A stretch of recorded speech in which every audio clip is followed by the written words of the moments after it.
Alrighty. Hey, what's up, brother? How you doing, my man? Just sitting here drinking some coffee, trying to get the energy inside of my body to test out some of this stuff. So we're gonna start off on my landslide setup. I have my companion setup, and obviously I haven't made a shred setup this season, but we went ahead and swapped out some tempers. I think I'm going to swap out this chest piece too, just because I want the utility. And I haven't gotten any of my other tempers that I want on there. But I'm confused. Like, why can't... Where's the tempering at? Like, is this... did they move it or something? So I have masterworking, but I don't have tempering. Also, there's a quest. So I guess I'll go ahead and do this quest. I don't know what this is about.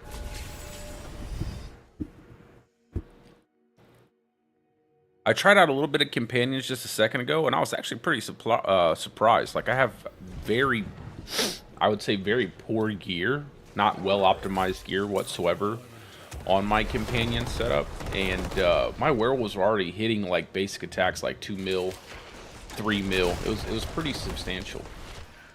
So I'm pretty excited to kind of get some better gear maybe. I wish I had knew they were going to copy the characters, because maybe I would have actually farmed up some decent enough gear there for my companion build. I want to get the crit damage temperings though. I'm really and I also want to get a pole arm that I can temper. So I have no idea where to temper now. Maybe I have to go through this quest line or something. I don't know. Maybe this is the quest line for the new in-game content. This is pretty cool though.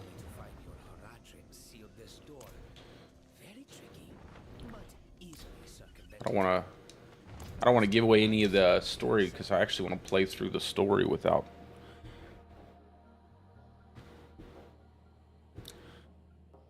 getting bored when they release the season.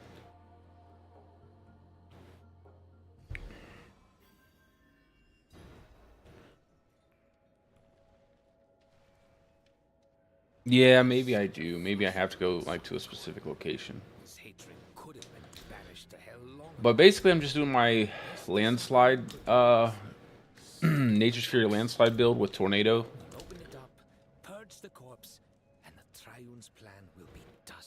Okay, come on. Always this extensive dialogue. Just I just go down. I must have to just go down. It seems pretty good. I will say, I have my gear is not optimized, because like I didn't play a lot in softcore, so all the gear I have is just softcore, you know, stuff that's been copied over. And honestly, like, I can definitely tell a significant difference in the damage with landslide.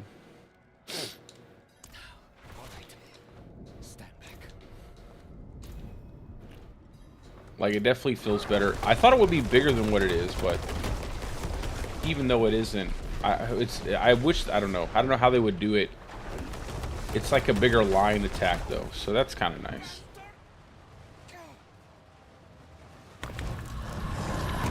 What is this? I like this big giant tomb here. It's pretty dope. Where is he? Where is the body?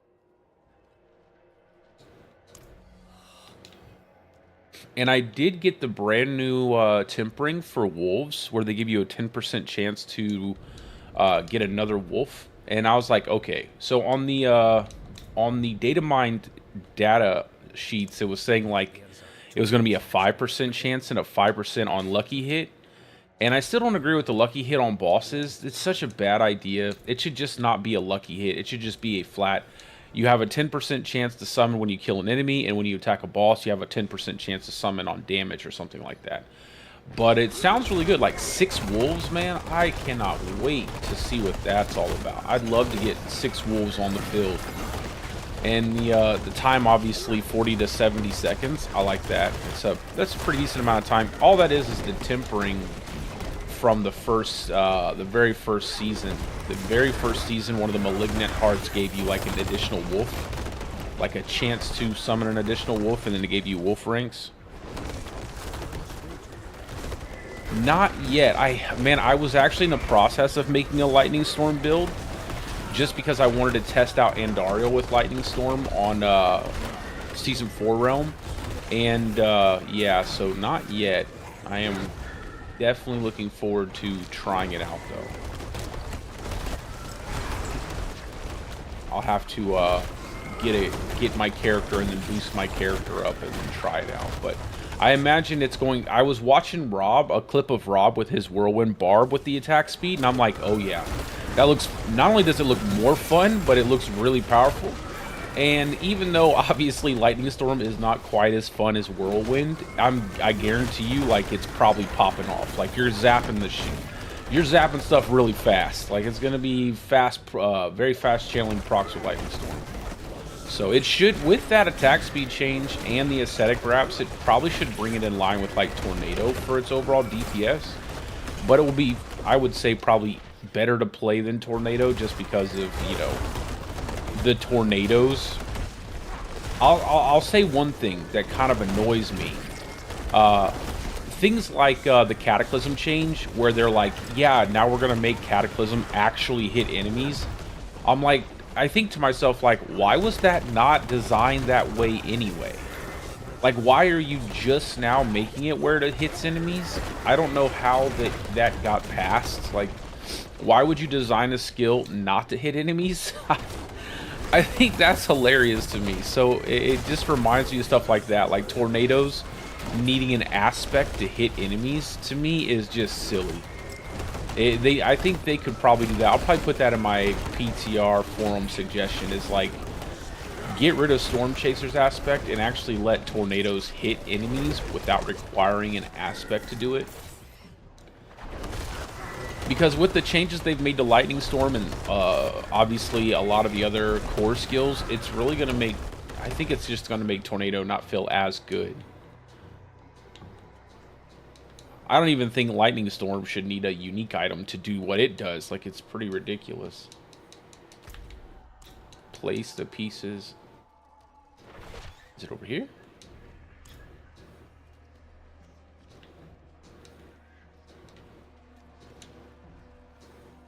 Did I miss something? Oh, snap, I did miss something. Sorry about that. Yeah, I think that just stuff like that, man, like... but by no means a build maker, so could be my build low. Let me check it. Let me look at it real fast, because I'm telling you, I don't know why it wouldn't be good. Let me see how much barrier it gives.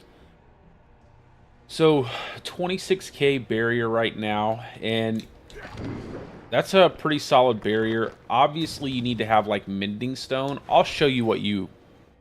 I'll kind of... So with barrier, what you're going to have to do is, you're going to have to get you're going to have to put ranks into it, right? So you can't just sit here with, like, 1 point into your barrier. You're going to need several points into your barrier, so I'm going to swap this build around. But just to give you an idea as to... Let me see if I can't find a skill. I guess I really don't need these companion skills, right? They don't do anything. So now I have like 36k and 63% of your max life is barrier. And barrier, you know, it has like 4 seconds. But when you use Mending Stone, it gives you an additional 3 or 4 seconds. When you use Mending Stone, it gives you an additional 6 seconds. Oh, I just haven't swapped things around, Ivan. I just got on here, bro. I just got a chance to actually get onto the PTR. So, everything is just like it is on my character in the seasonal realm. So, I just got here. Everything is still the same. I'm just doing this quest here. I didn't realize I left this amulet behind, so... I have no idea what this is.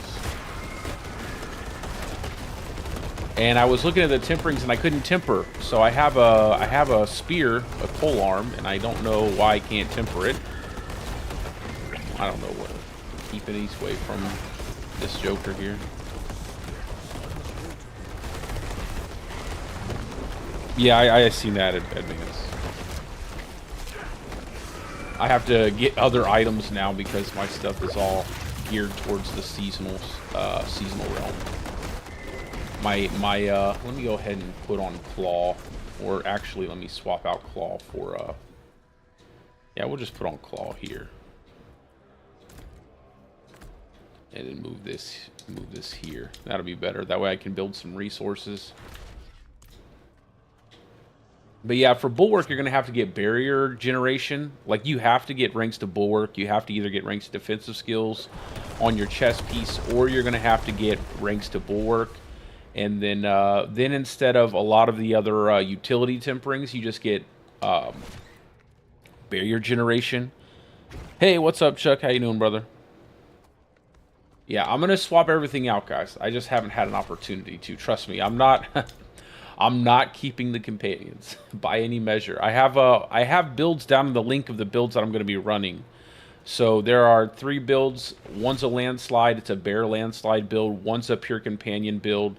And one is a shred build. Now, I don't have anything for shred, but I do have a companion and a landslide build ready to kind of swap things out with. So I have to make a shred character.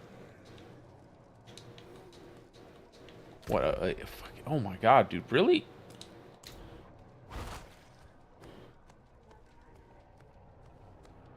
Okay, give me a mulligan, guys. This I'm just kind of waking up a little bit. I did not realize there was an ear back here too. Okay. Walking all the way back. Hey, what's up, Dave? I did see your comment that it doesn't seem to be really popping off that quite well, but I just want to try out. I just want to kind of get my setup going with the crit damage and everything, and see if it can do something. Like see if it can do something with Lupine Ferocity. I feel like there's potential there, but honestly, like I said, you know, Shred has just been pretty lackluster skill since the beginning of the game. The only thing that kind of covered it up was bugs with like Blurred Beast or the infinitely stacking crit damage modifier when you had Rampaging Werebeast, but obviously they don't want us playing those builds because they destroyed Grizzly Rage, like absolutely destroyed it, forcing you to go into the cooldown. So again, that's going to be something I'm going to be posting about, that Grizzly Rage change. They really just need to take off that one line of text here. Like, where's it at? The one that makes it where the skill, whatever the part is, that makes it where the skill doesn't go on cooldown until you're actually outside of Grizzly Rage. That's such a bad idea. Terrible idea. For a skill that no one uses, that's a terrible idea.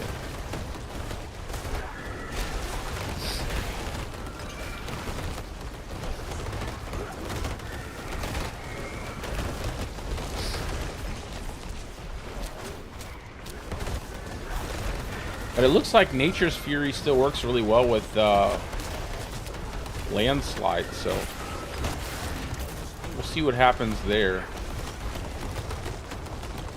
I was just doing a little bit of Lilith testing earlier just to see if see how well the damage was working. I definitely, like I said, I felt like a decent amount of damage increase, just because I know how much damage I was doing to Lilith before I hopped on here on the seasonal realm, and I definitely seen a noticeable difference. But I want to get my whole setup done with like Insatiable Fury and Vasily's Prayer.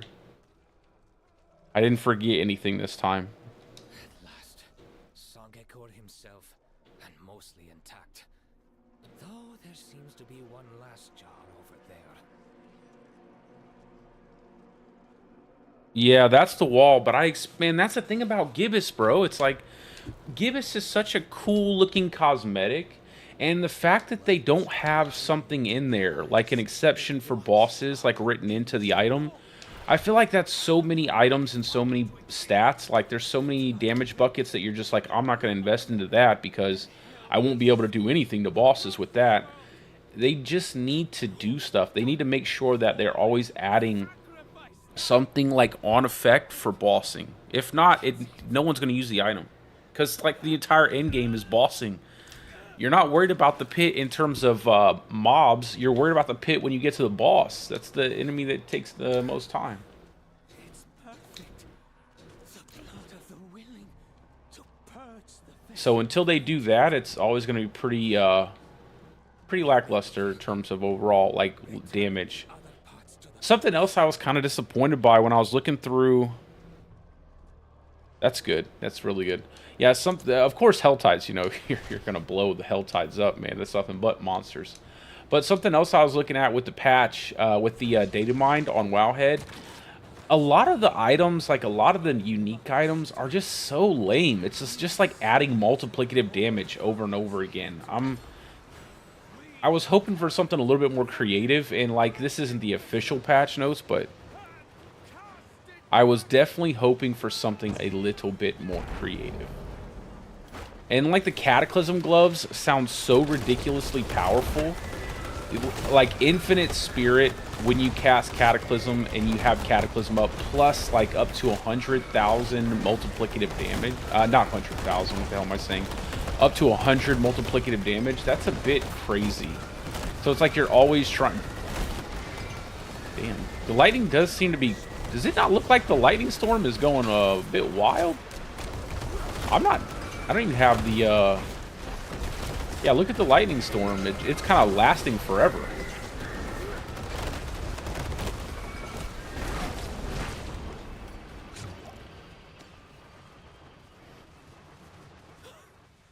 It's finished. The trial. Even, did you use, Lupine Ferocity?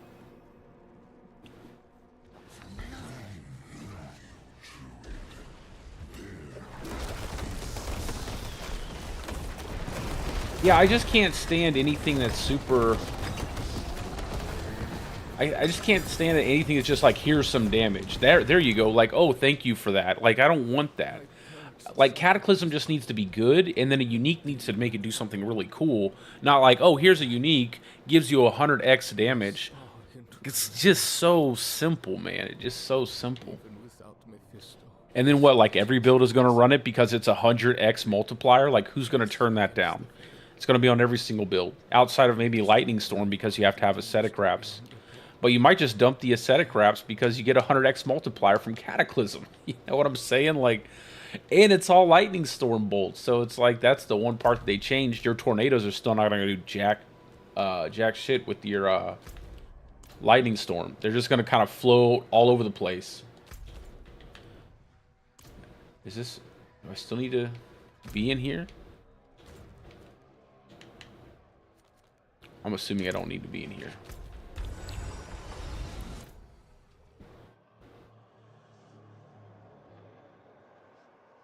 It does trigger every third. That's good, man. That's good. Yeah, I was hoping it would do something really well. I feel like it lines up perfectly, and you just don't go any crit chance on your gear pieces. You just stack out crit damage like a madman. Crit damage, and then get like attack speed, and make sure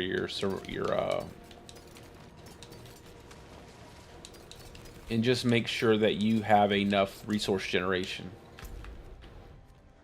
Let me go see if I can't temper. I'll go over to Kyovashad, see if I can't temper this pole arm. Because I want to set this build up, but I can't set it up until I actually have a weapon. I don't have a two-hander that I can temper.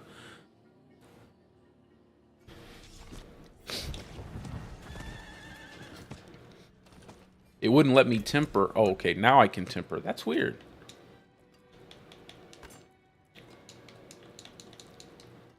Where's my, Did it not copy over the temperings? What? It didn't copy over the temperings? Okay, that makes sense. I didn't know that.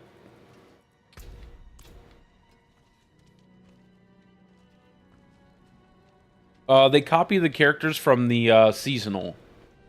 So I'm assuming they copied them at a certain point in time. And then, like, after that, like, it... whatever you did... Because I have Uber Uniques on my Softcore account. And there's no Uber Uniques other than this Tyrael's Might that I have on my character. So I have no temperings. I have to go earn temperings. I guess I'll... Man, I guess I'll go... Do I have bossing materials? I can go kill a boss or two. That might help pick up some temperings. Let's go do the Helltide. I don't know how else I'm going to get temperings. From last Thursday, that makes sense. I cannot do that here. So now I know I couldn't temper, because it didn't copy over my temperings. So now I have to farm the tempering. Oh, Lord, man.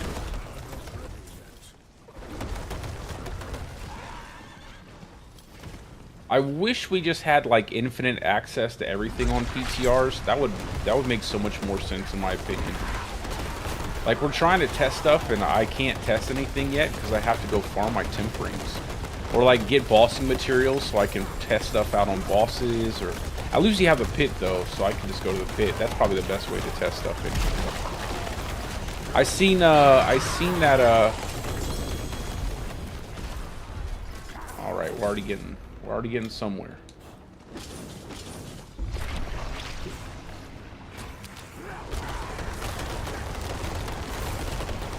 I did get the aspect, and I do have it unlocked. I haven't used it on my companion setup yet. The only thing is with that specific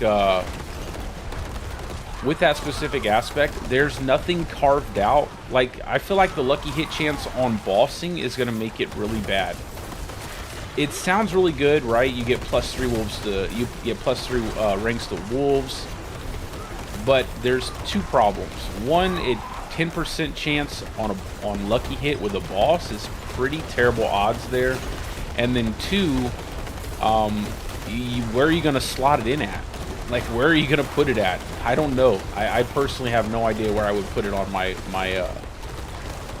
companion build. Maybe if you were just running a pure wolves build and then you're not using, I don't know. You're probably not using Stampede then, because you're not really, I don't know. I have no idea where I would put it. Not Stampede, but you're not using, you're probably not going to be using Shepherds, because you're not using all of your companions. But you're probably going to use Shepherds regardless. We're just so aspect slot starved, there's just not enough space on the Druid for, like, another aspect.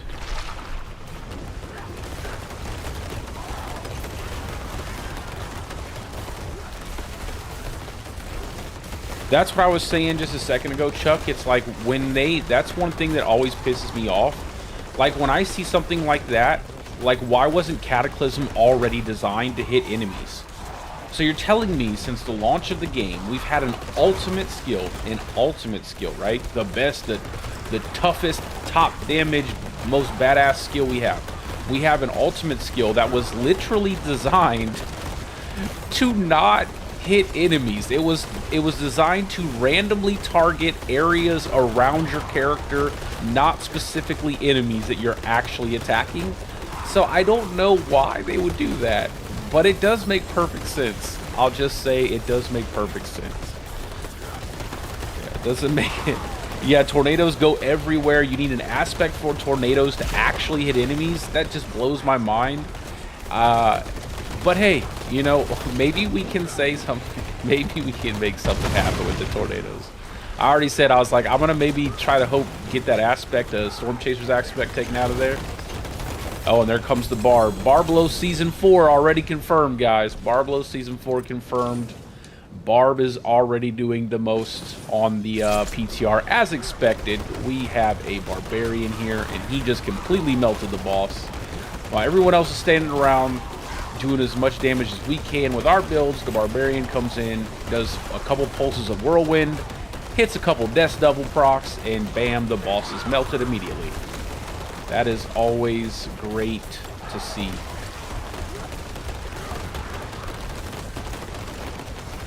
Yeah, that's how my overall feel for the class is. It's like great ideas, great, some things have great synergies too, but ultimately it just feels just kind of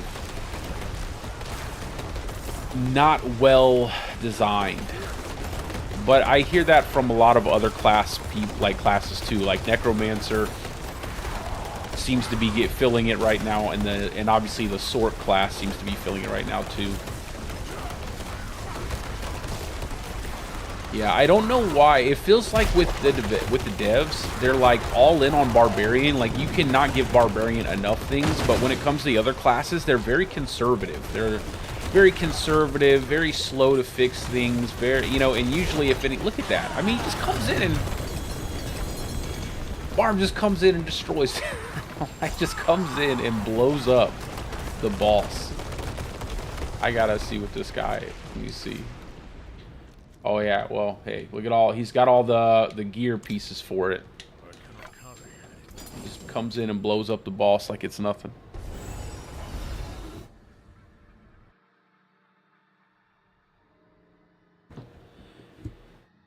Yeah, I mean there are some fundamental issues with why the Barb is so powerful, or I should say fundamental issues as to why every other class isn't so powerful. I don't necessarily think you need that much power in this meta. I don't know what you're going to kill, honestly. You're going to push some pit tiers, but after that, you're not going to have anything to do because you're going to kill tormented bosses super fast. You're going to kill everything super fast. But, I mean, I don't know. I don't know what you need that much damage for. So, all that ends up happening is everybody else wants that much damage. I think Kettle sent me something. Let me see what the let me see what he sent here. What is this?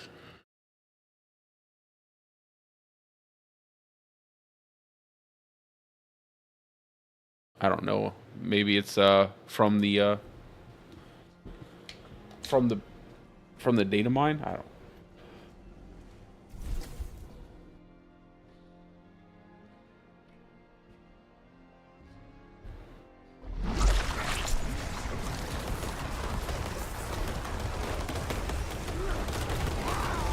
Man, I'm gonna tell you what, this farming your temperings, not cool. Not cool. I did not expect to have to do this. I hope they have like a hot fix for it or something. I really would only like to have to farm the temperings that I don't have.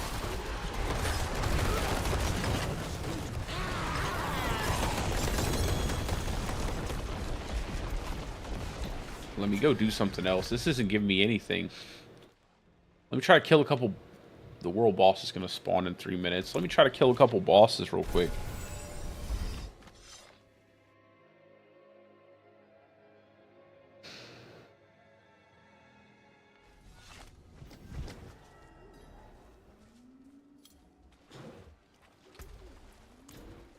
Yeah, I can't temper anything, so I know for a fact it's...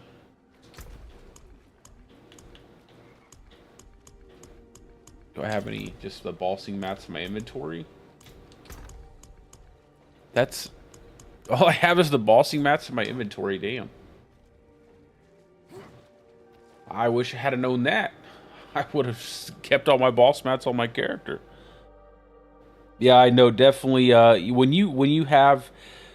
It's just Barb is so fast. The Barb does everything well. There's no like give and take with the class. It just does everything well. So you move really fast. You're high mobility. You have high damage and you have high survivability. So there's really no give and take there. So ultimately that class just excels above every other class. There's no sacrificing with the class. Like you don't have to worry about anything. This is not the thing I want to be doing on the show. Like, killing bosses? Oh, well, at least we can do this. I don't even have any Stygian stones, so I can't do any tormented bosses.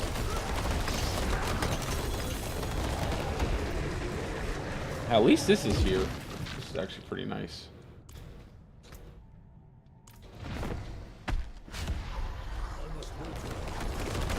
Oh, they gave the... Okay, let me do that then. Let me do that. I cannot do that here.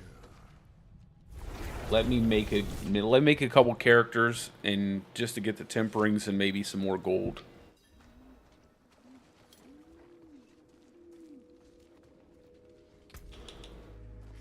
I just don't know why they didn't copy everything over with your... I don't know why they didn't copy everything over that you already had pre-existing with your temperings. They did it with your aspects. I have all my aspects. I just don't have my temperings.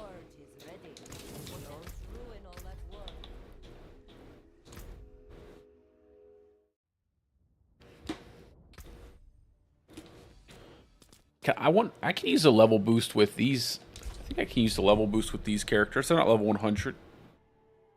This is going to be my Lightning Storm character, so I might go ahead and just make a Lightning Storm build.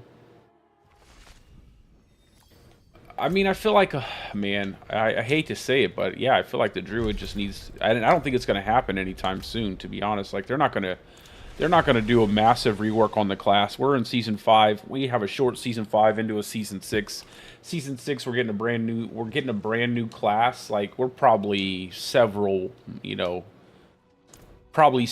seasons away from getting any kind of legitimate rework to a class that's pre-existing. So the most I would say is they will where is the level booster? Are they not here? Or do you have to legit make a new character? Alright.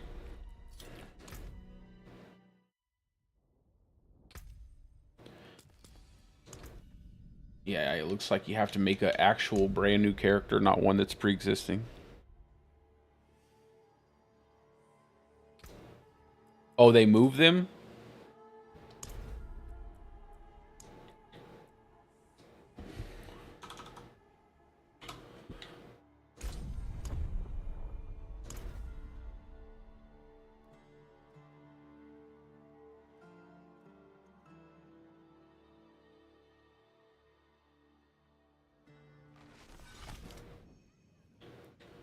Oh, they did. Okay.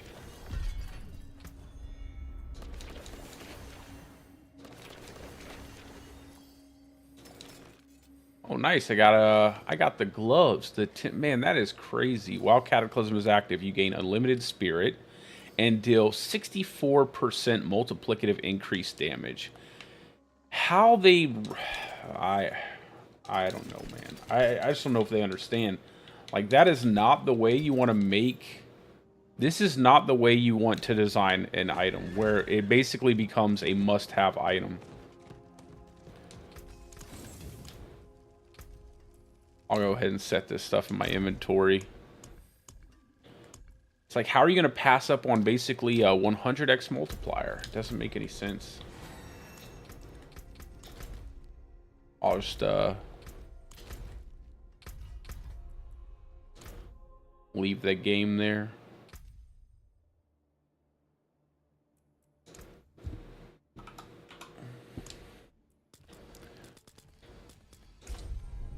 I'll go back over there with this character and level them up.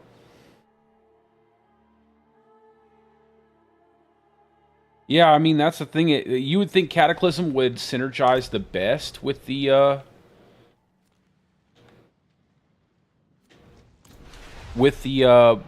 brand new Cataclysm gloves, but you know, now they're all gloves, man. It's not even a totem. Like a totem would have been perfect. We don't have any totems. But oh wow. So we just get these. Nice. We just get these items. You just get that multiplier. That's crazy.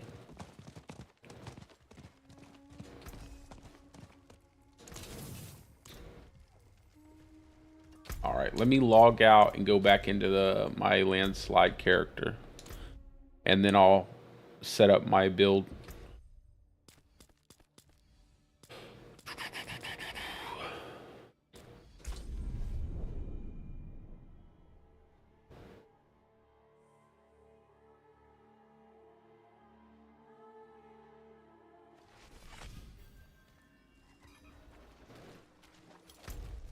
I don't think they should even nerf it. I think they should redesign the gloves all the way. Like, why would, again, why would you make a pair of gloves that pretty much you absolutely have to have? Like, who's good? I don't know. I feel like I'm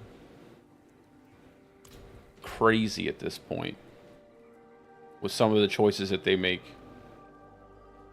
Landslide cast twice.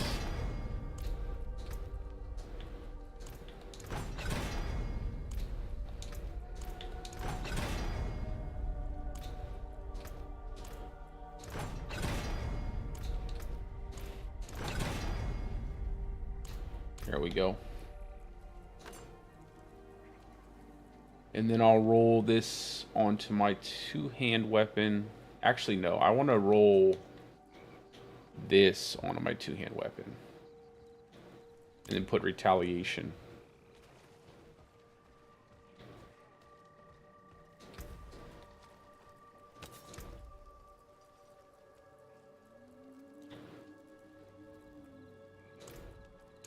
Because I'm really thinking it would be crazy to have some massive amount. I mean, look at that, a 90% multiplicative critical strike damage bonus to Earth skills. Sounds pretty good. I could be wrong, but I don't think I'm wrong. And then let's do retaliation here, and then we can just leave the accelerating aspect there for the attack speed. And I'll unsocket these gems and put them in my spear.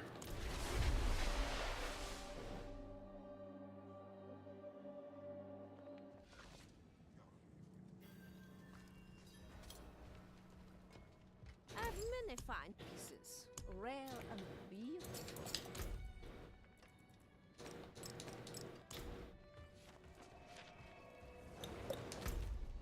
And if I'm using this without the Storm Chaser, then I would use like Unsung. That's what I should be doing right now, because I don't have my build set up the way I have my planners set up. This isn't obviously not an Earth, so obviously not a Werebear. Should probably be using the Unsung Ascetic Wraps here, and then take points out of Tornado, because if I don't, they're just going to go all over the place, and put them elsewhere. We'll use Storm Strike. Why not? For right now, at least.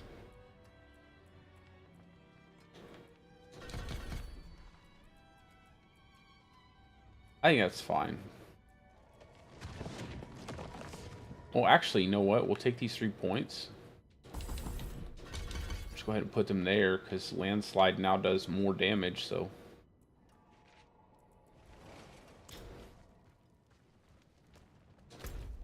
And with Nature's Fury, you should automatically get the proc for both of those buffs all the time. Let me go see what happens when I use this real fast. I think I'll probably still have a problem with resource generation. Let's go ahead and try it out.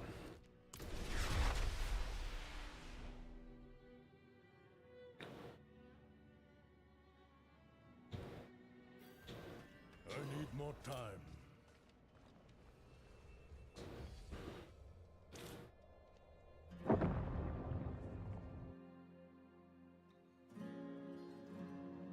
I like the pole arm, though. I'm not going to lie. I think the pole arm looks way cooler than having a staff or anything. I'm digging the pole arm. Yeah, you see how you get both those buffs up at the same time just from using Nature's Fury? I might actually swap around. Like, I think I might make a planner for Nature's Fury Landslide since it actually works.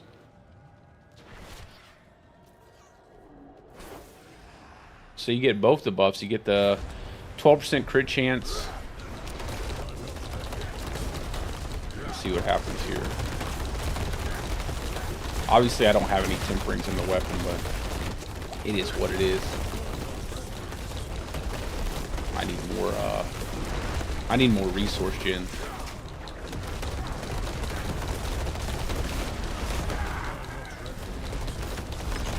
And attack speed. Like, attack speed big time.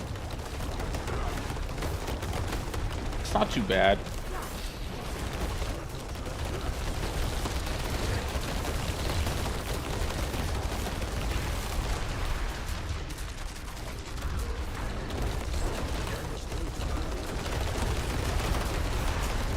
Oh my god. Went the wrong direction.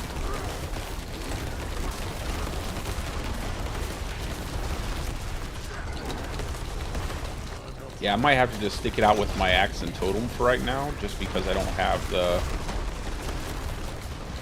the items just yet to reset everything and get it all. situated. I would fare better on my hardcore stuff, to be honest.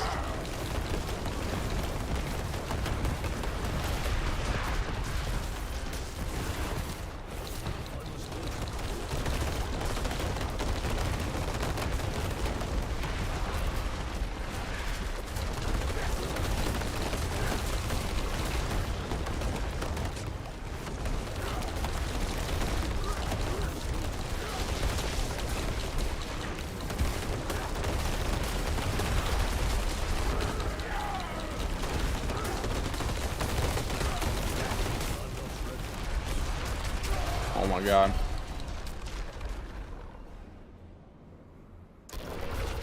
Yeah, I don't have anything, like, I'd have to swap it back to this so I get the resources back, man. My resource management. I'd have to swap it back to my axe and totems, that way I have good resource management, but it is nice to see that it works out. I just have to get it set up right. Like with a bear form, that way I can manage my resources a little bit better and get the right gear pieces. We'll just have to stick with the axe and totem for right now.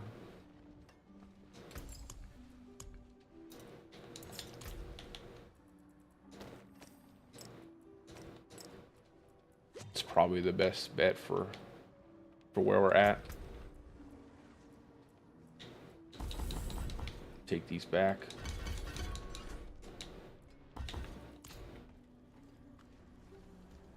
Alright, let's go farm up. I guess we'll just keep farming up more stuff. Farm up more temperings.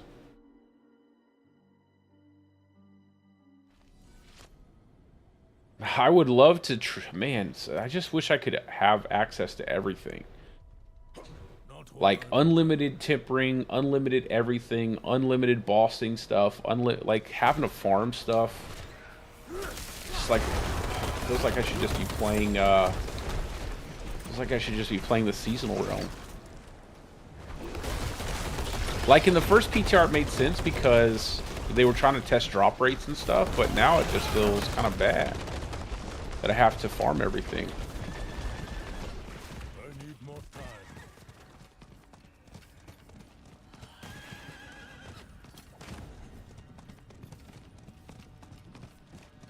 I need more time.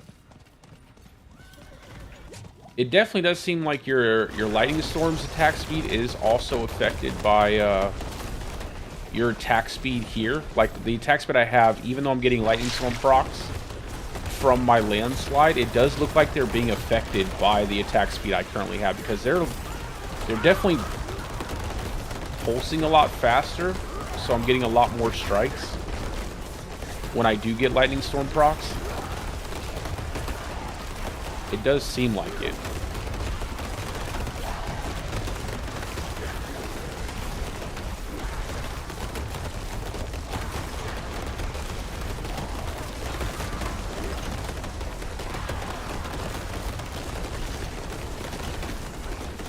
It's hard to say if it will compete, man. I mean, it is really hard to say, just because their earth skills tend to line up, you know, they tend to have a little bit more, I would say there's more option. But I definitely think they'll, I think so. I think maybe. Because this actually doesn't feel too bad. My issue is I need items. I need gear. I need to build up my resource management, stuff like that. Which obviously I could probably do just by equipping the Cataclysm gloves and stacking out like cooldown on Cataclysm. And then I'd have infinite resources. Because that's a thing. Let's go turn in the Tree of Whispers real fast. I might actually go ahead and try that out.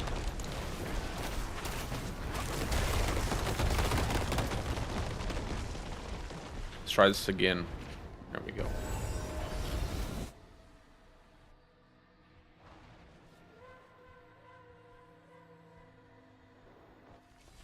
Yeah, I don't know if there's duration, but I know there's cooldown now, like ultimate skill cooldown.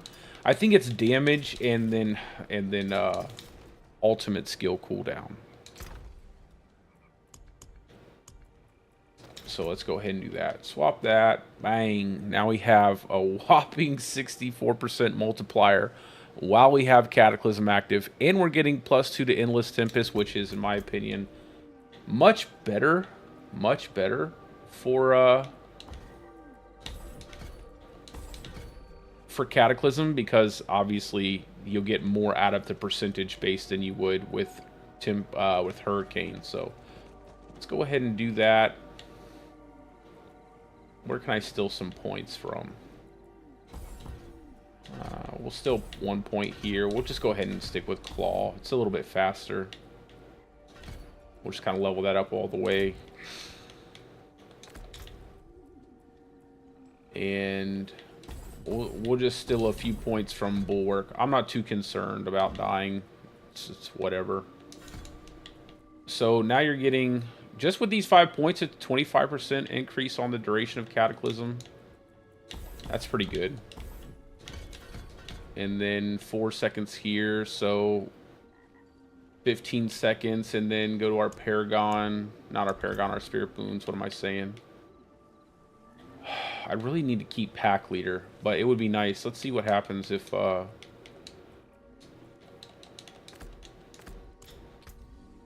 Let's look at it now. Let's see how much time we have. So 18.5 on a 52.6 second cooldown. That's pretty good with that. Obviously, we can't use Pack. We can't take off Pack Leader, though, for this setup. But for other setups, you could. And then... I wonder if I can at least see the temperings.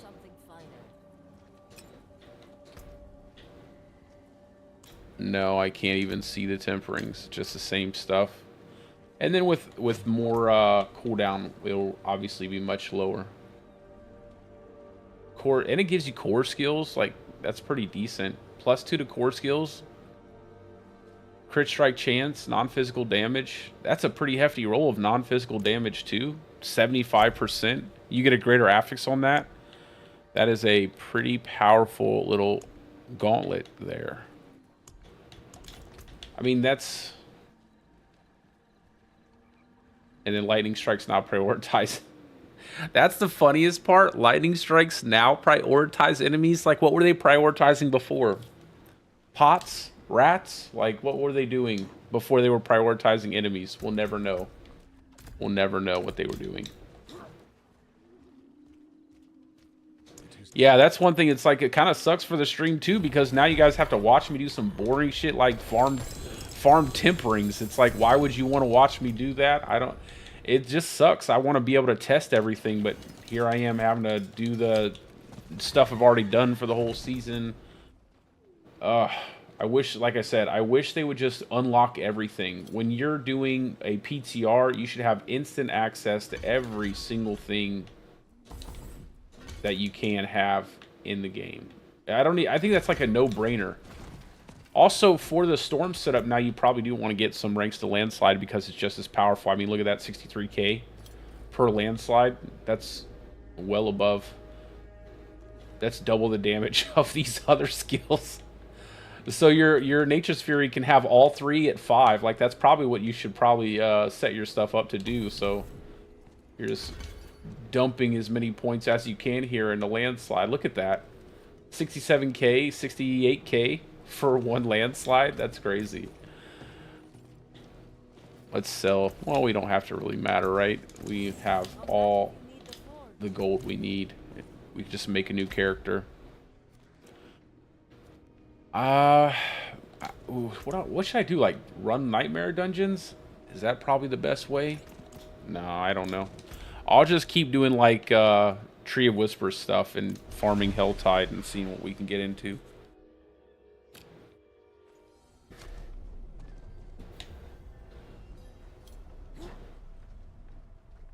While I'm in town.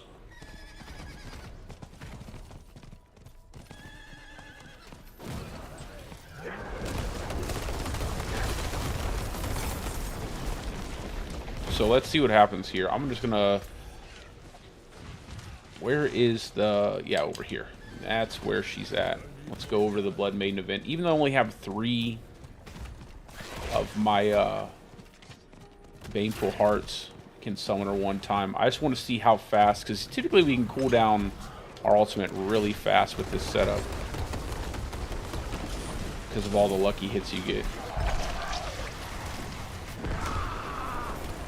Now we just have unlimited spirit. This is absolutely broken. I'm not hitting anything though, that's the problem, so it's not cooling down super fast. And then you just, now imagine, you do this, then you get like flicker step, right? You get like flicker step, or you get, or you just go like inner beast, and you just do like quick shift setup where you're getting 5 seconds just by swapping back and forth between your form. Even though I think that's really annoying to do, you probably just go flicker step. You just flicker step through enemies, cool it down super fast, unlimited resources all the time. You get that cooldown, you're just spamming it like crazy. And another thing I've been thinking about, that brand new amulet that you get crit damage for, like you get a lot of crit damage. We just use it again, unlimited resources. So we just get, if we get tons of cooldown, that's wild.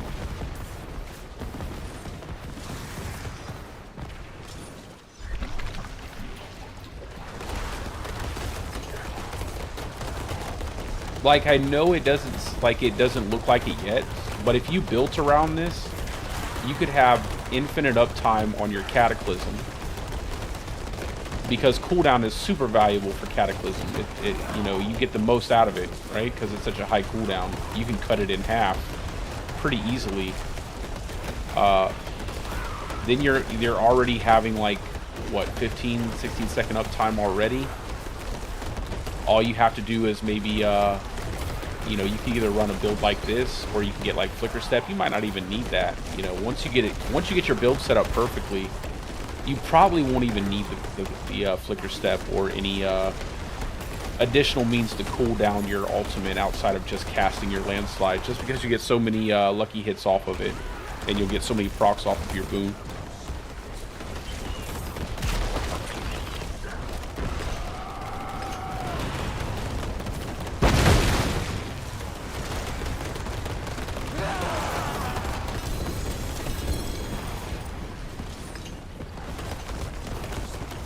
I don't think I have any more of these.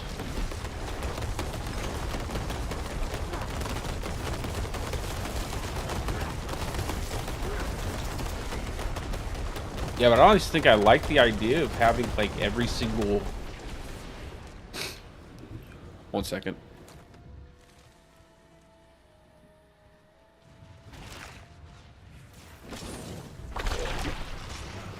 Yeah, I actually think I like the idea of having 5 in all of your skills, so you're having like massive landslides, and you're getting pretty powerful lightning strikes with the tornadoes on top of that with storm chasers.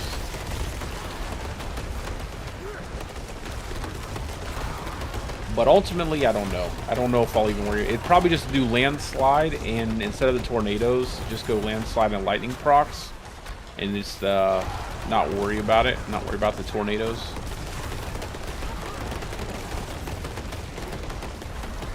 Because you have to have storm chasers.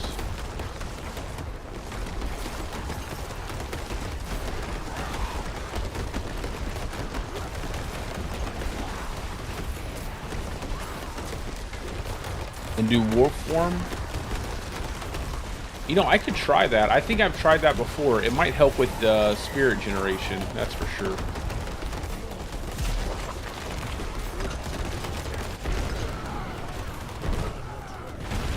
Just have infinite spirit all the time now.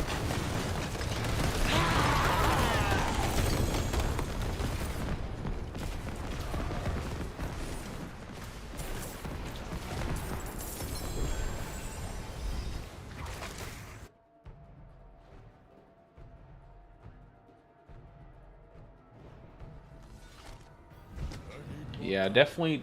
I think Tempest Roar would probably help with the resource management at this point in time. But I definitely need to switch everything around, to be honest.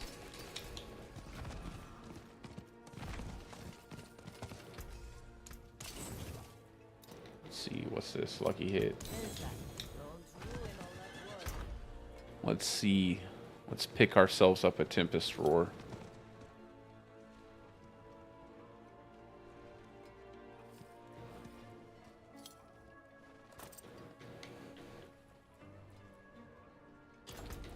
see if this helps out with some of the resource management. There has to be a better way to farm recipes, man.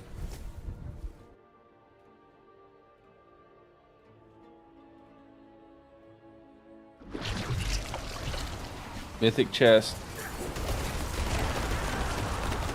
I think the tornadoes do pretty decent damage, though. I like the amount of damage that tornadoes do.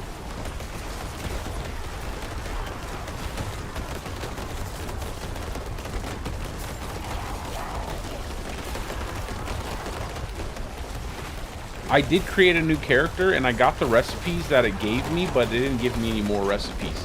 It just gave me, like, the standard recipes that you get when you enter the game. Like, natural resistance and, not natural resistance, but the natural finesse to get the close, you know, distant damage, stuff like that.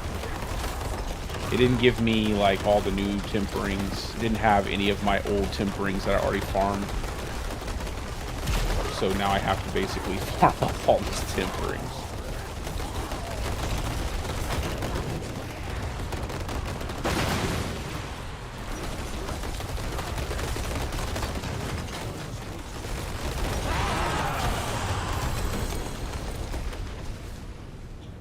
Let's go open up a tortured gift.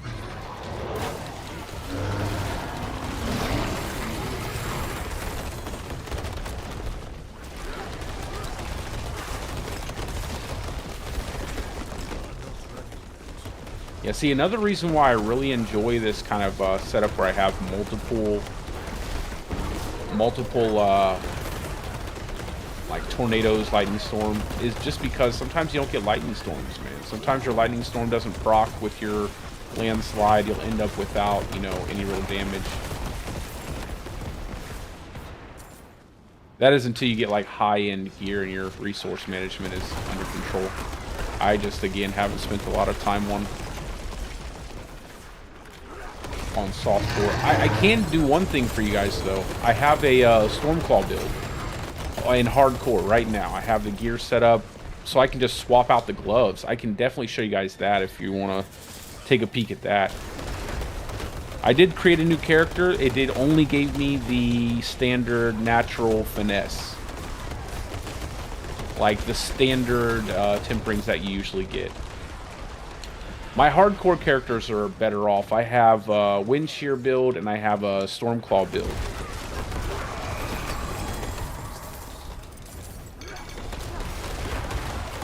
You guys want to see that in Stormclaw? You want to see it? Like, I don't know if it's good, but we can try it. You want me to go and try that out? I actually have the gear for that. It's on hardcore though, so unfortunately if I die on that character, we die for good, right? Let me swap over real quick. I'll swap over and we'll do that. Well, actually I'll have to make a new hardcore character just so I have the recipes. Man, this lag is killing me.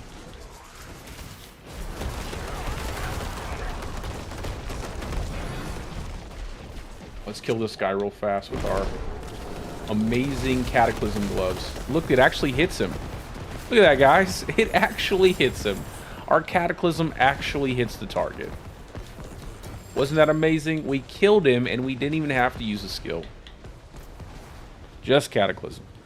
Yeah, let me swap over real fast. So I have all the gear for Wind Shear and I have the gear for Stormclaw, because those are my hardcore characters for the season.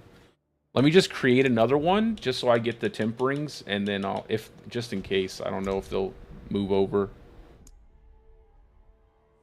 Yeah, I'm trying to test out as much stuff I can. It's just unfortunate I don't have everything available to me, so I can test out as much stuff as possible.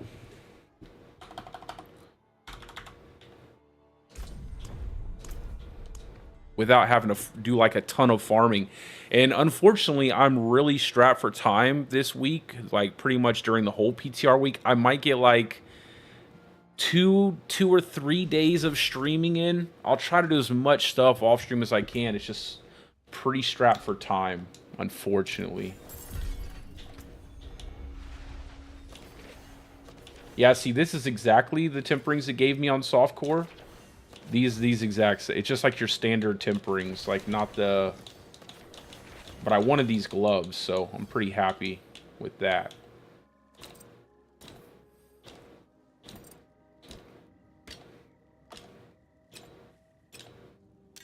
That's what I wanted anyway. Oh, a crappy pair of them. How can I help?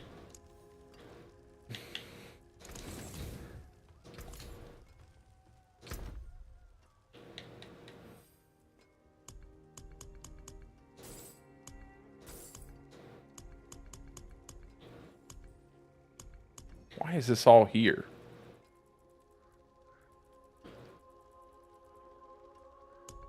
I don't even want to move it to my stash, to be honest.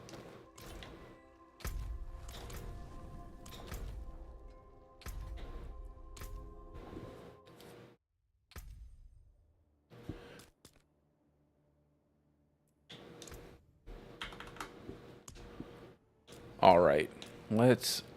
Dude. Oh, that's right. It was Thursday. They didn't copy over... They copied over my damn wind shear setup, but they didn't copy over my Stormclaw setup. That's super super annoying.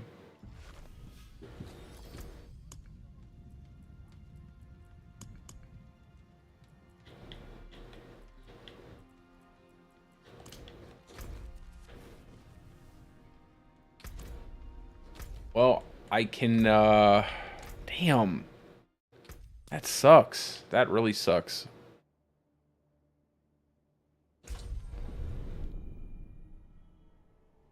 Because now I have to get all the gear for it. I have to do everything.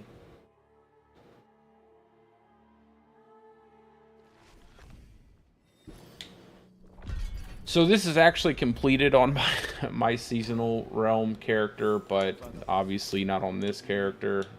That's really unfortunate. Anyway.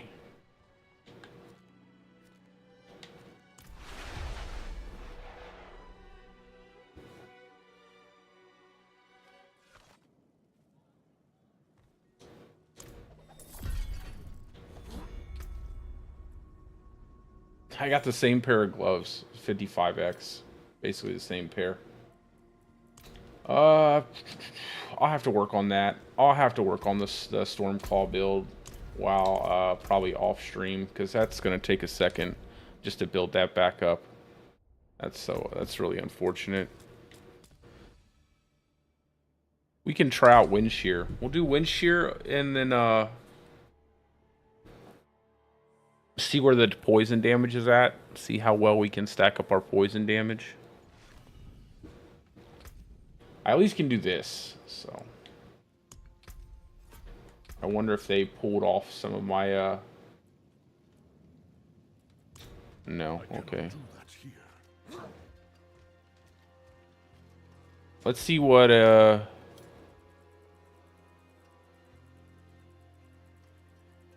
let's go all the way down. That's funny. It has tier 200 from, let's try just a low tier, like a 61.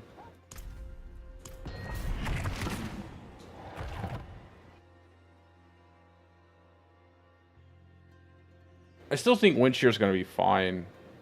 I just don't think it'll be as powerful as like Landslide, stuff like that.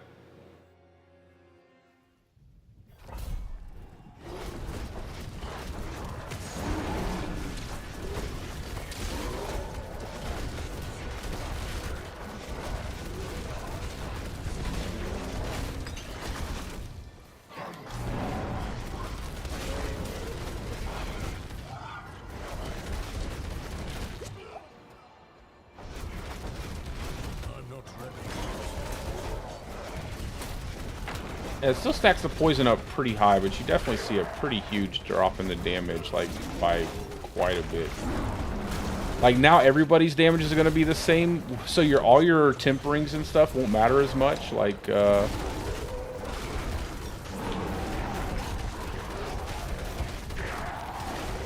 because you only cap it at 40, so you should be able to, like, pretty much everybody should be able to clear just about the same,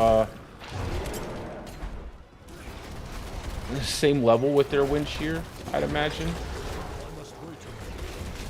Yeah, this isn't too bad.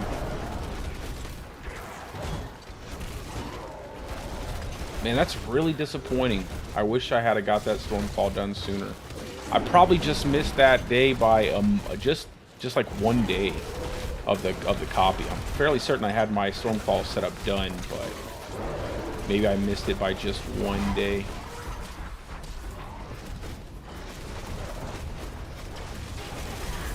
Yeah, I could probably do like a tier 100 with this still. Yeah, Barb is still pretty out of control, man, but Barbarians, man, Barbarians. And every other class is, they're so conservative. They're so conservative with the buffing. They have to pick they have to make a choice, right? They either have to be conservative with buffs and go ahead and nerf Barb, or they just have to take the gloves off and buff every class, make a world tier 5 and uber tormented uber bosses. Like, it's one or the other. You can't have classes being this imbalanced. Like, there's no shot that you can have classes being this imbalanced. It's just such laziness, in my opinion.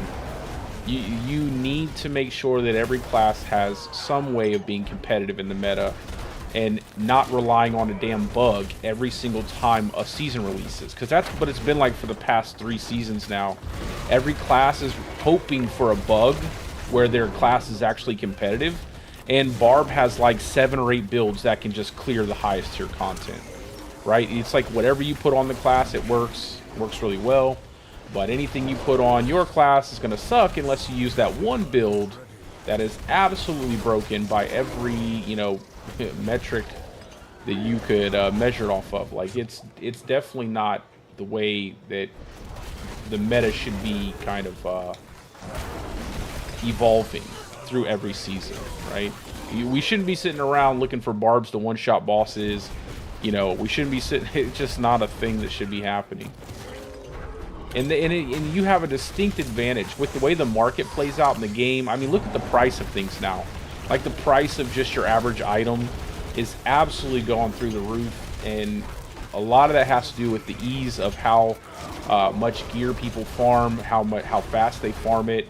How fast they get through their gear and into the end game, to the point where now it's like so common to see the mini Barb players with perfect rolled gear. Even I just think it's either one or the other. You know, you got to make a choice. You can't have one class. You can't have 4 classes doing mediocre damage outside of bugs, and then one class that is just off the chain. And they're just having, you know, they have every single thing that you could imagine. Now, we're still getting some pretty decent ticks on our wind shear. Granted, this is a tier 61, but my gear obviously isn't optimized because, well, you know, the snapshot that they did was before I had everything set up perfect. Well, not perfectly. It's still not perfect, but it's better than what it is now.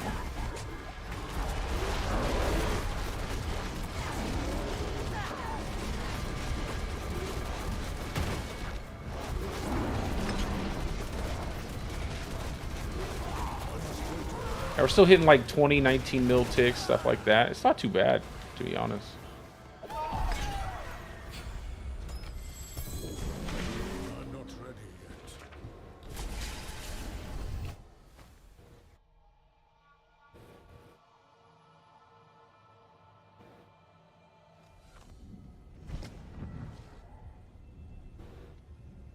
yet. See, the problem here's the problem overall, Dave.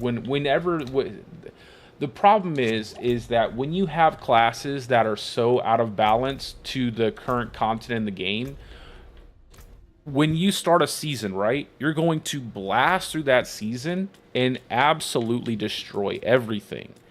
And you're going to get through all the content super fast. And when you get through all that content, there's not going to be anything they have left for you to do, right? Because they did say that the brand new event is probably going to scale up to like level 100, like level 200 monsters. And what are level 200 monsters to the Barbarian? That's like, they'll walk through that stuff. Like, it's gonna, So really, you're going to be left with the pit every single time. You're not going to have any real content to give you any semblance of a challenge, and even the pit isn't really a challenge. It's just numbers. How high is your damage versus, you know, another players or another classes or builds. So it's just kind of difficult when to develop content, in my opinion, when you have classes in the game or a class in the game that can just blow through all the content in like 1 week. So I'm always a person who kind of like looks at the overall flow of the game and decides like, okay, maybe that's a little too overpowered, right?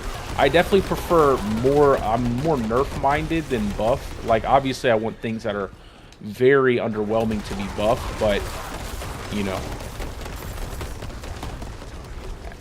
at this point I feel like if we go too crazy with player power, like we're just going to destroy everything in the game.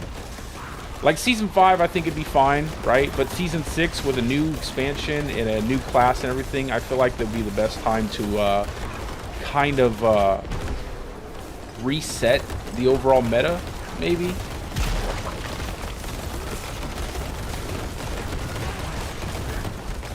Like, get things to be actually in line with how the game is designed instead of, like, everything being overtuned.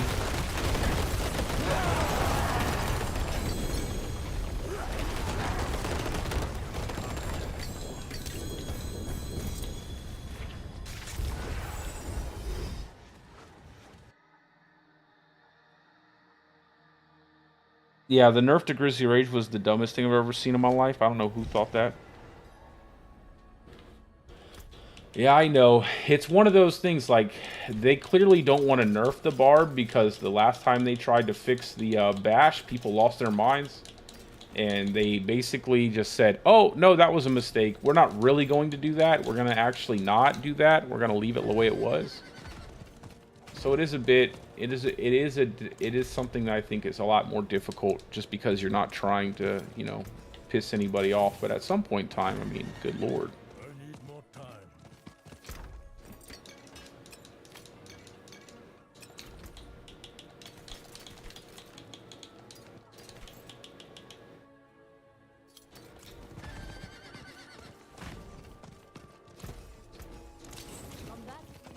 Let's go try the Lilith again with this. I want to see how the damage flows with the Cataclysm. I want to see how much it can actually do to a tormented boss. Even though I don't have the best gear, I still think that's a good idea. Like just to see what we can do with the Cataclysm.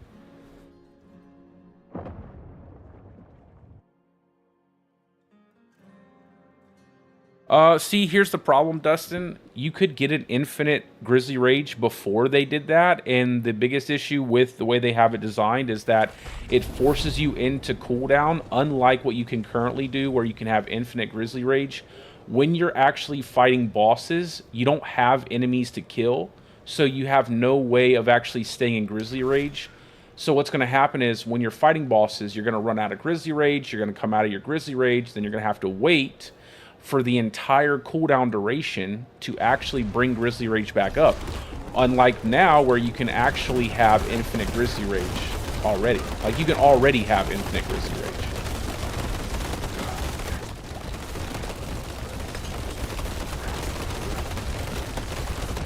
You have to think about the bossing. That's the issue. See, nobody has problems killing mobs, it's bosses.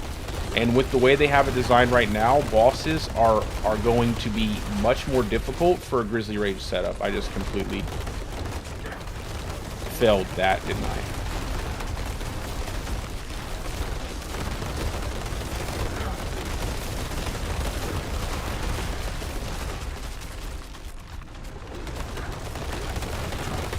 Bossing is all that matters. That's it. So when you find yourself attacking the boss and you don't have your Grizzly Rage up and you don't have the big damage you get from Grizzly Rage, it's going to feel really bad. They should have just left it like it is, and with all the duration buffs and stuff that there are in the game currently, it'd be perfectly fine. You could have an infinite Grizzly Rage. It'd be pretty easy to build that. And you wouldn't have to worry about that. I mean, there was no reason for the change.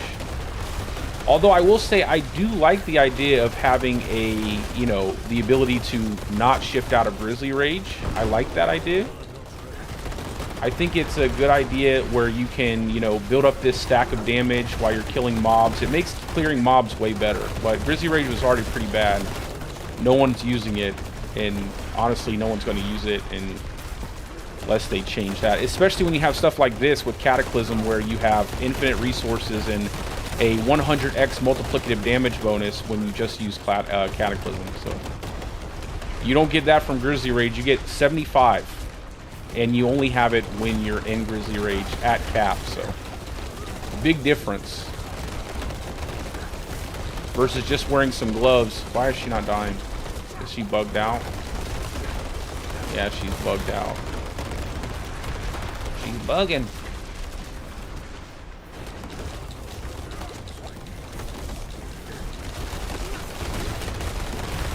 Can't stun her, can't kill her.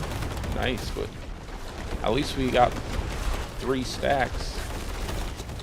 Maybe if I use my, we'll just keep trying to kill her. See how long I can last in here. There it is.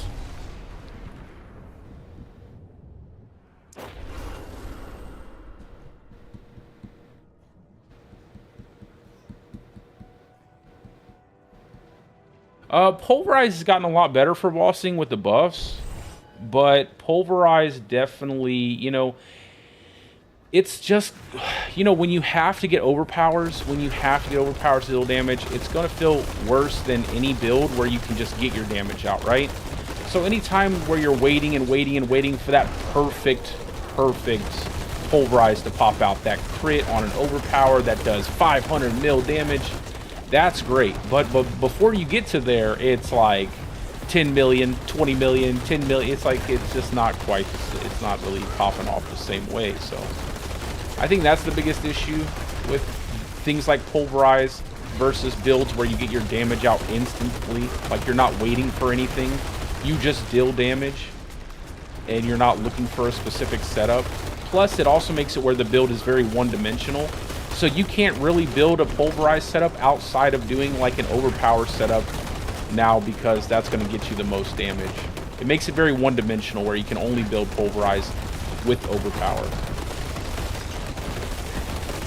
So it doesn't feel as good as, say, something where you can do different setups and pretty much achieve the exact or close to the exact same amount of damage output, but in maybe a funner way, right? Like, that, in my opinion, is the overall problem with Pulverize. You know, it's already one of the coolest skills, in my opinion. I think the way that it actually functions and how every single hit you do feels like very weighted.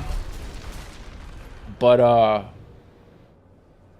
yeah, I think just the fact that it's completely one-dimensional and outside of overpowers, it feels trashy.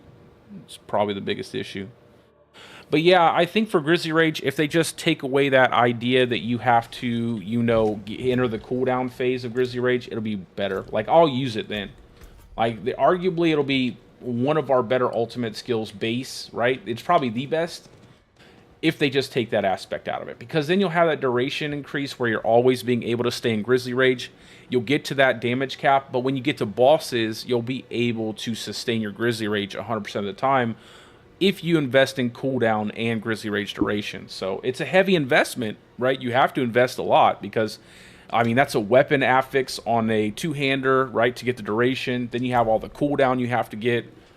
But it would be worth it. It would definitely be worth it. But the way it is now, I feel like just because bossing is so important, you're definitely not going to see a lot of people running around in Grizzly Rage unless they change it after the PTR, which I hope they do.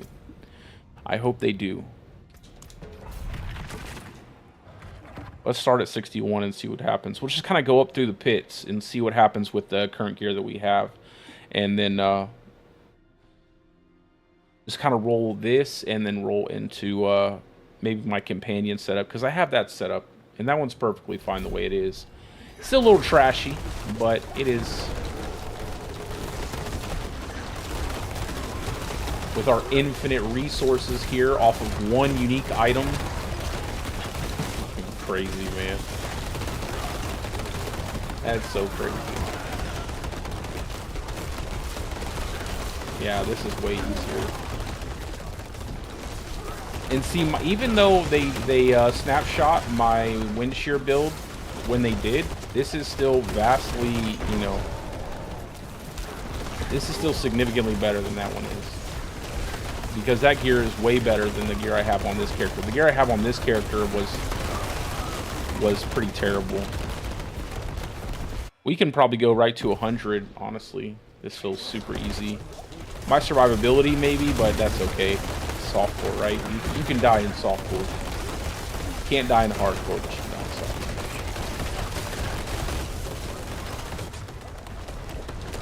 Oh, and I want to test out the barrier, so I need to put on Mending Stone. That's what I need to do. That's another reason why I want to get a normal chest instead of this chest. I want to test out my Earthen Bulwark with Mending Stone.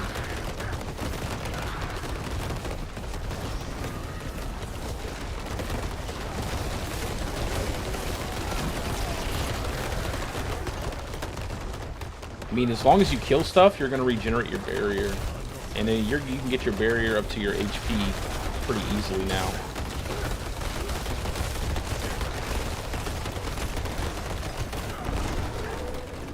All your resources. All your resource issues gone in an instant.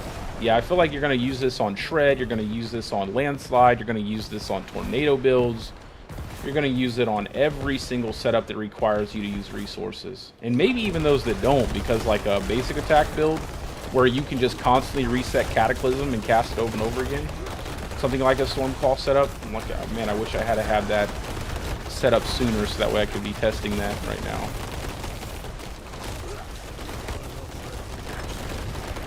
Also, there is a link to this setup that I have down in the description. It's just a standard Nature's Fury setup with, you know, tornadoes instead of just aesthetic wraps. And then I just have the gloves on now. So actually, I think this one works better. The way I have mine set up works better than the aesthetic wrap version, because you don't need the aesthetic wraps for it to work. It just uses Storm Chaser. It actually flows perfectly into my build.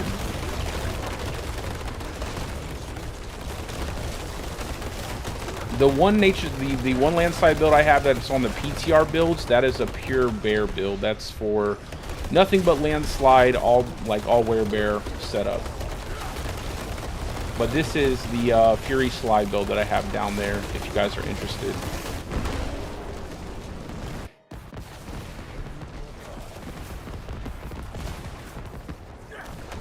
What happened with your last? What happened? What did you say? I don't know what you said. I didn't see it.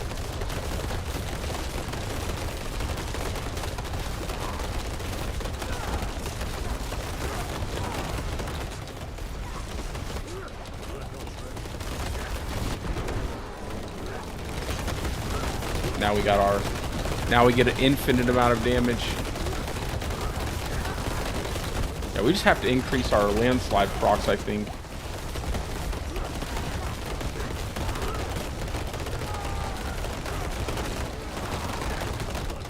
She thought. Lilith thought, but unfortunately for her,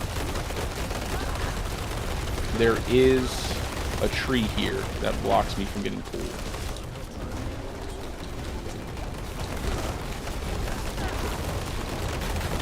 Can't even see. That's why I will not play this build in hardcore, by the way, because the visibility in this with this thing is so bad. Like, you can barely see anything. Initiate. Yeah, I think so. That barb, you can't say anything about the barb, bro.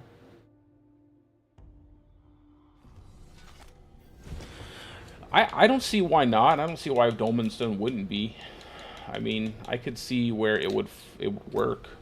I think the bigger issue is just the fact that boulders have so many weaknesses with a lot of the monster affixes that are really popular in high tier content.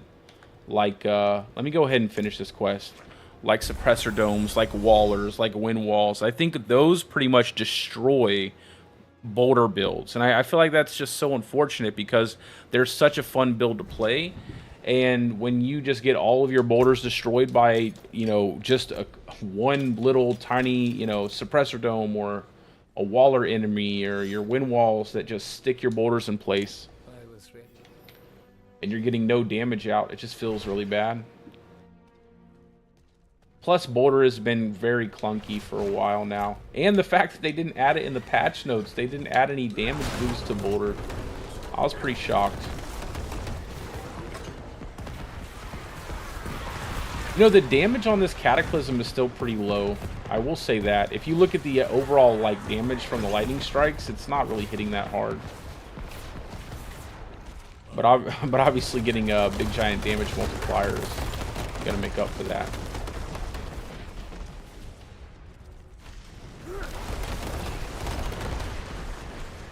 This is actually pretty cool. Open the gate. We walk. Let's go.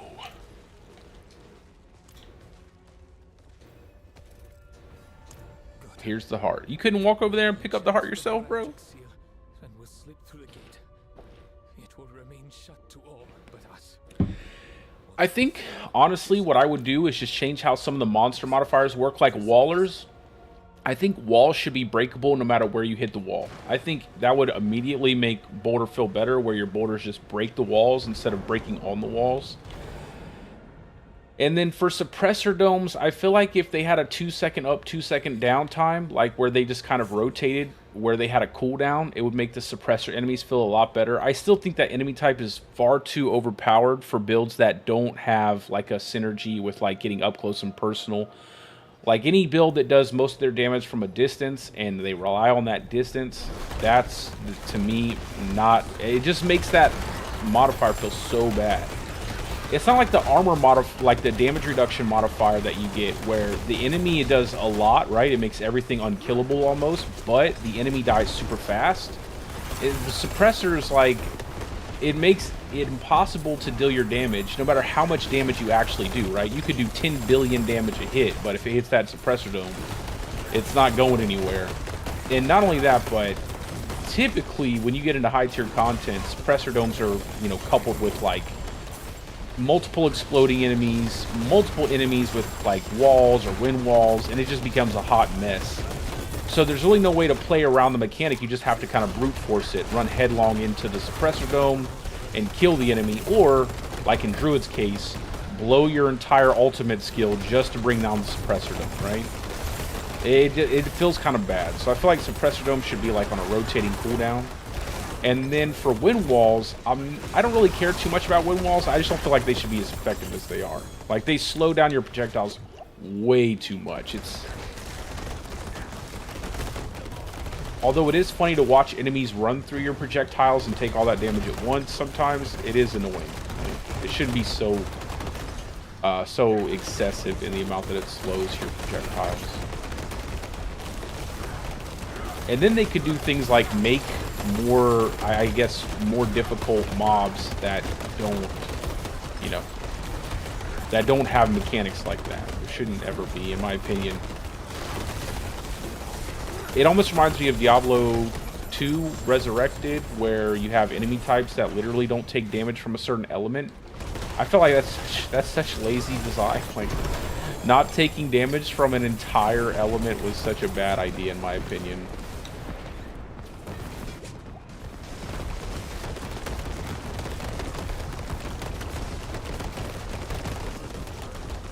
No, it hits a target now. Yes, yes. Even though they didn't design the skill, I've went over this a couple times now, and I'm sorry, guys, if it sounds, if it gets repetitive, but yeah. So anytime that I see stuff like that, where for some reason the developers thought it was really a good idea to design an ultimate skill to not hit enemies, apparently. Instead, it was designed to randomly target stuff around your character that is not an enemy. That is a terrible idea. And the fact that we have to have a unique item to actually make your lightning bolts. And I love how, my favorite thing is I love how they make sure they say lightning bolts, because they know the tornadoes are still not going to hit anything. They're like, no, specifically the lightning bolts. Now, the tornadoes, you're going to need another unique item in order to do anything with that. But the lightning bolts, you're good with these gloves. But, you know, you might need a pair of, like... You might need a pair of pants to make the tornadoes attack enemies. So, yeah, I hope... I don't know. Like I said, I'm gonna write some stuff down in my forum post, but I don't know if it'll get anywhere. The fact that you need an entire unique item just to make Cataclysm attack an enemy is absolutely absurd.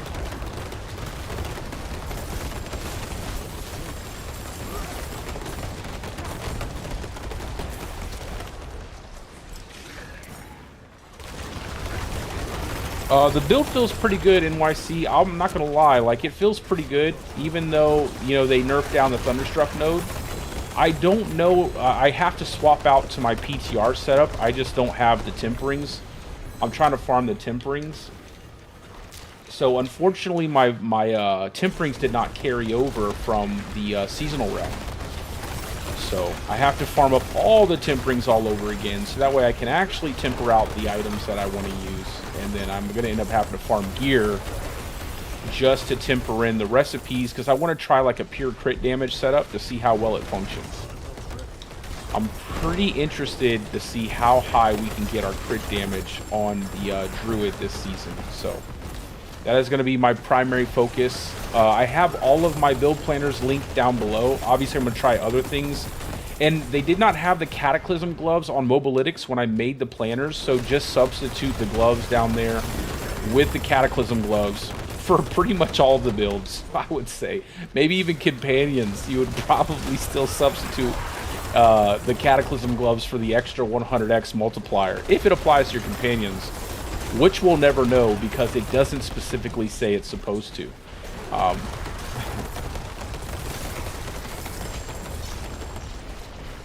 But, yeah, I have those down there, and this build is my Fury Slide build I made for the Seasonal Realms, so that's also down there, just using the Bjorn's Fang's Tusks. So all that stuff's down there if you want to take a peek at it. Yeah, my Codex carried over. The Codex did carry over, and all I'm looking for is the new stuff. So the Codex is fine. I don't know why everything else didn't, though.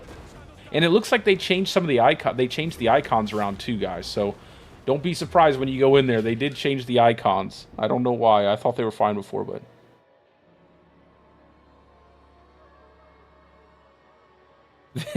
exactly, Dave.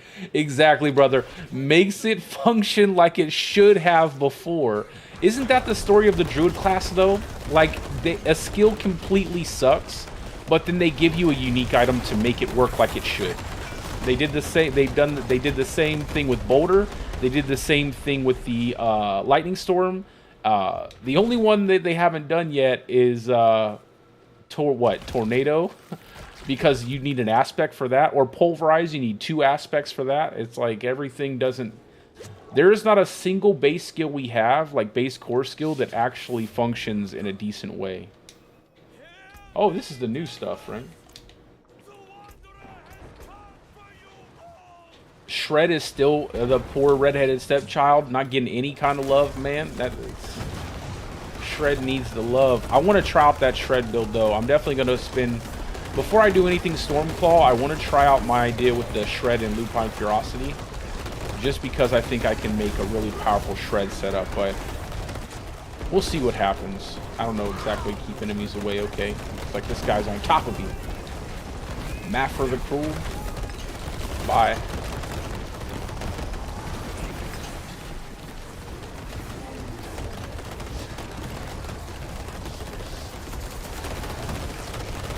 Yeah, man.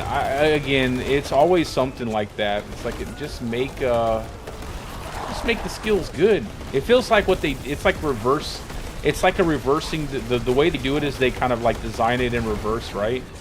They think about the unique items or the aspects they want to make for the class, and then they design the skill around the unique items and the aspects, instead of the opposite, where you make the skill and you make it really cool, and then you design uniques and aspects that kind of turn it into something really different and unique.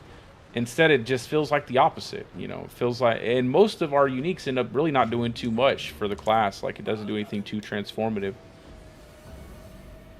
Like, ascetic wraps don't do anything super special for Lightning Storm. It just gives you an opportunity to deal single target damage. It's like, thank you for something that should already be in the skill. Try Shred Companions. Yeah, definitely. Shred Companions look like anything wolves. Like wolves with Shred would probably be amazing. I don't know though. Oh, so this is the one I was talking about, right? So I was looking at the patch note. I was looking at the data mine, right? And I was thinking about this amulet with the boar's tusks, or what the hell ever, with these Bjornfang's tusks. Why is it called Bjorn's Fang? I don't know. Anyway, Bjorn's Fang's tusks with the unlimited, you get unlimited resources here while you have your Cataclysm up. And then this amulet here, and this is just a unique amulet. What is this? Lochran's Talisman. You get, it says gain, you know, critical strike chance per point of primary resource you have, right? So then you get a ton of critical strike chance right there. And for each point of primary resource above 100, you get critical strike damage. So with Cataclysm, you have unlimited resources, always capped, and then with this amulet, because your resources are always capped, you're always going to get the critical strike chance and the critical strike damage, so it gives you a reason to actually build up primary resources. And this is something that I didn't put a video out on it because, you know, it was so close to the PTR. I'm crunched for time anyway, but I feel like these two items combine to be something really special. Obviously, it's just a flat damage increase at the end of the day. It's not anything cool looking, but the way that they work together, the way they kind of function, they're just perfect together. Because you have unlimited resources. Once you can get near infinite or infinite uptime on your Cataclysm, and you have this talisman, you're talking about what? You could have close to 100% crit chance. Like, what is it? 0.5 per point of primary resource. If you just have 100 resource, that's 50%. You know what I'm saying? 50% crit chance.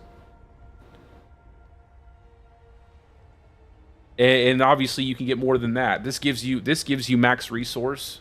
There's plenty of other items give you max resource. And then critical strike damage for every 1 point over primary resource. That's insane. So you already get, like, look at that crit damage on this amulet. This is a crazy amulet. Although it doesn't have attack speed, it has, I mean, not attack speed. Although it doesn't have movement speed, it has all stats, it has attack speed, and it has a massive roll of critical strike damage.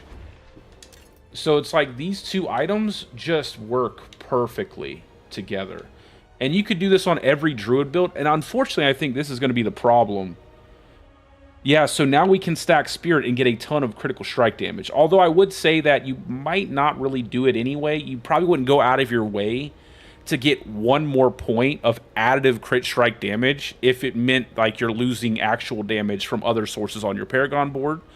However, it's not bad, right? You're still getting that extra crit strike damage, but the big part is just the fact that you get so much crit chance and you get a massive roll of critical strike damage. I mean, how many items give you 115 critical strike damage? And then if you get this on a greater affix, plus 9% attack speed, like, you get any of those two things on a greater affix, it's crazy.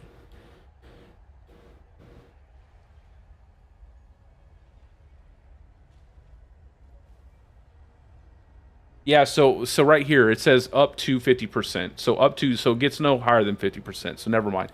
So yeah, you pretty much have a guaranteed 50% crit chance, which is insane, which means that you only have to get crit chance on a couple pieces of gear. Yeah, it might not be friendly for hardcore. But it's certainly friendly for softcore, right? Like, I think it works really well for softcore. You just lose an aspect slot on your amulet, and you know that's kind of sucks, but I think it might be worth it. That 50% crit chance, if you can get an infinite uptime on your Tempest, on your Cataclysm. When you have that infinite uptime, you're always going to have 50% crit chance, and you're going to have a ton of critical strike damage. So all you need to do now is build a little bit of crit chance, on your gear pieces. The rest you can invest in something like attack speed, more crit damage, and you're going to have a ton of damage right up front. Because then you're not, I mean, you don't have to worry. Like, I can, let me go test it out real quick. Let's just go back over to Lilith real fast and see what this amulet can do. Because I'm pretty excited about that. Yeah, I don't think it'd be good for, probably wouldn't be good for hardcore.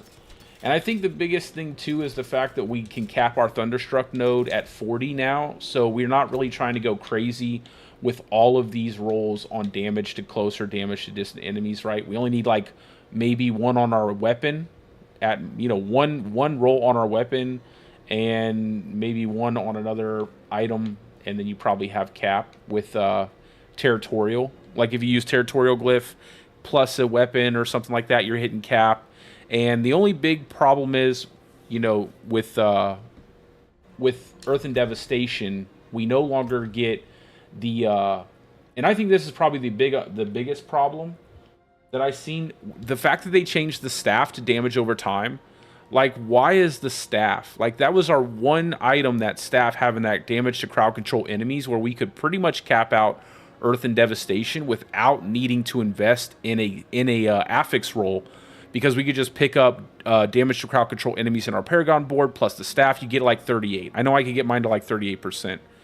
Now we're going to have to get a roll on our gloves or our you know, or some part of our gear. We're going to need a damage to crowd control enemies.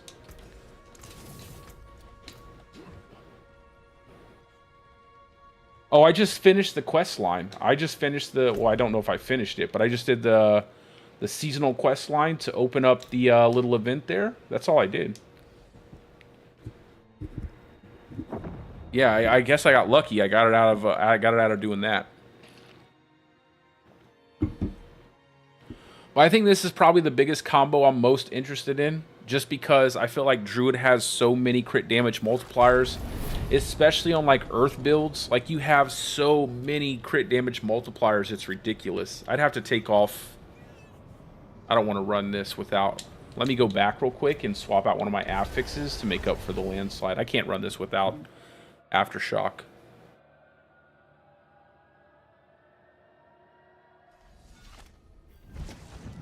Yeah, I mean, it does definitely fit for Earth builds, and the fact that it also makes Earth and Might even more useless, unfortunately. Like, Earth and Might just continues to become more and more relevant with the more and more crit chance that we get given to us, so... They're going to have to do something about our key passives, guys. I mean, there's literally, like, look at our key passives. They're all the same. Like, Lupine Ferocity is basically the same as these two. It's just damage. It's just flat damage increase around the same amount, right? It functions a little differently with Shred, but, you know, for a werewolf-only thing, like, it pretty much... You'd probably still want to run Ursine Strength with the majority of your builds, because you always have that 30x, right?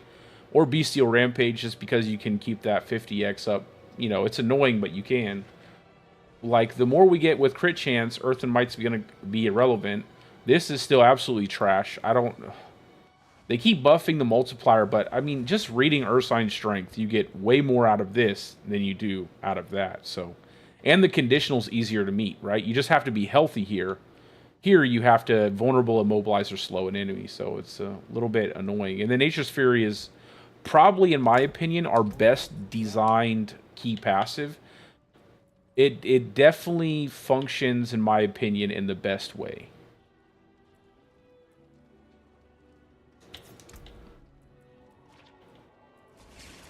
I think it's the most creative one we have.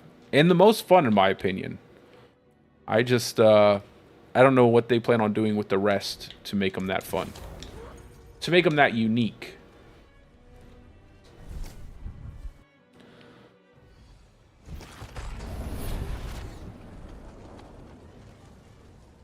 No, I'm not going to swap. I don't have the temp rings for that.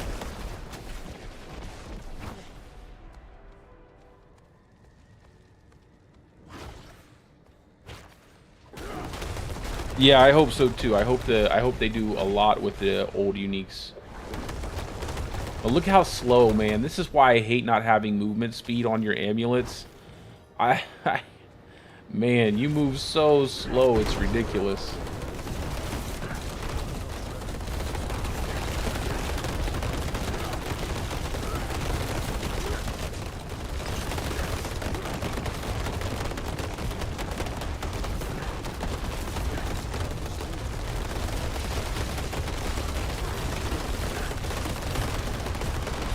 Look how slow I'm moving. I'm gonna have to save up my dodges.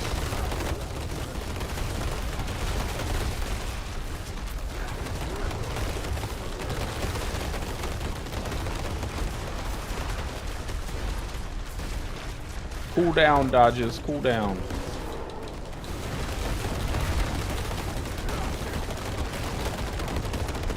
No, she did not just jump up in the middle of my ultimate. Come on now. Oh yeah, look at that damage. Look at the damage. Look at that, guys. I'm telling you, that amulet with this is going to be just crazy. It's just sad that I have no movement speed. This is what happens when you rely on, like, Digigrade Gate to do everything for you. I love Digigrade Gate.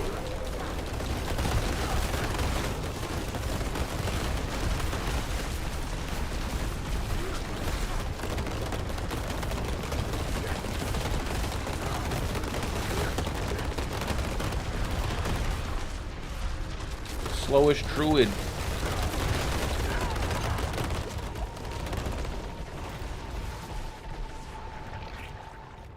Not with this setup, you don't lose a lot of damage. Not with, because you have lightning and you have tornadoes coming out, you don't really lose a lot of damage. However, I wouldn't say that now that's the case. I think now, with the changes that they've made, yeah, you probably do lose a lot of damage. Now this is where I end up dying, because I have no way of escaping these, these fireballs. Let's see what happens, guys. Can I make it? Can I get away from the fireballs? Ah. Oh, God, Lee, I'm stuck. Metamorphosis is bugged.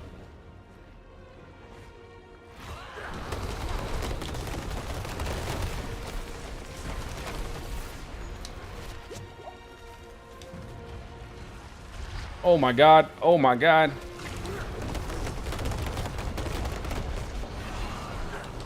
Okay. I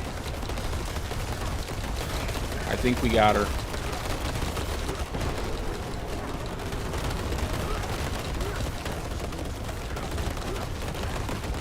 I think we got her. There it is.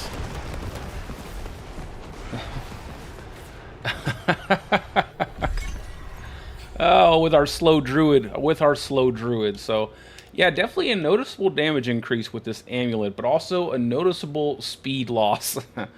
I definitely would have to get like a GA to movement speed on the boots. Like, you would absolutely have to have a greater affix to movement speed. Like, it is... Like, you'd have to have a normal pair of boots, greater affix to movement speed, period. I don't think you'd want to... Or, well, you could probably get a flicker stat. I don't know, man. Having that extra mobility of movement speed feels like a must, too. Like, just having that extra mobility. But, yeah, definitely seen a very noticeable damage increase with this amulet and these gloves. Like, there is no way that... I imagine you get 100x here, you get infinite resources, you get this on an infinite uptime, because you literally can. And then you have a perfect roll on this Lochran's Talisman. You always have 50% crit chance, because you always have Cataclysm up. And then you're getting whatever extra crit damage, plus this massive 115% crit damage off of the amulet. That is huge for the druid. You get so many crit damage multipliers through Avian Wrath, through Envenom. You have your Earth and Devastation node. You have Natural Balance, where you get a 45% increase to critical strike damage with Earth skills. And if you put that on a two-hander, it's then a 90% multiplicative increase to your critical strike damage with Earth skills.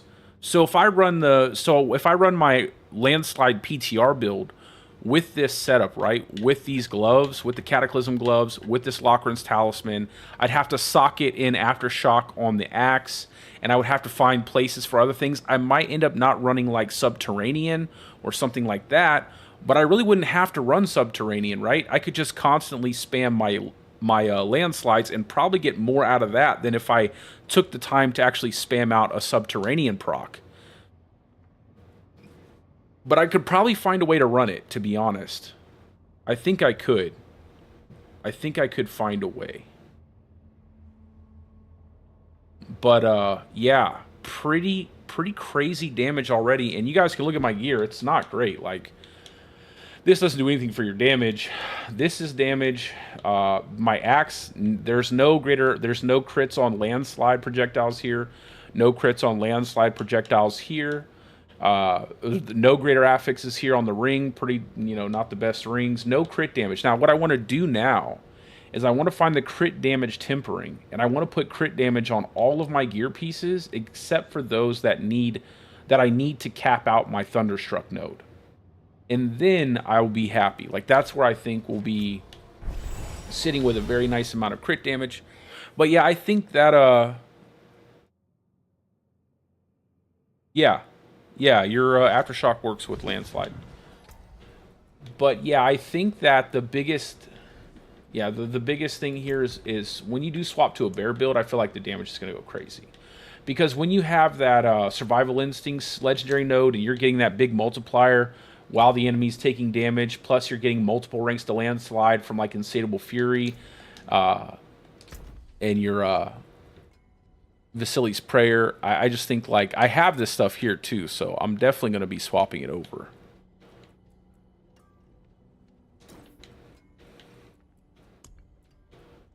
Let me see if I have my other, it sucks that they moved everything out. Now I have to kind of, like, look through all my gear. I do have this really good, Crone Staff, I guess. Could try it out at some point in time.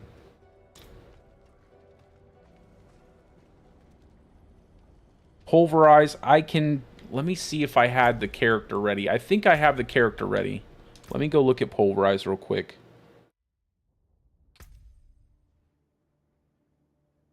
Plays with the new unique. I just did that, what is it? Flynn, I was just doing that just a second ago. I'll go back to it. But just like the brand new Cataclysm gloves are really good with in my opinion, with just about every build. With just about every build, the new Cataclysm gloves are good. And then the Lochran's Talisman has a really good synergy with the Cataclysm gloves.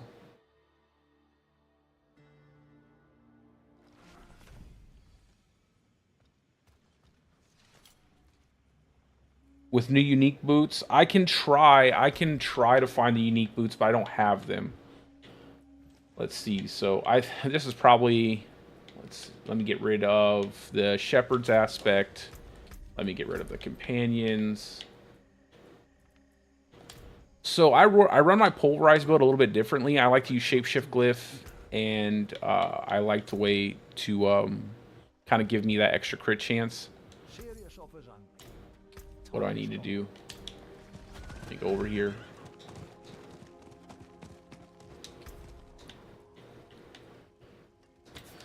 Let's see. What would be the best? What would be the best thing to put on here?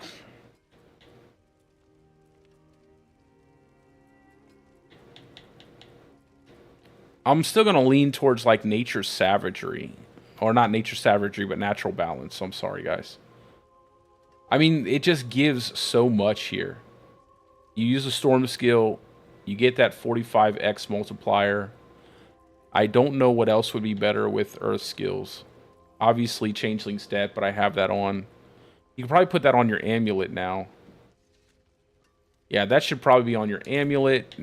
That should mean that you're not really losing too much, because you get a big 83x there. So that's really good. And then on the gloves, we can run.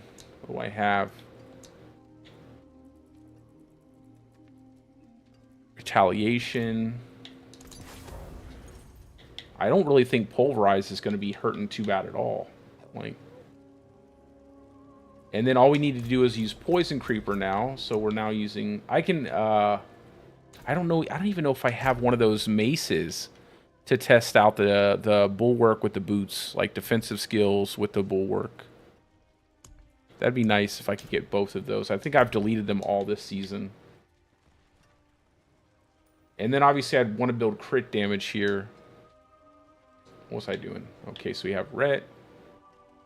We have Pulverize. We have... Yeah, so skills. Let me look at my skills. That's what I was doing. Earth Sign Strength. Let's take off the Ravens. Thank you, Jesus. Let's take off the Wolves. Oh, we didn't have any points in Wolves. So we're good there. We have 3 extra points. Let's see. Where do I want to dump these points? Let me just put that there. Actually, just put it there. 1 point there. Just so we poison with our claws.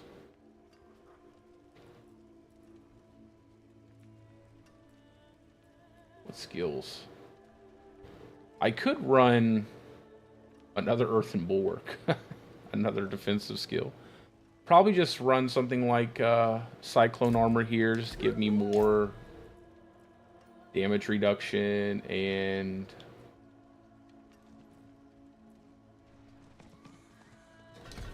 Just go more crit chance, I guess. Anyway.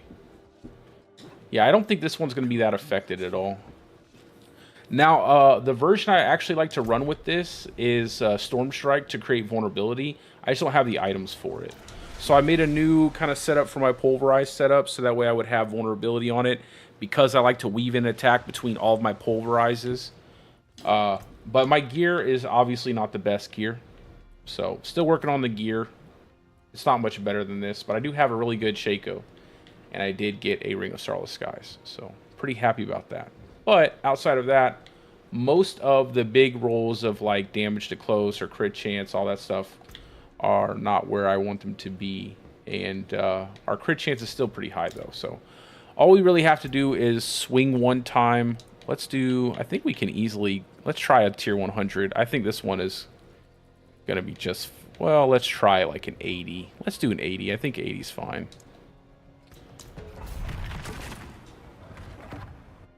I need to get a pair of boots with, which I've been looking for forever, with a greater affix to Spirit Generation, but I can't find one. And I'm certainly not going to pay like 4 billion gold on the crazy-ass softcore market. Yes, Lightning Storm is scaling with attack speed, and it does look like it's scaling with attack speed when I use it, even with the Nature's Fury Landslide. At least in my opinion, it looks very much the same in terms of how much, like, it's definitely not very much the same. It's definitely looks like it's striking more times. I forgot to take off the stupid Ravens. Yeah, I think Pulverize is going to be a pretty solid build this season. If everything goes through the way it is, I don't think Pulverize really loses that much because of Changeling's debt. Also, you know, like, you have Retaliation instead of Stampede. You get to use other abilities. I could put in an ultimate skill right now if I wanted to. I mean, this is just... I just need more Spirit Generation for bossing. Like, that's all I mean, I don't think, like I said, I don't think anything happens to Pulverize, really. If anything, it might even get a little better with the right setups. Like, getting a pair of Cataclysm gloves, running infinite uptime on Cataclysm if you can.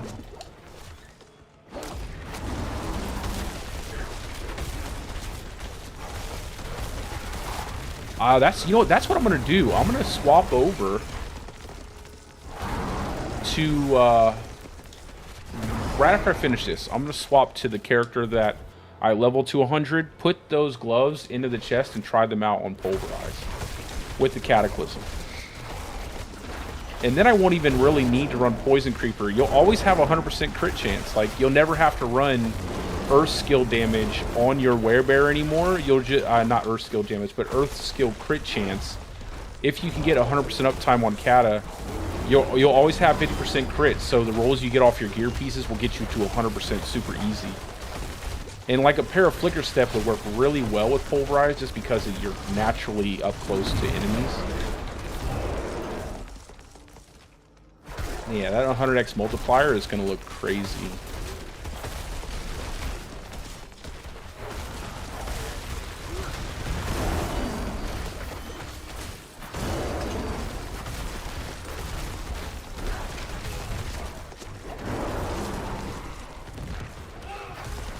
I like that purple.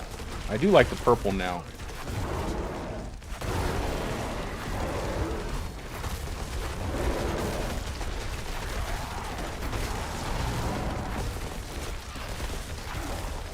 You know, honestly, you might even benefit now from running some of the, no, you probably still wouldn't want to run, like, Boiling Blood would still be bad, I think.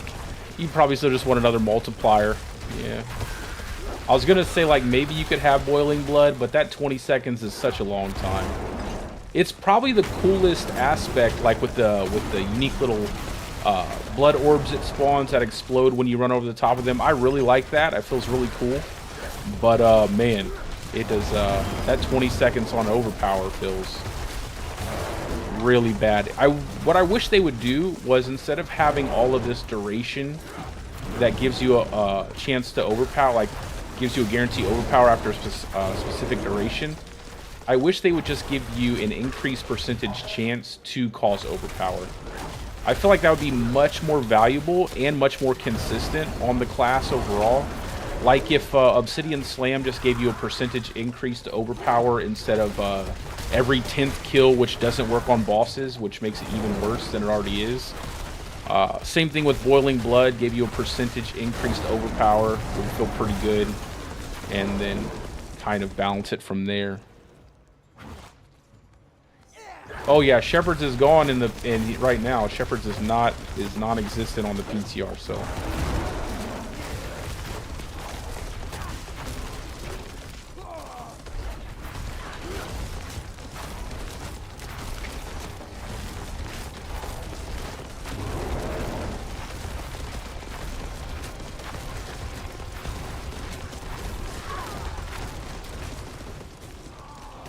Yeah, once you have perfect, like, really good gear, obviously my damage will be much higher. I just don't have the gear for it. So my boss damage still is kind of lacking. But like I said, I'm going to try those Cataclysms. See if having that Cataclysm ultimate makes it feel any better. Probably will.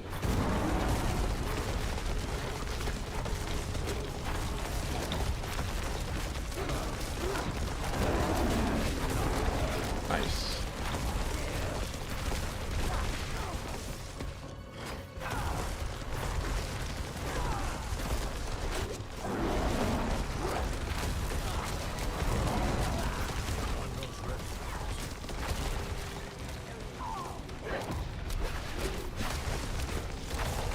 It's just those low hits, like hitting 4 mil, 6 mil. The difference between those hits and a really powerful overpower is so crazy.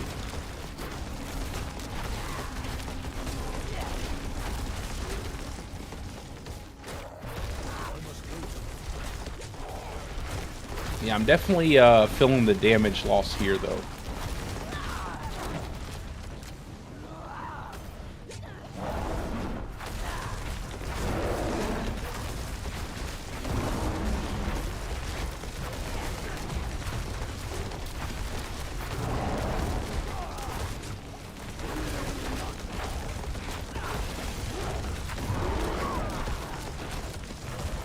Yeah, even with the gear that I'm having, I'm hitting like over, I think like close to 130 mil when I overpower. 130, 140 mil.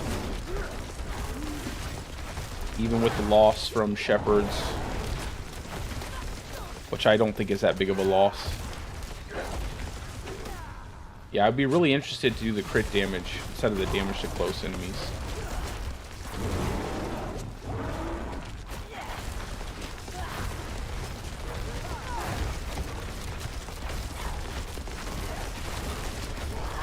Alright, I'm just going to bounce up out of here because this is taking way too long. And I want to try out the Cataclysm gloves.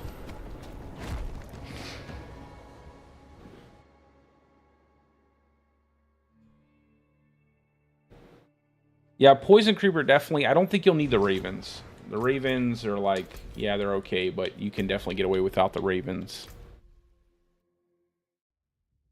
Let me get those gloves real quick off of this character.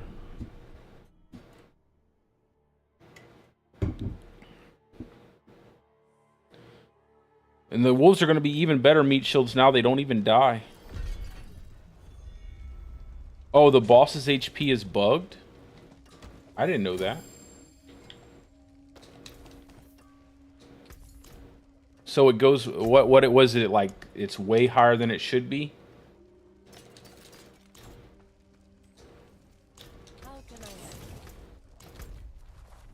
Well, good. We'll go back after this and we'll try it. Is that every time you enter the pit that the boss's HP is bugged?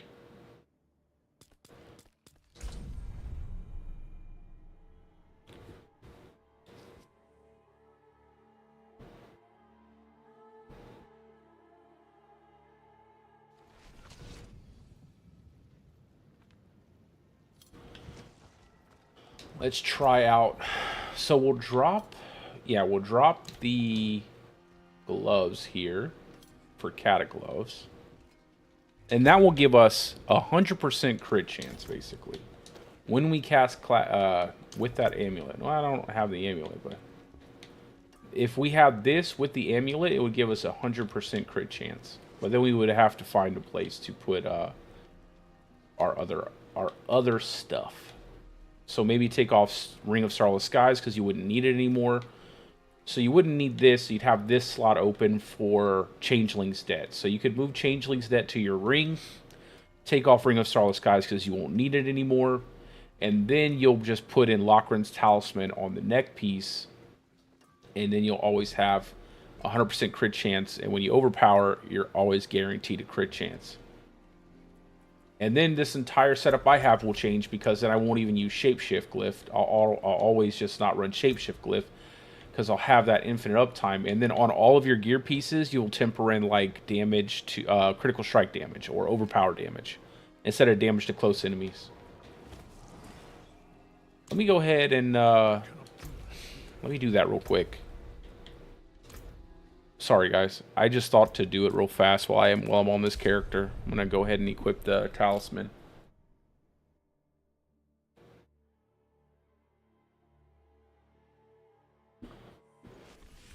So basically just run in, die at the boss, and then you're good. That's what you're telling me.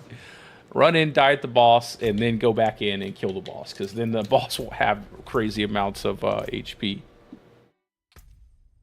All right, back to our Pulverized Druid. Yeah, honestly, I feel like this setup is going to be for like every single build. If it stays the way it is, I don't know how you trade out 50% crit chance and all of that crit damage with all the damage multipliers we have. So then, I don't know if I could afford to do it right now with Starless Skies, but you could just get generation, resource generation and a decent ring. Let me look on my rings. I know I have a few in here somewhere. Damage to distant. Damage to close. Here we go.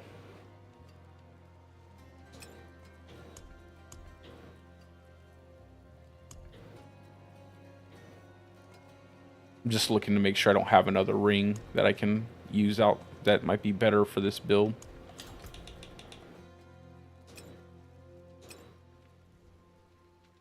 I mean, honestly, the 50X is probably better anyway from the Ring of Starless Skies. I don't think I really need to change it. Let's just give it a go. Let's see what happens here. And then I'll swap into my ultimate. I need 3 points, so we'll take these 2 back. And take 1 from Clarity. Socket this over Ravens. We just don't have a way of cooling it down fast enough.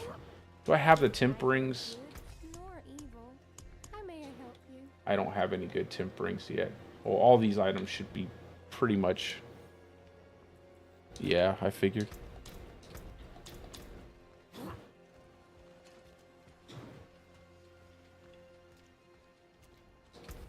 Let's try it out.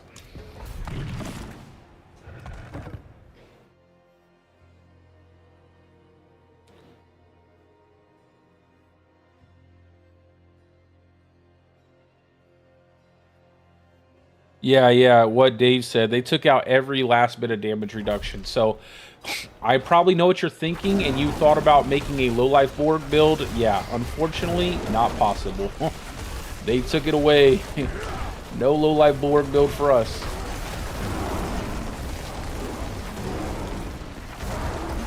Yeah, just spamming crits everywhere.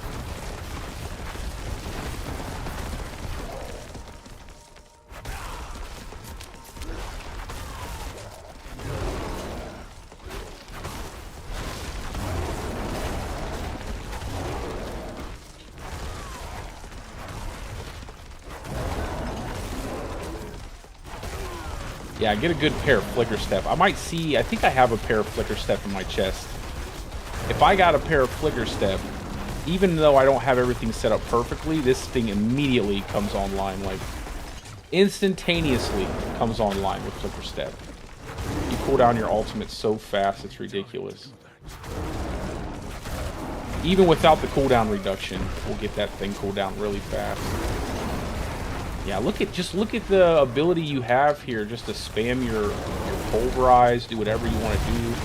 Infinite resource. You don't have to worry about anything. 50% crit chance. 70% multiplicative damage currently with the set of gloves I have.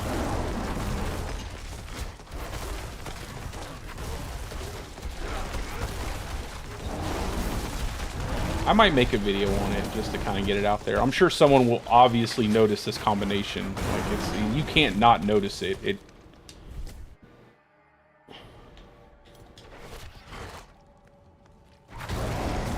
I mean, it's just a ridiculous combination.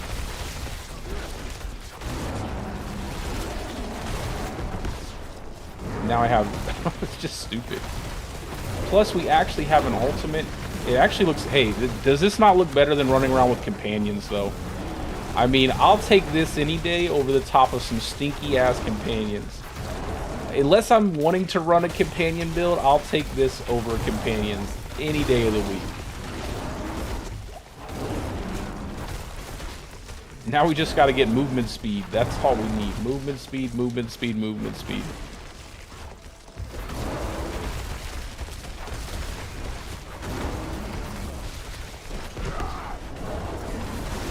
Just instant crits all day. And there's no investment in crit chance to earth skills at all. Like zero. You don't even have to.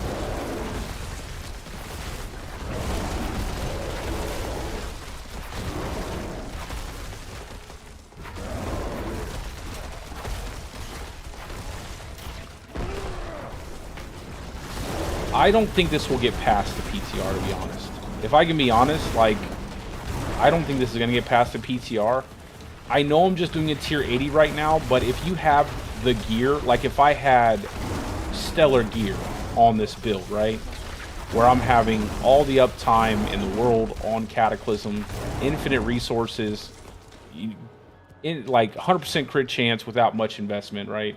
There's no way that that would probably get through unless they just want to give us a season where we have crazy combos like that.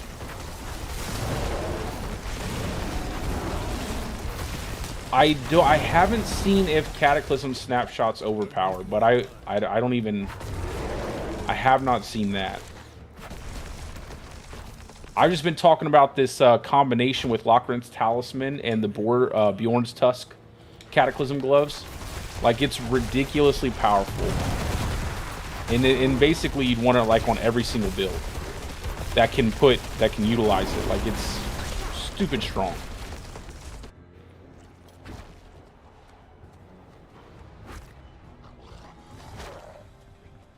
Unless, like I said, unless they want us to have a season where we just have things like this. So die to the boss, right? I'm gonna die and then he'll not have like crazy HP.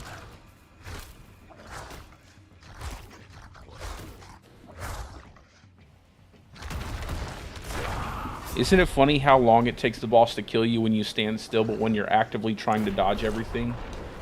They kill you in like one hit.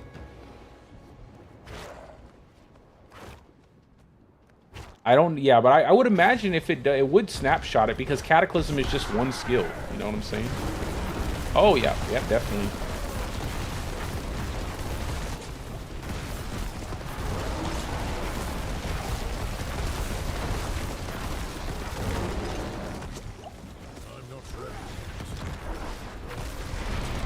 Yeah, man, imagine just being able to pop Cata every single time you pop Cata. Just Cataclysm, Cataclysm, Cataclysm, Cataclysm. And you'll never run out of resources. You'll never run out of resources. And honestly, Pulverize is probably like the best build for that because you literally have no use for most of your aspect slots after they took out Shepherds and Stampede, right? You can afford to have like different things on your gear, right? There's no way, like, I'm gonna go grab a pair of Flicker Step boots. I think I have a pair in my chest. I think I have a perfect pair. Let me grab a pair of Flicker Step and see what we can do here. Because if I can Flicker Step and cool that down and constantly spam Pulverize, it's gonna be crazy. Obviously, it'll slow down on the boss, but for our setup that I currently have, you know, it'll work. It will work. Do I have a pair, though? Or have I destroyed every pair of Flicker Step that I've gotten this season? Don't see one here. I've probably broken every pair. But here's what I want to know. If Lochran's Talisman is this good, what the hell are they going to do with Banished Lords? Okay? Like, if Lochran's Talisman gives you this, 50% crit chance, basically, when you get a perfect roll, a 1% critical strike damage for every one resource you have over 100. You couple that with the Bjorn's Tusk, and you get infinite resources, basically 100% crit chance when you get crit chance on your gear. Stupid powerful. What are they going to do with Banished Lords? Because it's absolutely trash. It's like, what are they going to do? And of course, I don't have a pair. I don't have a pair of Flicker Step. Man, that's unfortunate. I would have loved to have had a pair of Flicker Step to really let this thing go. I should have spent more time farming. Yeah, I'm in Softcore. Anybody want to join up in a party, by the way? Feel free to add me. My Battle.net tag is in the description of the stream. You guys can jump in. We can test some stuff together. I have no problem. Let's do a tier 100.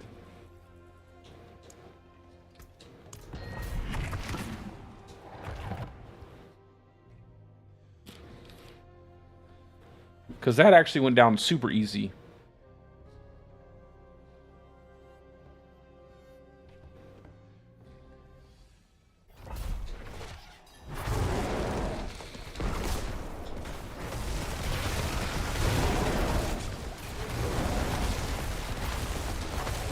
Now I just need attacks reduce evades cooldown and I'd be good.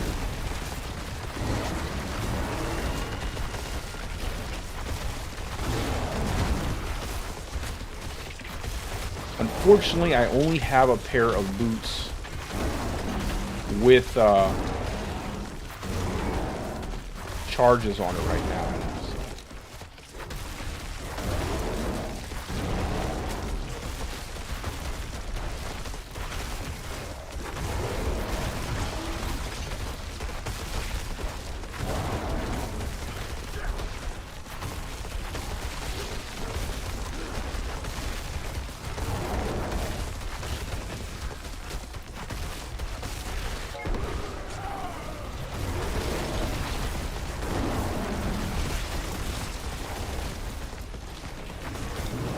Just a second. I will go ahead and get you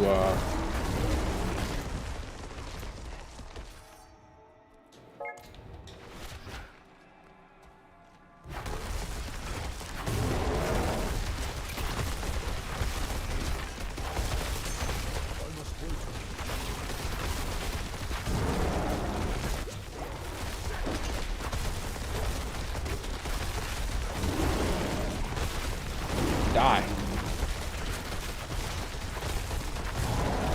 There we go. I must wait.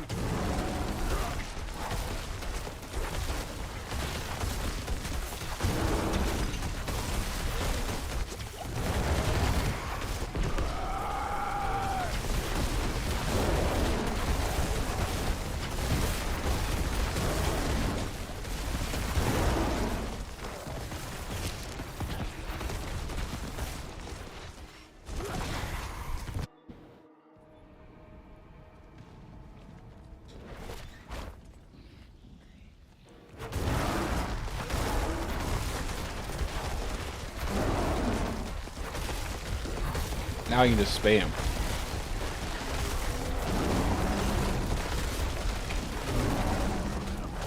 Got us a lethal shrine. Yeah, the 100 feels a little bit more difficult than it does right now currently.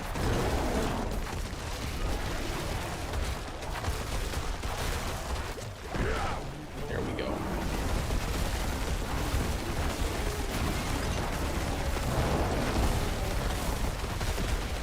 Is that Joker healing up? I think he is healing.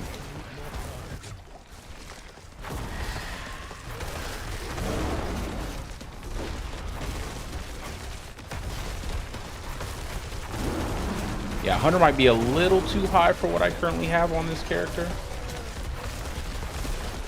Probably still get through it.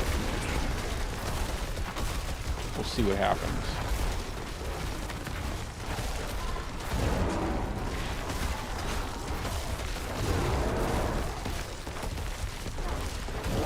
There we go.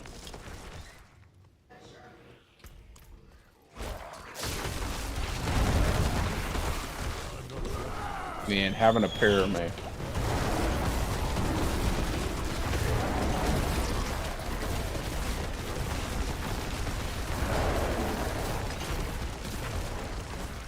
Is there anything, no, yeah, far from OP. Far from OP. Yeah, I would say it's still looking like it's the exact same meta where it's just Barblo Season 4. And everybody else is just kind of chilling on a different, you know, we're all on a different wavelength. We're down in the pits. Barb is sitting up in the castle. You know what I'm saying? You got all the damage, all the tools, all the fun, the speed, the damage reduction, everything. Barb has everything.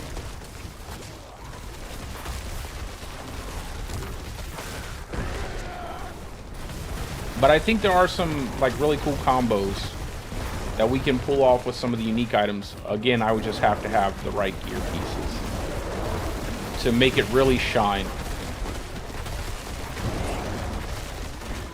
Yeah, you're definitely, for Druid, you're going to have to be a little bit more, I should say, like, thorough with how you do, you know, you make your builds and stuff. You're going to have to really kind of look at things, make sure they're all fitting together well. With Barb, you can just kind of slap some stuff together. Go kill a tormented boss, right, with a fresh level 100 and a basic skill build. Just go kill him right away. Do a couple whirlwinds, blow up a boss. But Druid, you're definitely gonna have to, you know, farm some decent gear. I think this is just proof, like, even though I feel like this is a pretty strong set here with these two items, without the right gear, my damage is still very mediocre comparatively.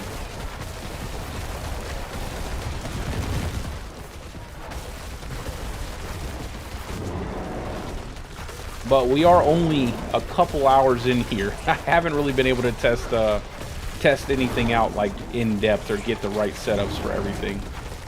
Because with this, I'd like to have 100% uptime with Cataclysm. With every single build that runs the Bjorn's Tusk gloves, I definitely want to be able to set up like near infinite Cataclysm or infinite Cataclysm, right? So that way you always have that resource. You don't ever have to worry about resource generation. And then you can probably do a number of things with your gear pieces.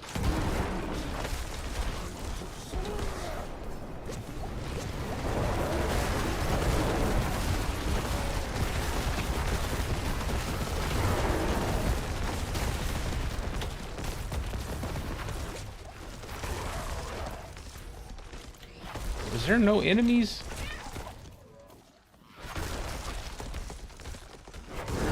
Which skills are you looking to see?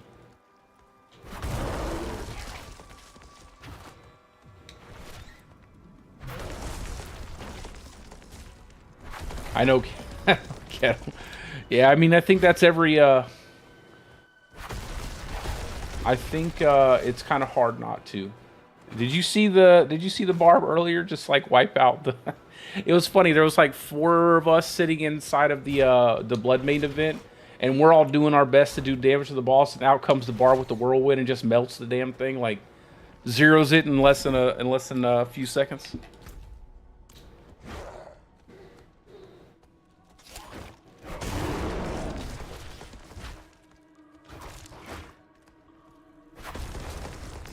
Yeah, Rogue is going to be pretty good this season.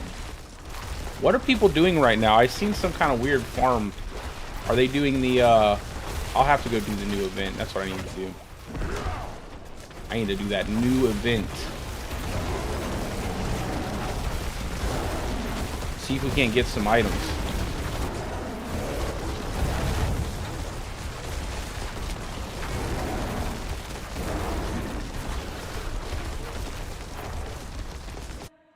Hey, hey.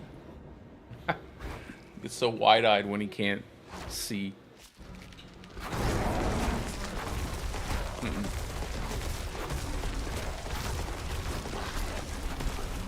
Forgot.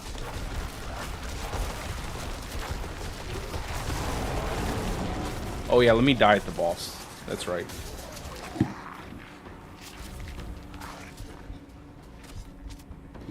And then kill the boss.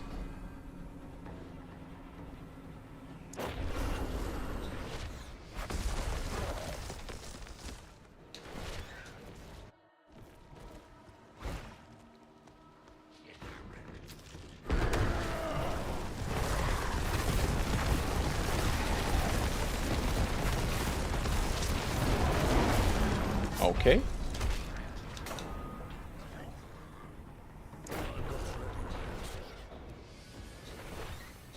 I'm not gonna spend too much time on this deal here. I'll probably go and do the new event. We already know what pits are, so.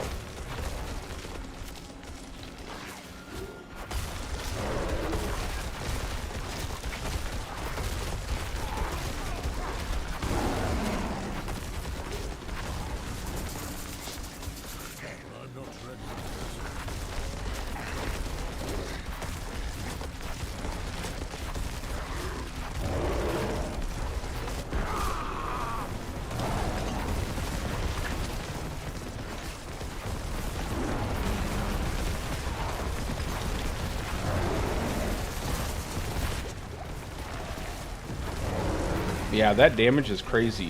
When you get the uptime, that damage is actually pretty crazy.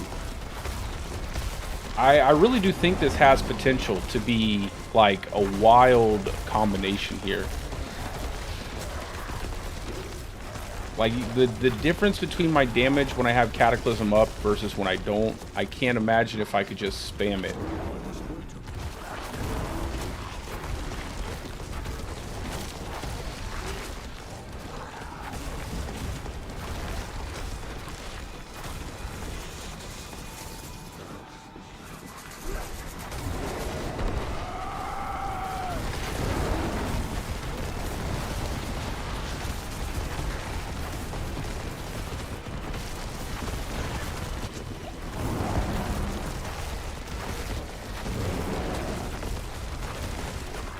There we go. Look at that. A tier 100 with I mean, I don't think that was that bad.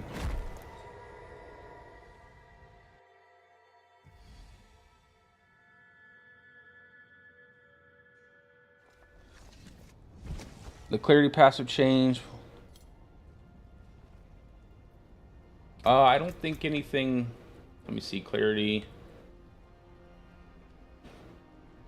I mean, it looks exactly the same. Clarity looks fine. It doesn't. I think they just put ranks to clarity on your amulet. Shred and Cataclysm. Let's see, Cataclysm. Yeah, they buffed up. It looks like the lucky hit 85. Shred, lucky hit 22.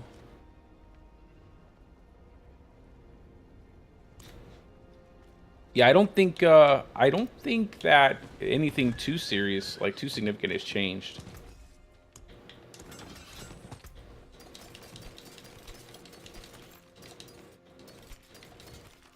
I just need to get rid of this staff. I need to get rid of this staff and get a pole arm. and then get the same exact things on it.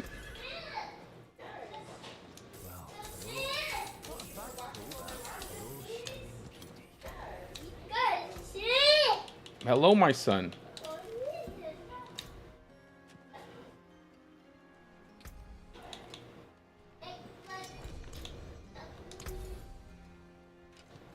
You got a flicker step?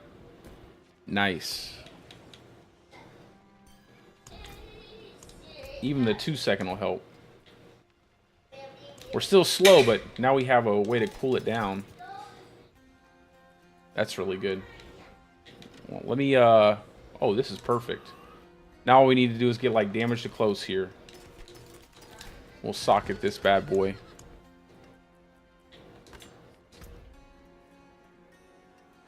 I don't have anything. There we go. We got crit strike damage. So that's what we're looking for. We're looking for that crit strike damage. 170% crit strike damage is pretty big.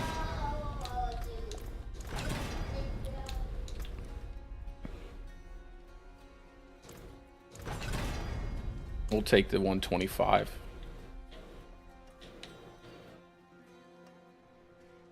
Yeah, so I think we only have, yeah, we don't have any duration there. So we'll just try to get like pulverize size. Probably won't get it though. Oh, there we go. We did get it. Hey. Let's throw a socket into this bad boy. And then what I'll do is I'll swap this out. Give us vulnerability. So now we'll be able to cause vulnerability. And we have Poison Creeper for poisoning. And we'll be good to go.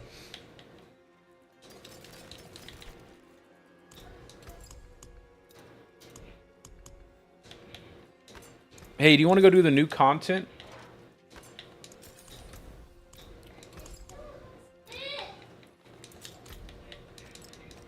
There we go.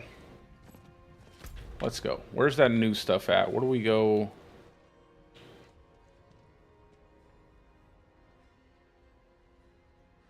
I think I really do think there's some potential here, though. Like, don't look at what you have to understand. Look at my gear. It's not like I'm running around with the best gear.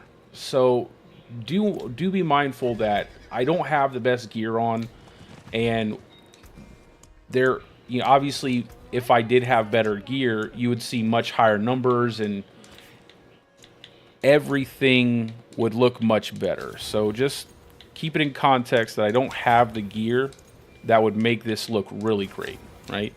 We're still kind of running mid-gear because I didn't really do much on my softcore characters this season. Where's that new?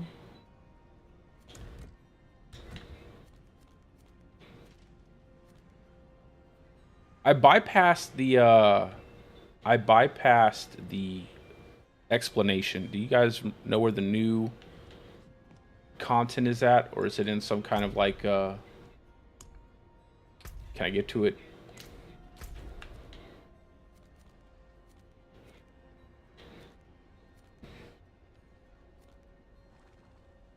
Yeah, I'm saying I want to I gotta make a shred build. It's just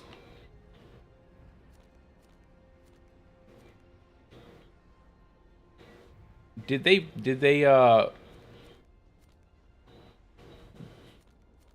wasn't it up here somewhere? I have one of the items, I think, on my other character, my Landslide character. Let me go check over on them real quick and see. In Nightmare Dungeons and Hell Tides. 30 mil crits. Yeah, I'm really thinking I want to build up a shred build. I just have to do it. Okay, it functions like Nightmare keys. Do they also drop when you do them? Like, can you get multiple? Let me put this in the chest so I can do it on the Pulverize build.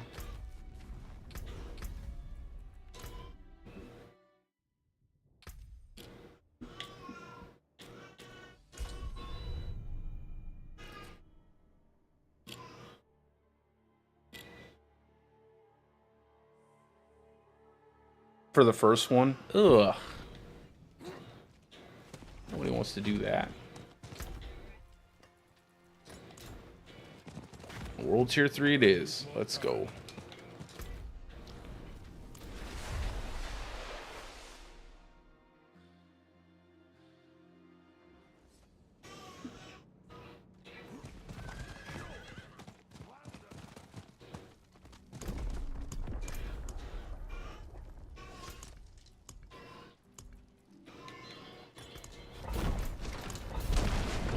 Oh, that's pretty dope. I like that animation.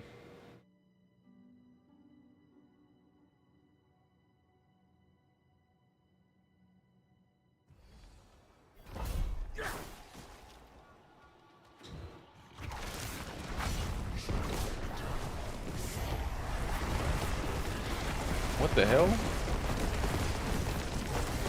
Oh, I forgot to swap out my, kind of put shockwave down on my polearm. I'm not gonna lie, I like seeing the polearm on the druid way more than the staff. I like the spear, man.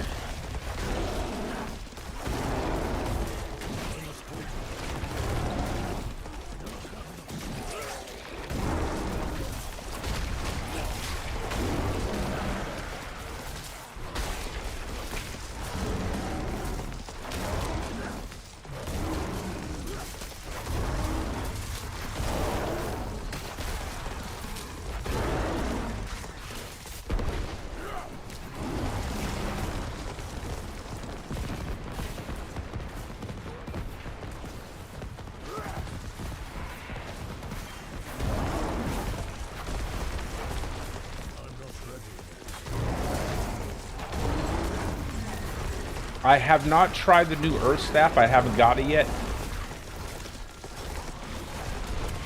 What I've been using is the brand new Bjorn Tusk Gauntlets, as well as the Lochran Talisman combination, and it is like really powerful in my opinion.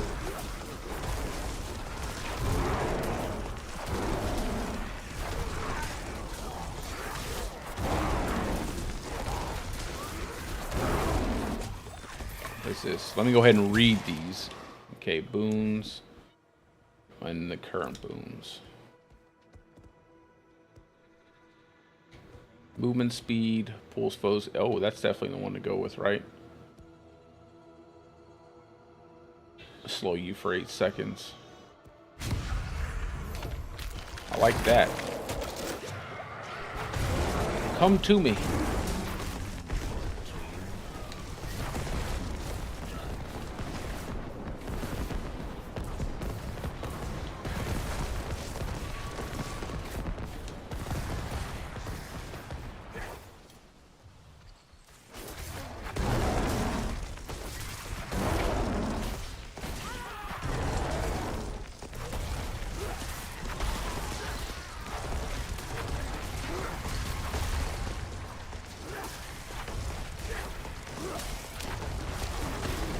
I like this one. You just pull enemies towards your character. That's really nice.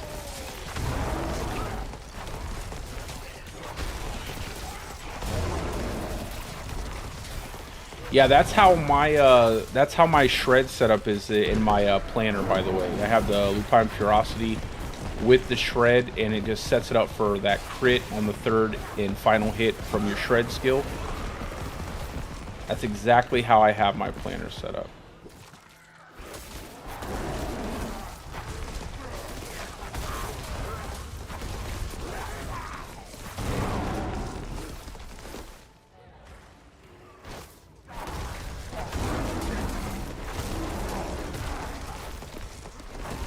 Oh, this is actually a pretty lengthy little ordeal here, huh?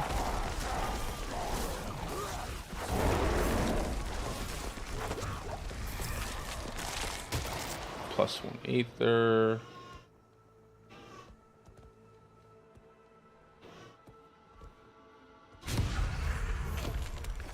Let's do that one.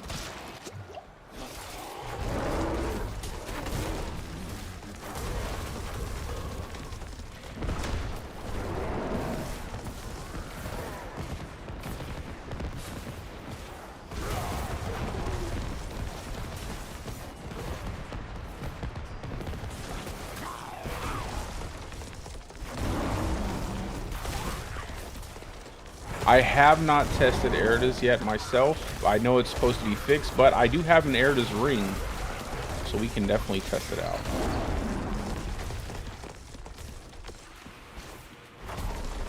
Oh, it feels great to have Shepherd's Gone, man. It frees up so many things for you to try out with your setups.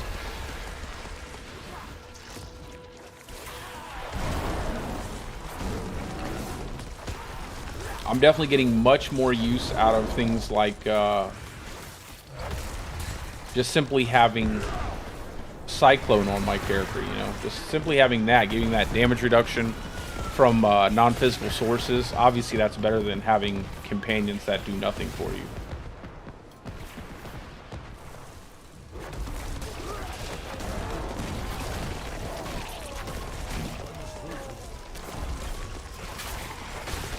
I have not seen that one yet, or if I've gotten it, I haven't used it.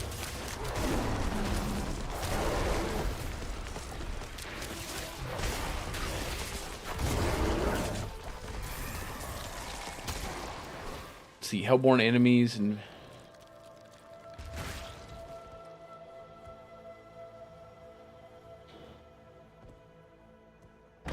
We'll do that. I don't even know what that means. We'll go with it. Man, this is actually pretty long, huh? Oy, oy, oy.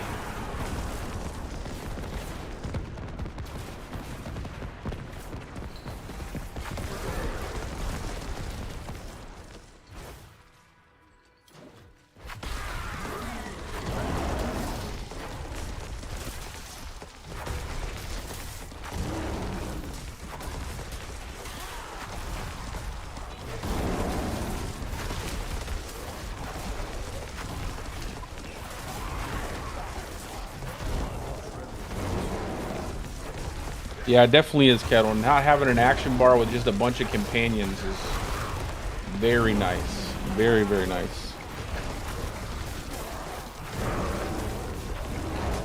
For some builds, I think it depends on your setup in terms of your damage loss loot. So, like I said, this little build here with Bjorn's Fangs as well as the Lochran's Talisman, I really don't see much of a difference. I just did a tier 100 dungeon, and when I have my Cataclysm up, I'm doing way more damage than what I was doing on the seasonal realm, just because you have basically 100% crit chance, and you're just spamming your Pulverize like crazy. And that's with pretty bad gear. So for some builds, I haven't really noticed it, and I don't know if I will if I use this similar setup. And I feel like almost like I'm trading off my companions for these two items. Like, that's exactly what it feels like. You trade off your companions, grab these two items, you get 100% uptime on your Cataclysm, and then you're always dealing a ton of damage, and you're probably doing way more than when you had companions. So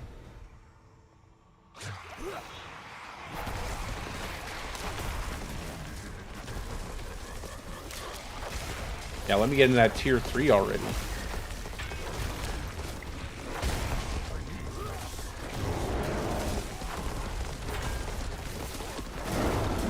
But I don't think tier 8's going to be enough, in my opinion. Like, level 200 monsters are going to get blown up so fast.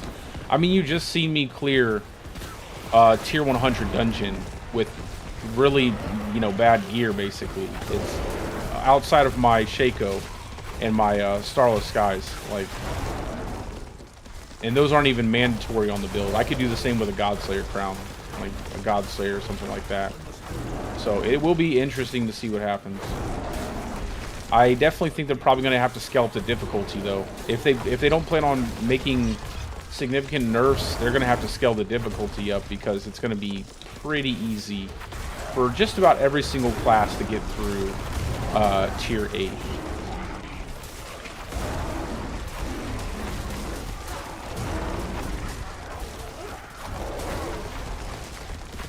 When it linked to me with a bunch of crazy stuff, bro. I couldn't open it.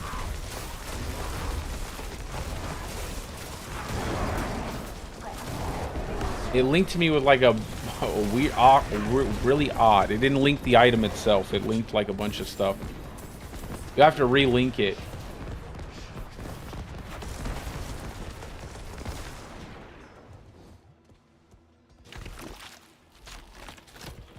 let me show you what it did. It linked like I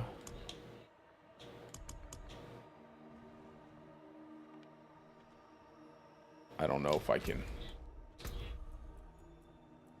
Are you on right now?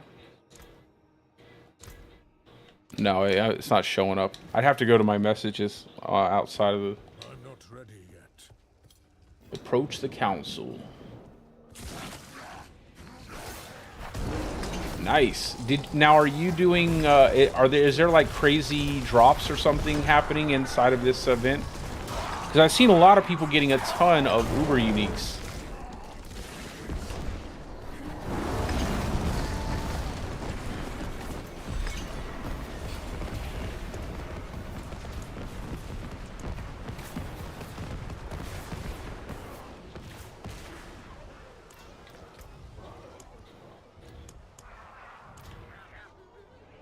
Spoils of equipment, spoils of materials, spoils of gold, stash. Oh my god, did you see that? Lots of. So this is based off the amount of burning ether. Okay.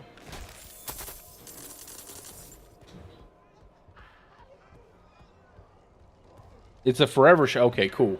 Cool. That's really good. That's probably why I couldn't see it. I don't know. Maybe because we're on 2 different servers.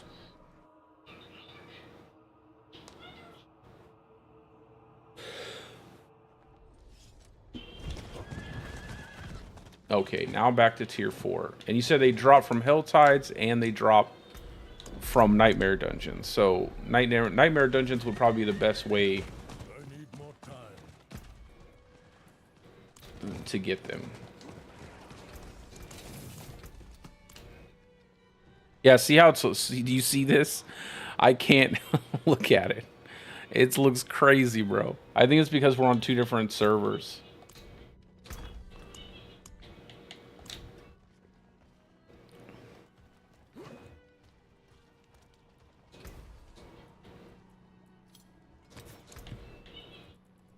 I thought you were linking me like a video or something, like some kind of link outside, like to YouTube. All right. Now we actually, let's try a different defensive, Mending Stone. Let's try out Mending Stone. So we get 6 more seconds on our barrier.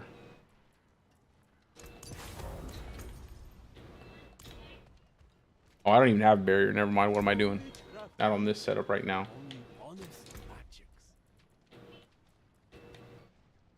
Let's see. Increase dodge, earth guard.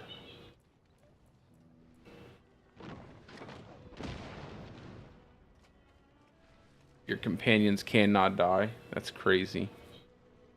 Definitely gotta socket that in the companion setup. Alright, let's go back to Might. And attack the mainframe, yeah.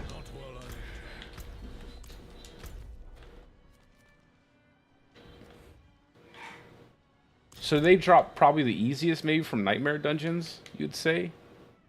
Let's just run like Mercy's Reach real quick and see if we get something out of there.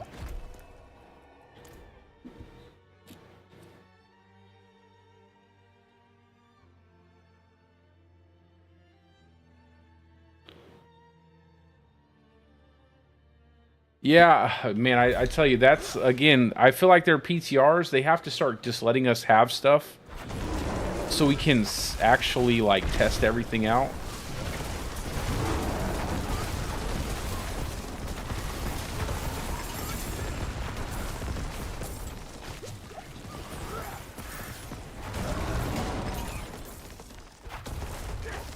Oh, man, that movement speed is killing me, yo. I might not keep these flicker step on. Oh, I'm lagging up too.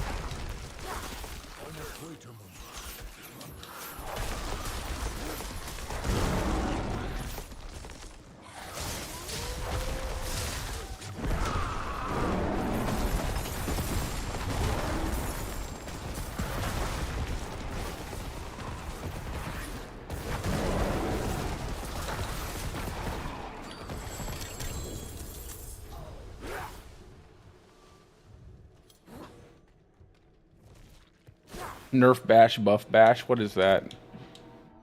Is that sword? Basic skills deal 200x increased damage, but additionally cost 25 primary resource. Yeah, nerf bash, buff bash. That's basically what they did there.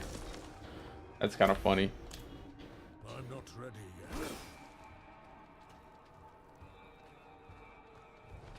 It's super easy to build up like primary resource generation. That with Cataclysm, guys, that's gonna be it right there. That's a basic. That's your Stormclaw build, right? Can we equip this? Can Druids equip this? Is it Barbarian only? Oh, that would have been nice. How do they get that? How do they get that, man? Come on, is that real? Like we can't have. No, that's not the right one. This one. We can equip this? Yeah, we can equip this. So here you go, guys. This is a perfect example of why these gloves are so good. And you might actually be able to make, probably not a Stormclaw build, but you'll be able to make a basic skill build. Probably, I don't know, maybe back to, probably you're going to have to go ahead and run Wind Shear again. Let me get this sword here. So, is it this sword? No, it's not. It's this sword. So this sword gives you a massive multiplier to your basic skill build, right? Now you take this sword and you couple it with the Cataclysm gloves, where you always have infinite resources. And bam, you have a 300x multiplier to your basic skill build, and you never use primary resources because you always have Cataclysm up. So you could probably build, I don't know, like you couldn't build a Stormclaw build, but you could build like a Claw build. You could build like Wind Shear would probably benefit from this. I need to get this sword for my Wind Shear build because I actually think this would make Wind Shear even stronger than what it already is, like a flat 300x multiplier. And you get basics and basic attack speed. That's pretty big because that's an entirely different damage. That's an entirely different attack speed bucket than what we're built. You know, that falls right into rapid. You know what I'm saying? So now you're going to have rapid, and you're going to have a basic attack speed. I need to get that sword. I need to get that for Wind Shear.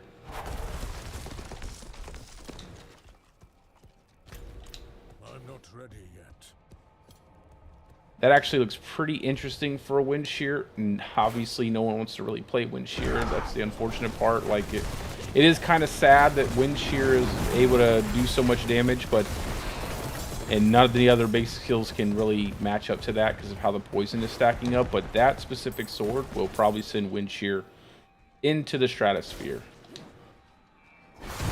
and I really want to get it.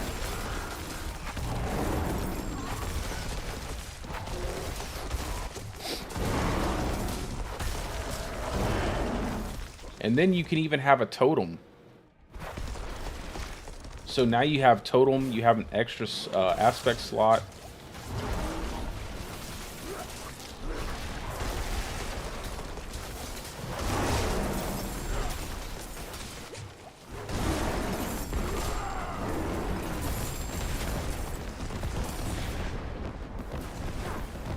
Man, this is painfully slow without movement speed.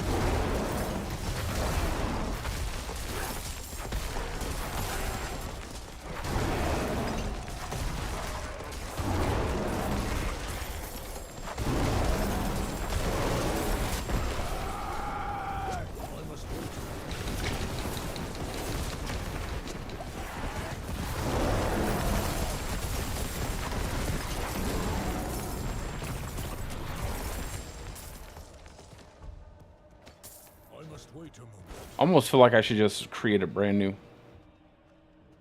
Oh yeah, that's true. That is true. That is true. I wasn't even thinking about that. See, man, that sucks. Well, you wouldn't lose it. You would just not have such a high chance to proc it. You could get it on your totem, and it would be much lower, but would it be worth it for a 300x multiplier, right? So you wouldn't really lose it because you could get it on a totem. Is that a two-hand sword? I don't think that's a two-hand sword, is it?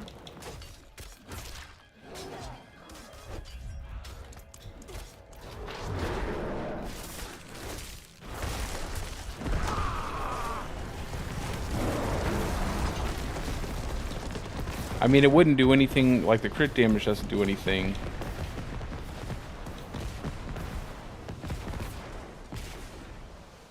It doesn't really say if it's... It looks like a dagger, right? Like a dagger or a one-hand sword? Yeah, it's a one-hand sword, critical strike damage, never mind.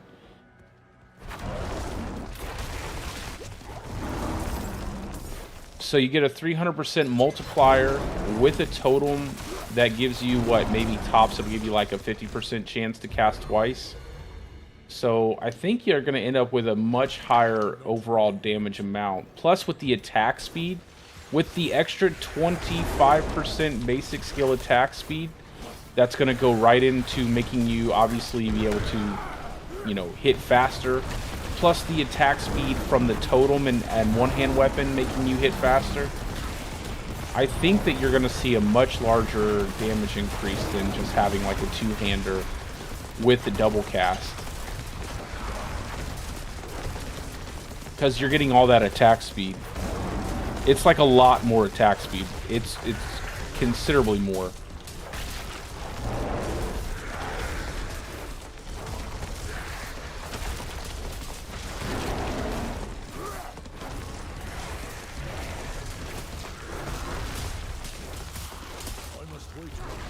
They don't have a druid dev. Their druid dev plays like another class.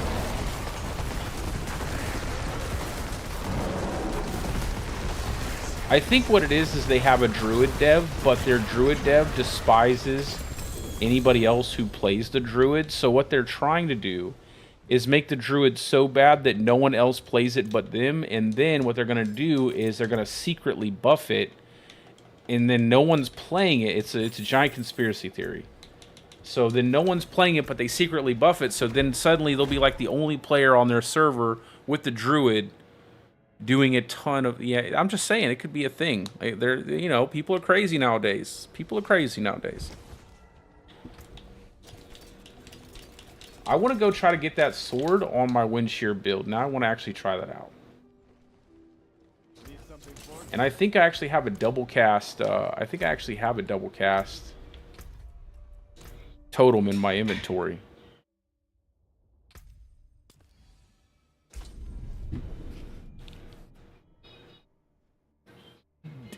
Is there a specific boss that drops that? I don't know.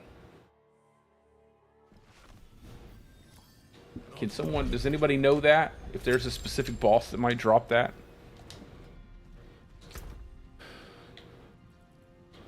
Let's see, I know I have a totem in here somewhere.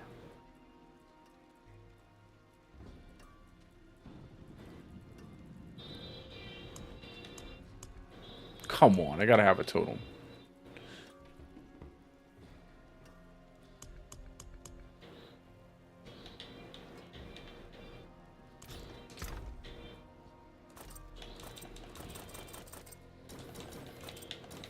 Can I just do all items? Transfer all?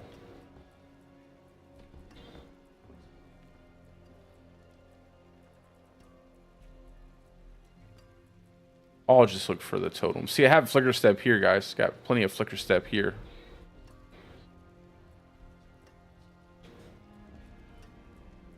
Let's get my bossing mats.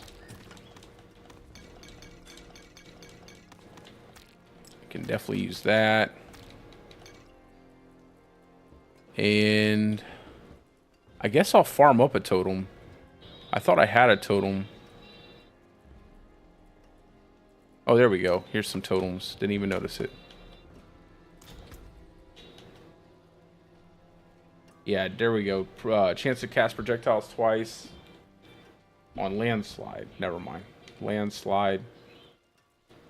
And Boulder.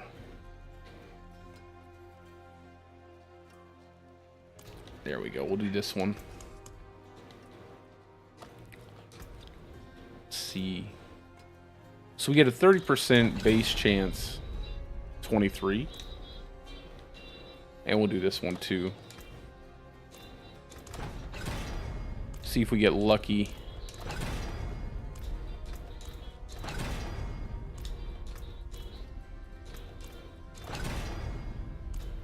And then we will try to find that sword. Oh, there we go. Now we just got to get super lucky here.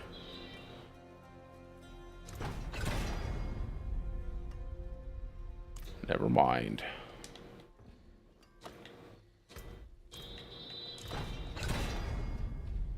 I'll take it.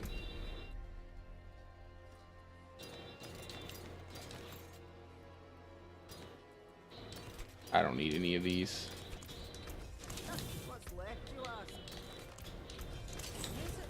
All right, let's try to find that sword.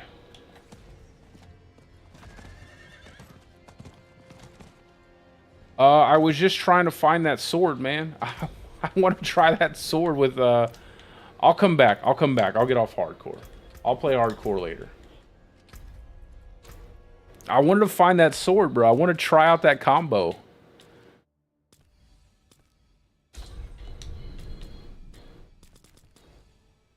Let me swap out these gear pieces and go back to my landslide setup.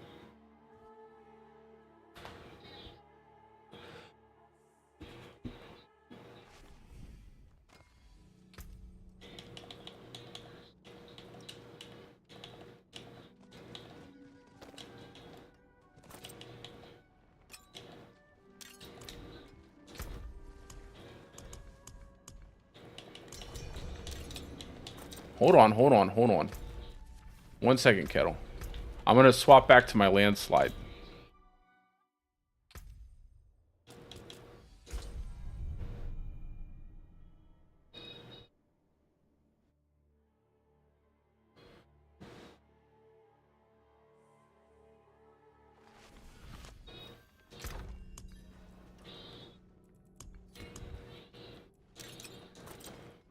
All right.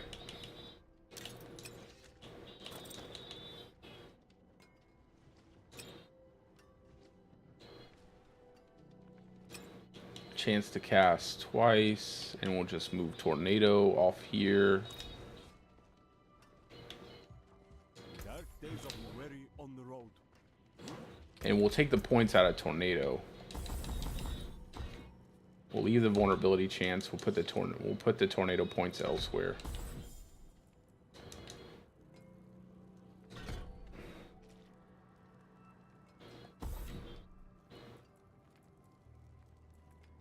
Let's see. Where do we want to go? I think we just get more damage, right?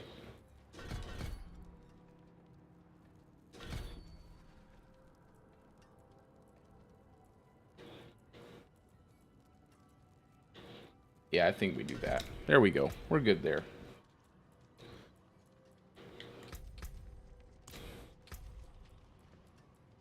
And then, yeah, put the aftershock on the totem.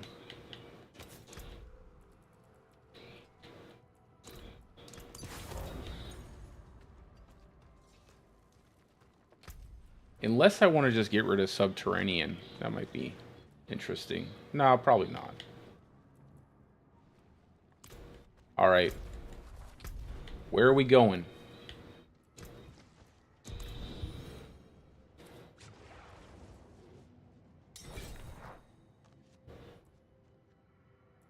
I agree, Brandon. Like, I feel like Cyclone is a bad enough skill and Bloodhowl is a bad enough skill that it should automatically affect party members. It is ridiculous that you need an aspect because no one's using that aspect, right? So it's ridiculous to me that you need an aspect to actually do that. I think Bloodhowl, if you just took the Bloodhowl aspect, put it into Bloodhowl, if you took the Cyclone aspect, put it into Cyclone, it would immediately make those skills so much more valuable, especially when you're in a party.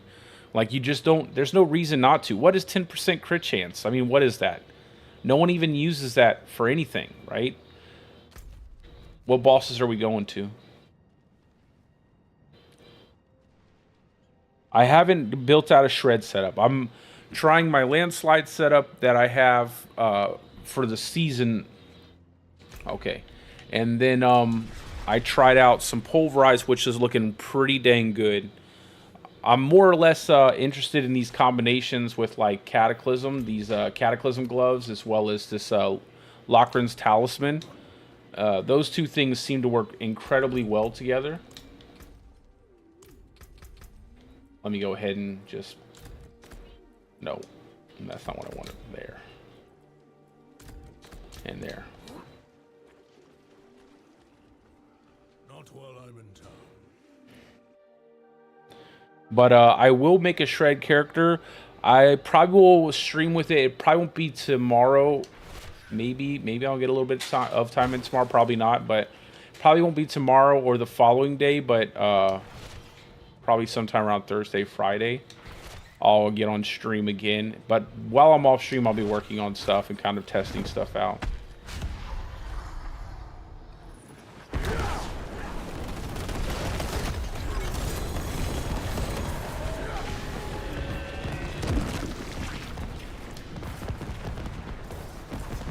Oh yeah, wait. No, we don't have to leave anymore. I don't have any Stygian stones.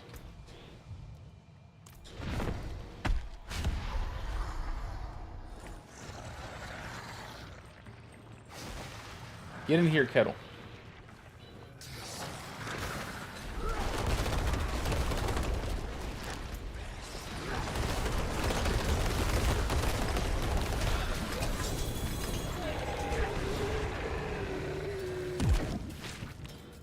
I guess I'll keep the sword because the sword's now the go-to item, right? Get that crit damage.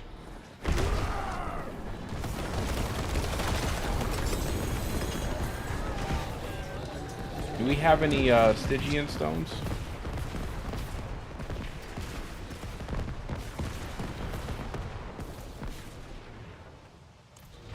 I'll have to go get some. We'll have to do like some pit and get some Stygian stones.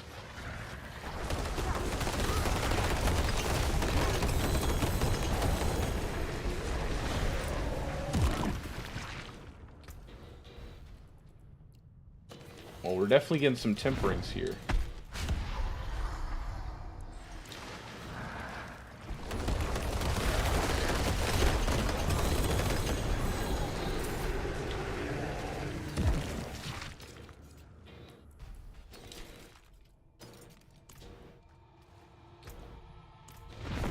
I think that's my last one for Varshan.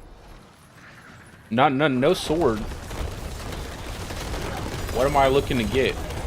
Is there something that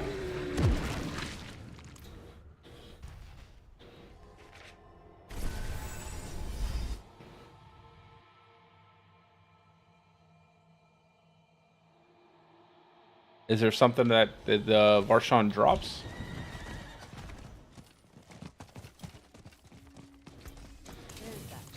I'm just trying to get the aspects, man. That's all I'm doing with the gear pieces here.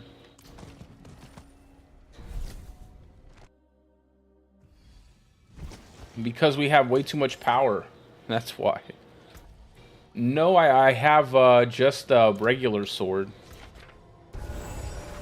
I don't know. I just got lucky with the... Oh, yeah, I had those on my Season 4 character. I got these already on my Season 4 character.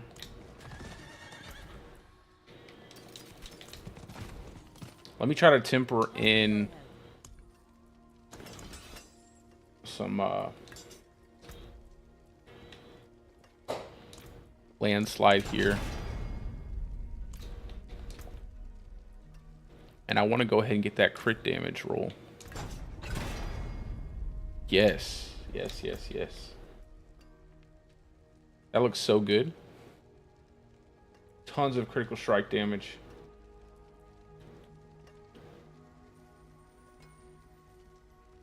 Got vulnerable and damage. Try to get some critical strike damage also.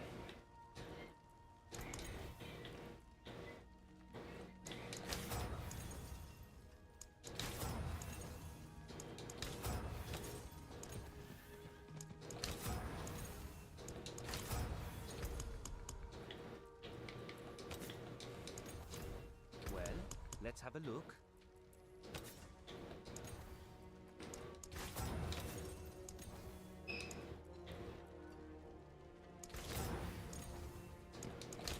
Come on, give me critical strike damage.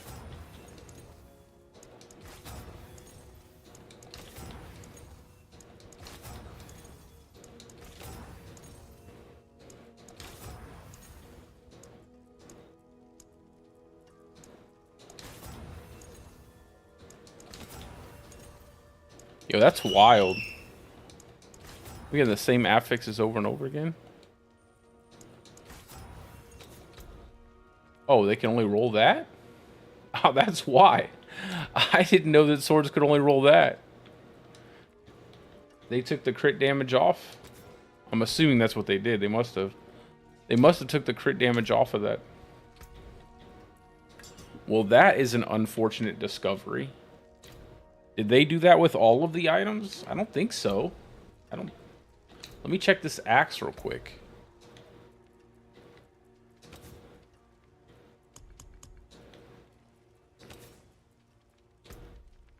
No, those have critical strike damage. Yeah, crit strike damage.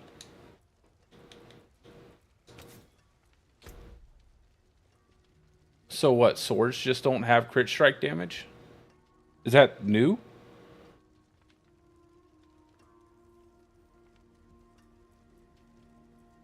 So you just simply can't roll critical strike damage on your sword? That's kind of lame.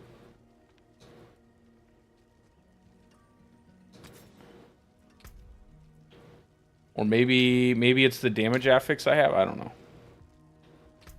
That makes it not as good as I want it to be. I'm just going to take off that and put on the axe. I can roll crit damage on the axe at a much better value than the 17 measly % of crit damage you get. That's crazy.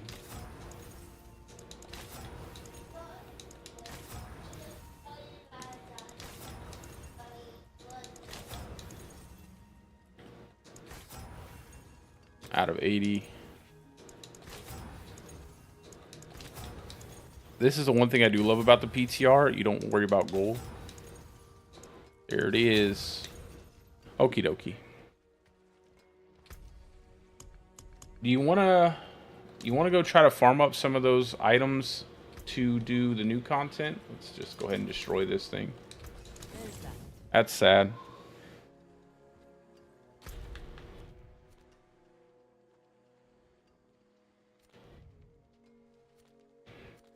Let's go do some Blood Maiden. Maybe Blood Maiden will drop it faster. I really want to try out this new stuff. I don't want to do nightmare dungeons. If anything, we'll do like a couple nightmare dungeons. Do they drop from the pit? We could probably run the pit a few times. I need more time.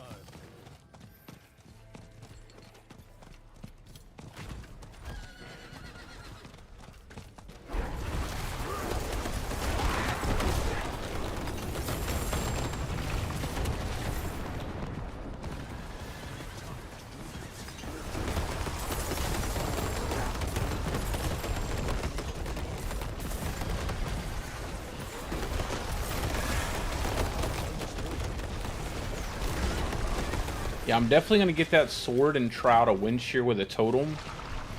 I think it's going to work really well. And then I'm going to build out a shred setup. And I'm also going to try to set up my bear build for just like a pure landslide setup without Nature's Fury.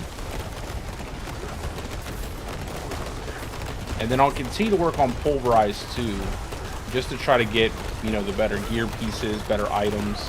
I'll probably make a few characters just to get the gloves at like a perfect roll on the gloves. Just make a bunch of characters on both hardcore and softcore just to get those perfect gloves with a 100x multiplier. But that, I won't do that. Obviously, I'm not going to do that on the stream. I'll do that off stream.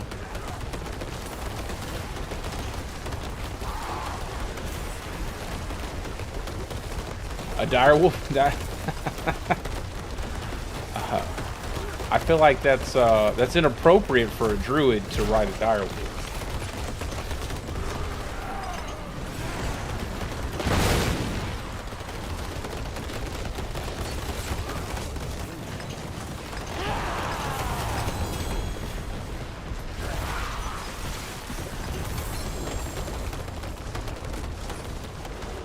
I got a Tree of Whispers done. I'll go turn that in. Hopefully we'll get a key from there. There has to be a better way to farm keys than just, you know, a fast way, a more efficient way. Yeah, I wonder if we can craft them, possibly. Maybe. I'm sure they'll probably add a way to craft it. It is done.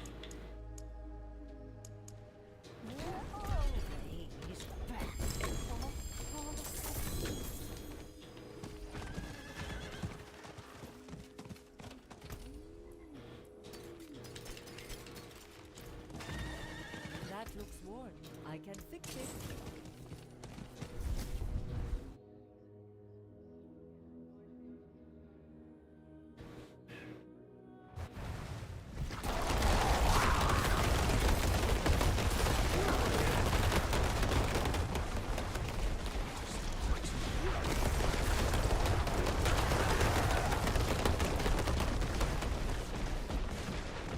I don't have any hearts.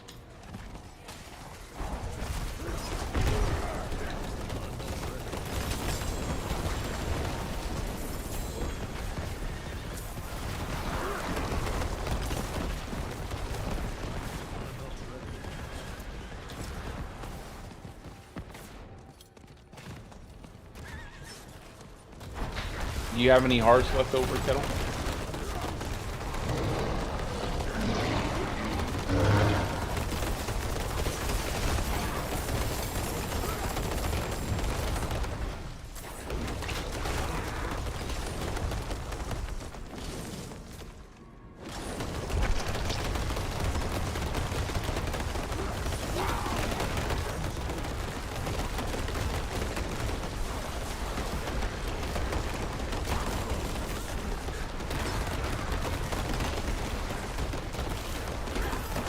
I might go ahead and swap to my companion build. But I don't have any good gear on my companion build either.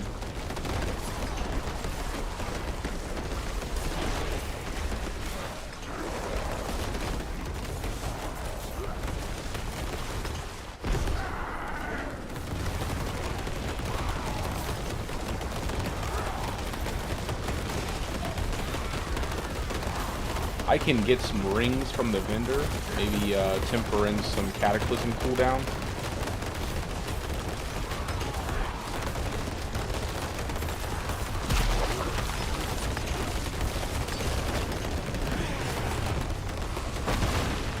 Well, just a ring, honestly.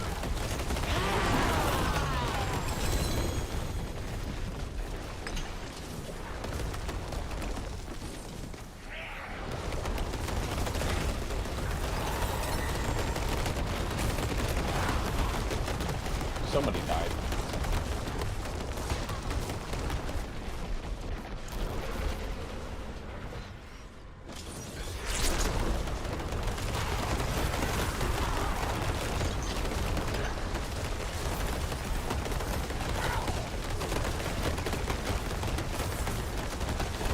Yeah, unfortunately they did not give us all the stuff to actually, but they didn't in the last one either. Yeah, I mean, I'd love to have the uniques to try everything out. Needing to farm them, and then now I have to farm up the, I'm gonna have to farm up the items to get into the brand new content too. So that's kind of a pain in the neck. I'd love to test out that brand new content, but I'm stuck doing Hell Tides. Drax, the Druid so far feels, it doesn't really feel too much different, honestly. It feels like we lost damage and they just replaced it with a few unique items. Now, I will say, like, I haven't tested everything. Obviously, I haven't really been on here that long. But out of the builds, I say Pulverize definitely did not lose. If it didn't lose anything, it probably gained a lot more than it lost, just because of Isa, the only thing's Tusk, and the Locker and Amulet, the Locker Talisman. Those two items feel really strong together. These two feel crazy strong together. And I think most builds will probably benefit from those two items outside of like Lightning Storm builds because you have to use aesthetic wraps. Yeah, I feel like most builds will probably benefit from those items. I'm going to swap this bit out to a pure Landslide setup with Werebear. I just haven't done it yet. But it doesn't feel like it's moved too much like that. But there are plenty of builds out there to test. I wanted to test out my Shred build, but I have to build out a Shred setup. I was going to test out my hardcore Stormclaw setup with the Cataclysm gloves, but they when they copied my character over, they copied it when it wasn't finished. So I'm going to have to basically gear that thing up for the PTR. And then I want to try out the brand new one-hand sword that gives you a bunch of multiplicative damage to your basic attack with the Cataclysm gloves on a wind shear setup.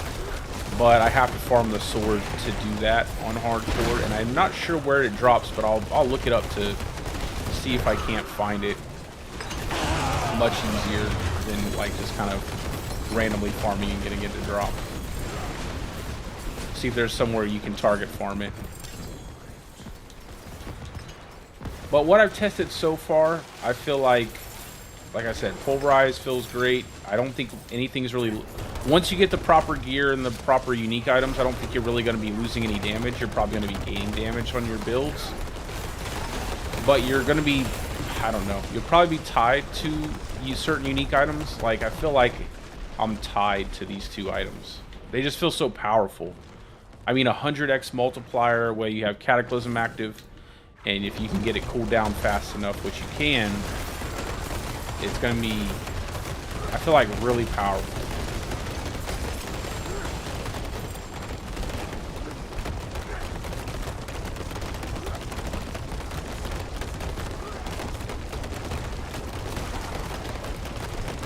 I agree, Post. I absolutely agree. I want transformative unique items. I want unique items that really have a theme to them.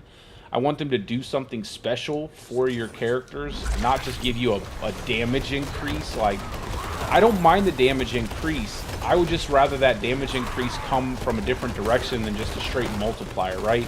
I would even rather just make your skills like double cast or cast way faster or something than just like, here's a 100x damage. That just feels, that just doesn't feel that creative to me. Like, it feels kind of unexciting when you just get, that's the way you build your damage. It doesn't feel as good. I like the synergies of the items. I think it's cool that they do have that, but it just doesn't, at the end of the day, it doesn't make your builds look any different on screen, right? Like, when you cast Pulverize, it looks exactly the same. You cast Landslide, it looks the same. You do Shred, it looks the same. There's nothing that like makes it look really, you know, there's no wow factor, right? It's just more damage. I'm not opposed to more damage. I just wanted to do maybe beat this more damage in a different way than just straight giving us damage. But I will tell you what I am happy about, this Poison Creeper change.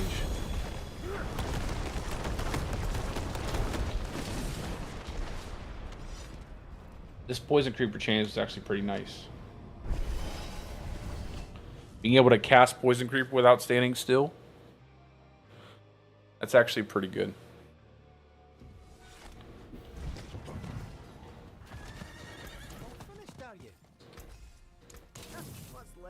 We get Rejuvenating and Inevitable Fate.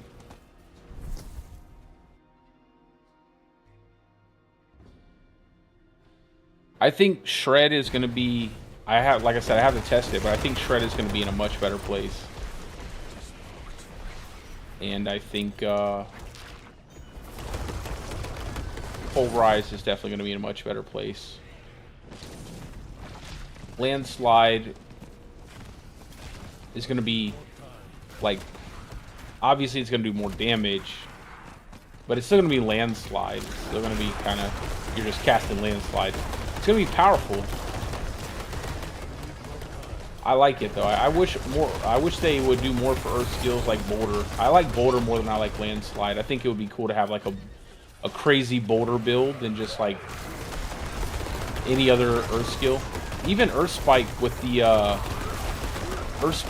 aspect, I think is really cool. If they would take off the 1 second and just let it cast freely. I don't know why that 1 second exists, but I think that Earth Spike aspect makes Earth Spike look really cool for a basic attack. And I wish that was much better. But maybe it will be with the sword. Although, again, you're trying to double cast Earth Spike, so...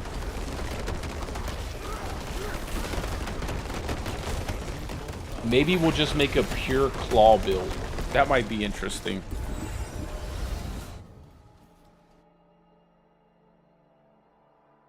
Yeah, that third attack and Lupine Ferocity just line up perfectly. Like, they line up perfectly.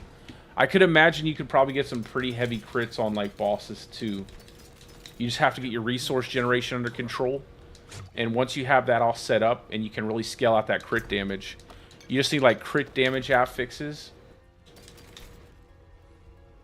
I'll show you mine real quick. Let me just kind of show you what I have here on my Mobalytics page.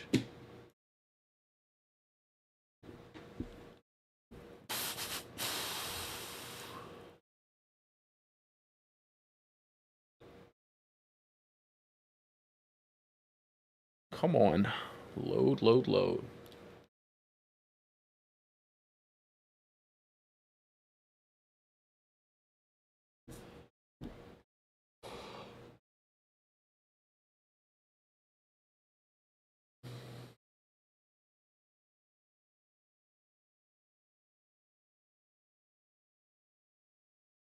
Load.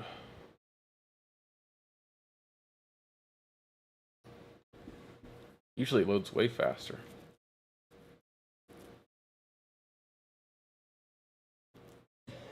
I'll just keep playing and let that load up. There has to be a way to get these faster, man. Yeah, it has like a longer. Let me take off the Earthbreaker ring. It's longer.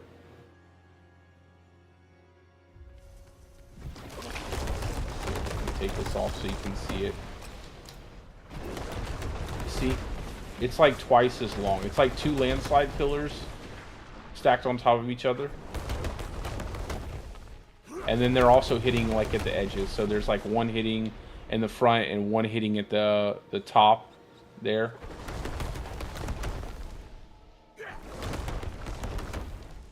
So it's a much bigger area. It's a much bigger area, which was desperately needed. And then your Poison Creeper, you can just cast it and not stop moving. You can do the same thing with Ravens now. So that's really useful.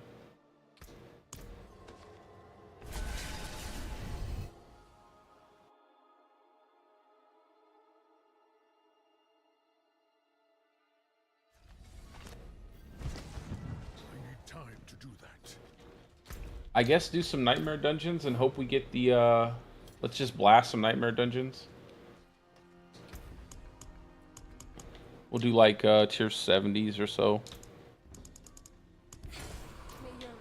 And I won't pick up any items unless I see something interesting. I want to do that new stuff, man. I want to try that stuff out.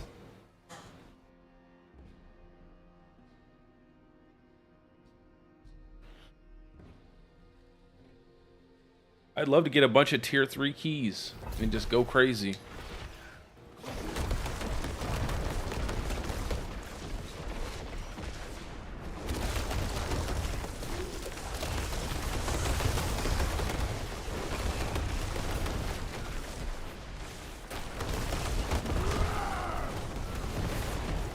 Yeah, you go that way, I'll go this way.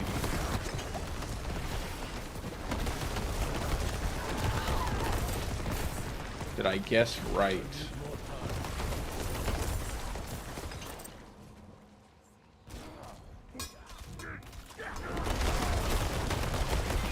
What did this thing just do?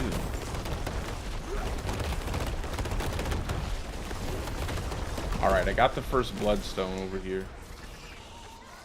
What did I do? Why am I so slow?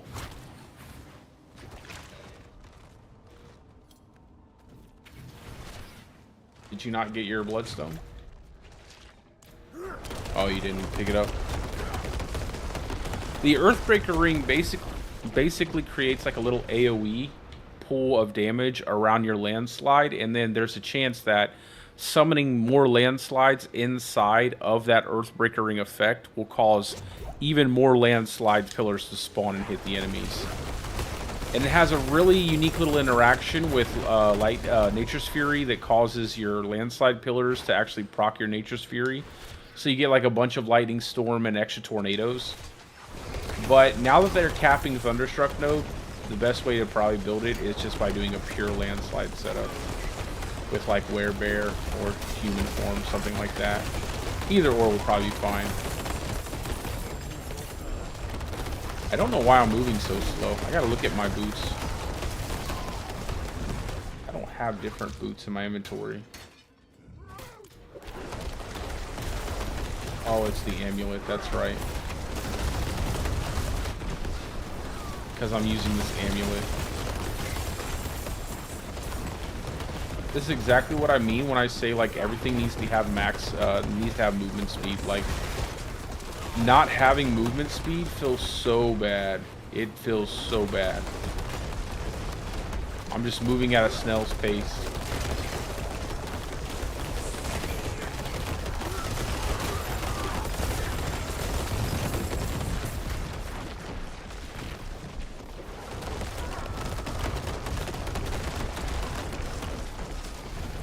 Yeah, Landslide is going to be really good. And so far, like, a lot of the Earth skill builds feel pretty good. Like I said, Pulverize feels like it didn't do anything but gain a lot of damage with some of the unique items that you can get.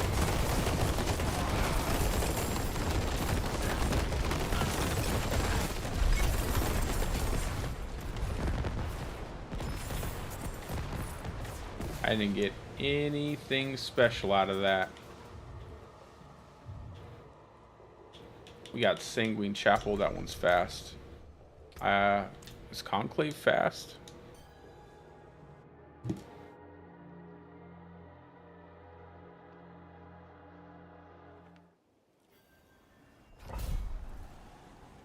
Yeah, that's what someone said that I can't remember, but I'll have to scroll back up. That if you die to the boss, their health will change, and that's actually true. Because I died to the boss. You die to the boss one time, and your health and it changes the boss's health back to the way it's supposed to be. So that's all I had to do, and it immediately changed, like RJ. So just fight the boss, die to it one time, and then you'll have the health back to where it's supposed to be at.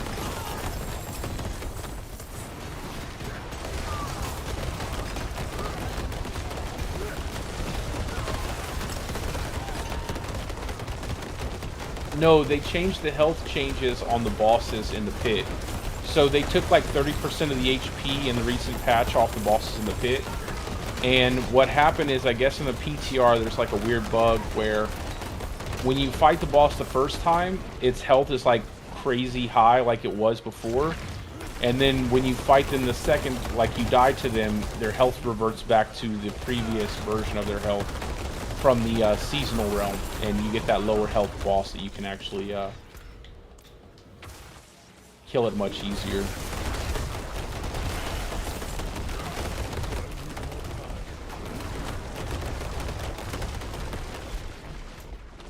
Let me equip my amulet, because this is getting annoying, like running around this slow.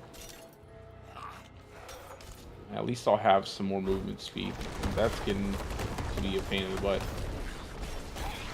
And I'll just use my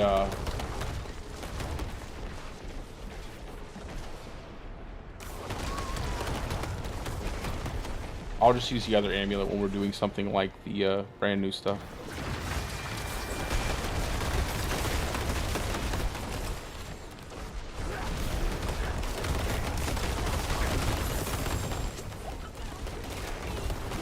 Ooh, what's that?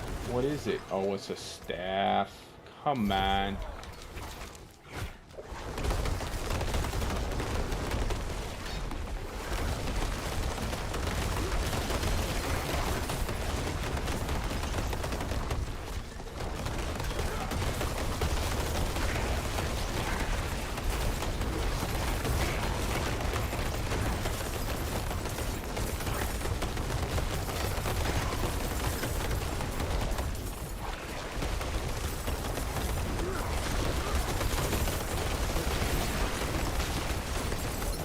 I got the key.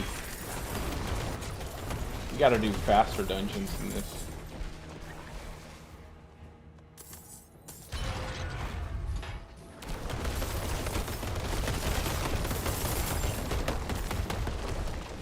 Now we slay all the enemies.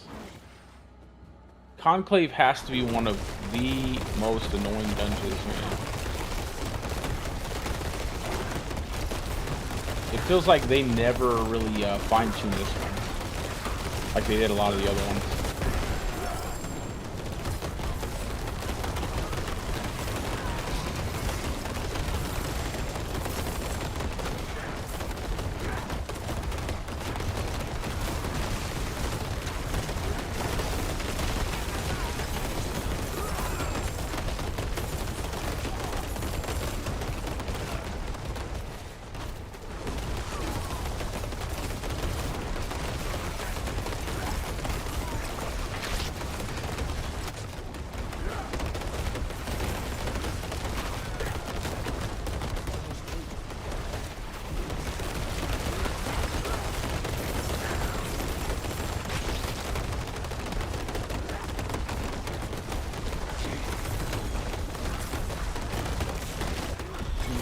Nice. That's pretty good. Well, that's good news. The shred felt like you felt better on shred. That's really good.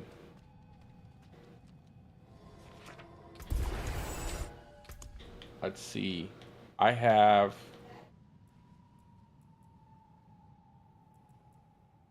Is it Champion's Demise? No, Champion's Demise is the yeah, we can grab that one pretty fast.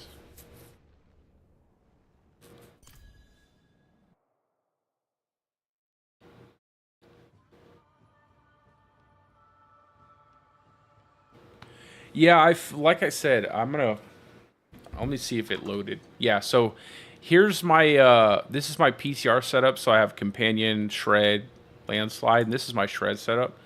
So I'm, obviously just Godslayer, Mad Wolves. You can use an uber unique, like, Harlequin Crest, whatever.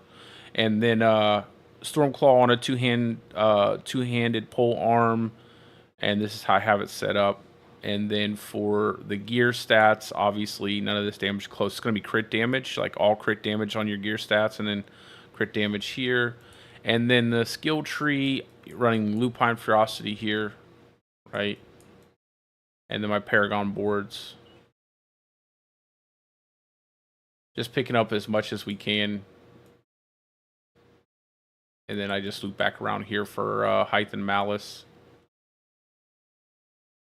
And I just need to get the gear. That's it. So once I get the gear, and you'll have Poison Creeper for the Godslayer. That way you can pull enemies much easier with your Godslayer. I love getting like a Poison Creeper proc on it, and it just pulls everything into the backside together, and then you just hit like a couple hits with Shred.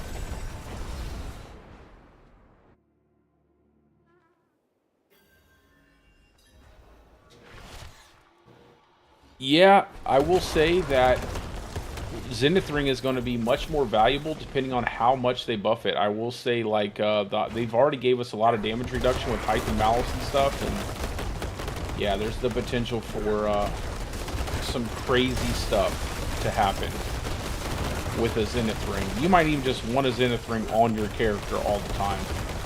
With all the rings you get to Height and Malice, and you get the rings to Quick Shift. And then you can further, like, masterwork that and get some crazy damage out of both of those, or damage reduction.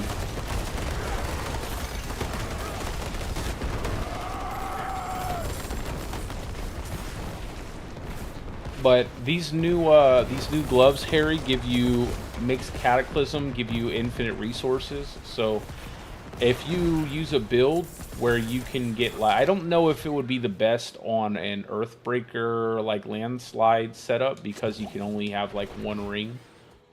But you can get cooldown to Cataclysm. You could probably make it happen, though. You can get cooldown on other gear pieces. Like, cooldown on your helmet, something like that, to get that extra cooldown that you need. You already got this one up here. At the top.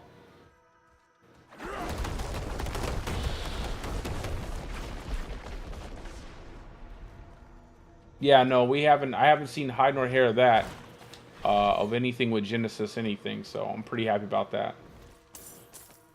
But I would like to get these keys to do the new content. I don't know if this is the best way to do it. I wonder if there's an easier way to do it. Maybe.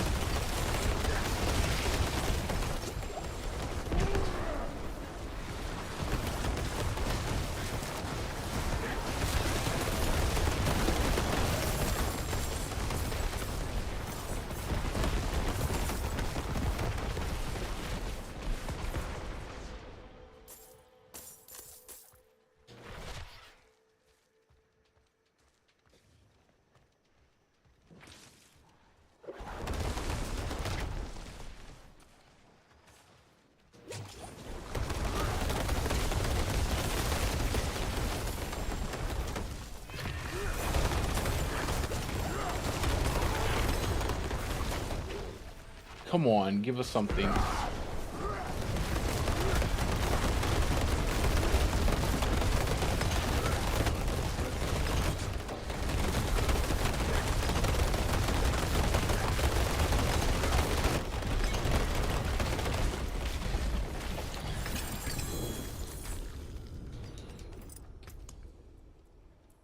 Yeah, I'm just getting normal nightmare keys.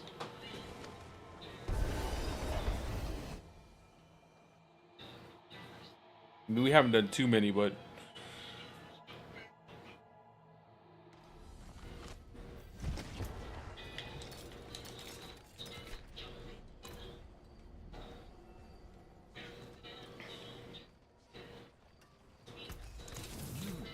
Good salvage.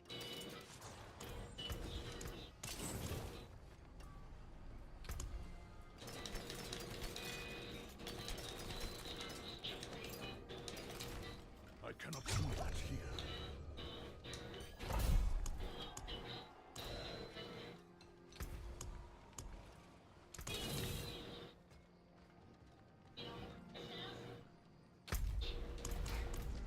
I'm gonna swap this build over to a bear build in a few minutes.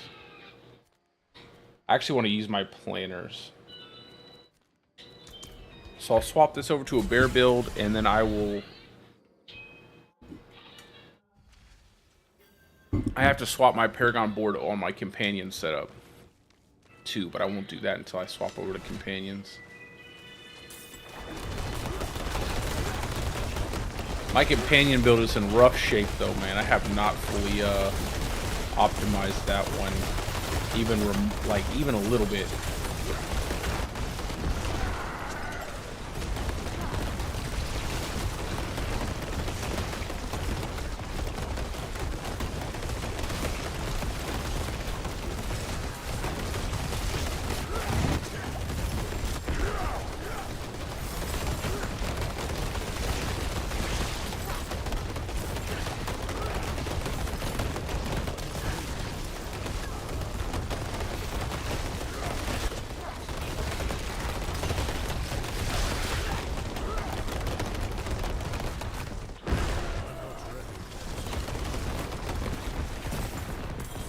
Can't leave this little guy hanging out back here.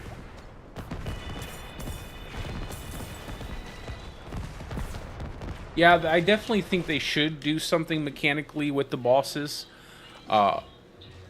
However, I'm not necessarily I don't necessarily mind the fact that like normal Uber bosses have the same mechanics as tormented bosses. Just because it gives players an opportunity to really like test out the mechanics at a lower tier. However, the bigger issue is that by the time everybody gets to that point of doing Uber bosses, they're probably killing them so fast they don't even have to worry about their mechanics. And yeah, so that kind of destroys that whole kind of until they make the bosses better to the point where you want to engage with mechanics and you don't mind a harder difficulty because the rewards are so good, and B, they're not just getting like blown up in 2 seconds by just about any in-game build, no matter whether it's, you know, Druid doing it or Rogue or Sork or Barb. Like all the bosses die super fast solo, and there are a lot of builds that are killing 4-man bosses in seconds, you know, so it's like the bosses are just not And they're like, I love the bosses. Like, they have some good mechanics. They're just not like, you know, they just don't do enough. They're so paper thin. And because they gave us so much power in Season 4, even though they increased the overall difficulty of the game in some ways, they did. They gave us too much power, and we're still like blowing through all the bosses.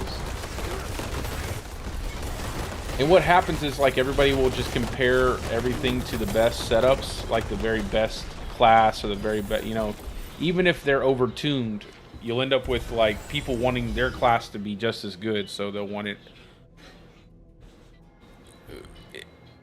Inevitably, like I said, if they don't bring things down, they're going to have to create more world tiers and more difficult, tankier bosses that people can actually have, you know, some kind of struggle with. And then, obviously, they're going to have to crank up the rewards to make people feel like that struggle is worth it, you know.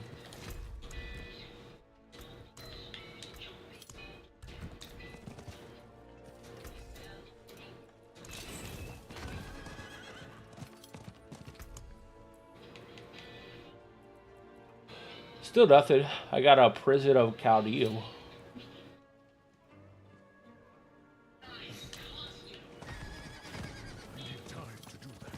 Let me look and see if there's a... What are these keys called again?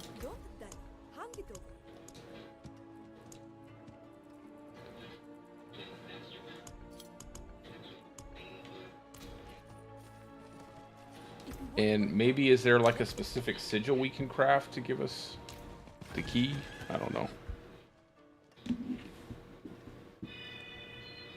Let me look up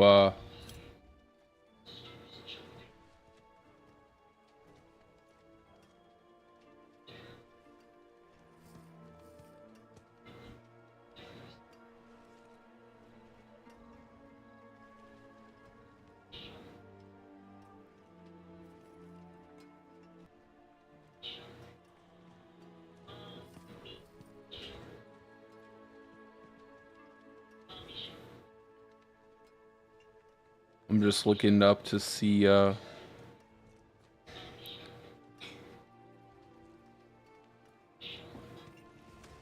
what the best way to farm these items is.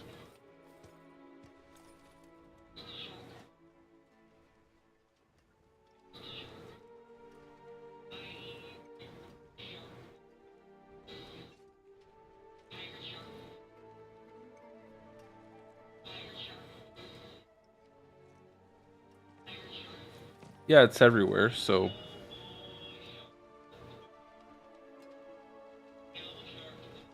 Yeah, same thing that we're doing. We're just not getting anything. I guess maybe we should, Can you do it with the pit? That's the question I wanna...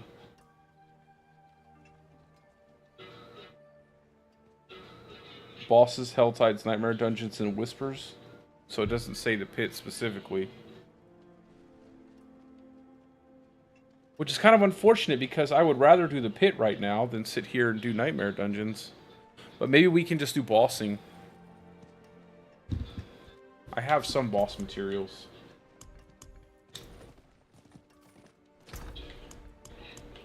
Do I have some boss materials? I have a few Duriel. And I have a few Andariel, so let's go do those. Let's go kill some Duriel, let's go kill some Andariel. Grab all your Duriel and Andariel stuff, bro. Let's just kill that Joker. Yeah, let's just kill him over and over again, and I'm not gonna pick up anything unless I see like a unique item or something like that we'll just kill the hell out of him and see if we can't get lucky and get some of these stupid compasses so we can go and enjoy the new content.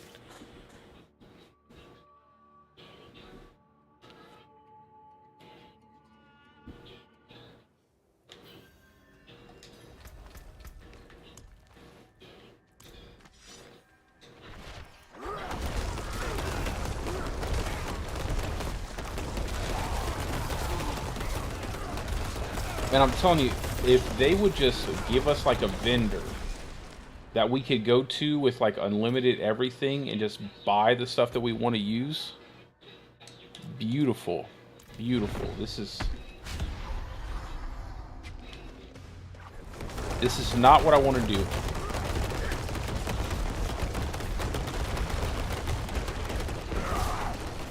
What the?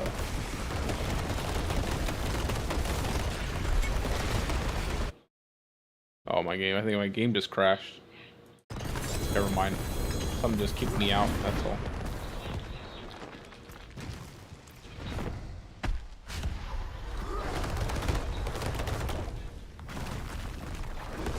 Yeah, that's exactly what I'm saying. The PTR should give you unlimited access to everything so you can test everything and actually give them feedback. Because, like, I don't need to know how fast I can kill Duriel, man. I need to know, I want to know other things. Everybody kills Duriel. We've killed Duriel a million times this season.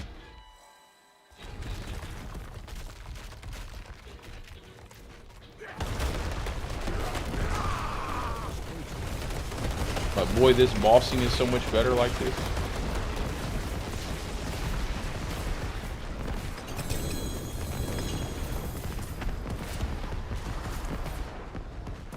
None yet so far.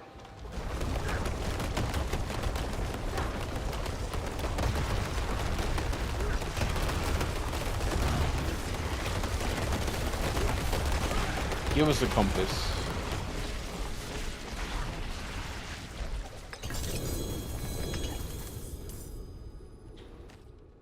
Give me my helmet. Alright, that's my last one on Duriel. I have 3 Tempest Roars. That's funny. That's the best one.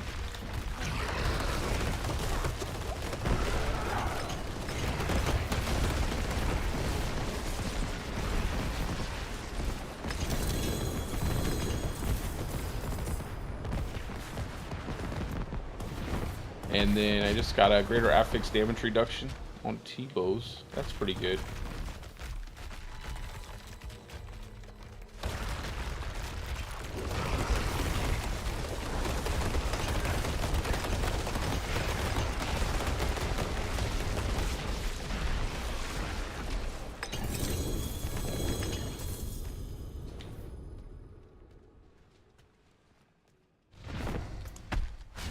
Come on, compass. Oh, +4. Man, why couldn't I find this on the seasonal realm, yo? +4 to debilitating roar. I've been looking for a chest like that for a hot minute. That ain't even right. And I don't want to buy it either. That sucks. On the PTR. Let's see, what are these ones? 2 seconds? We got a 2.8 so far, so.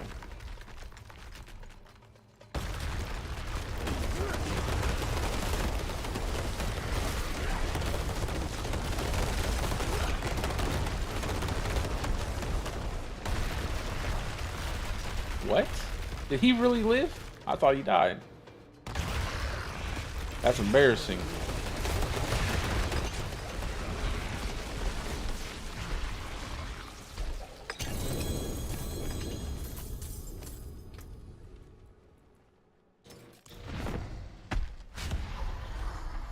Yeah, Shred is definitely better.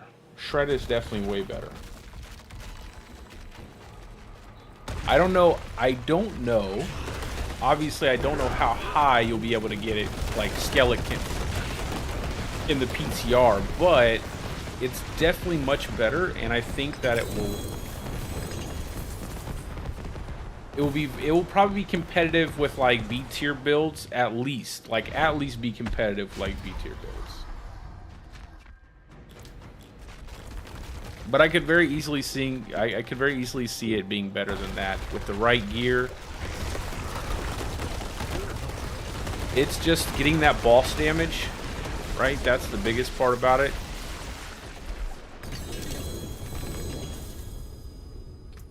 Boss damage and a little bit more AoE.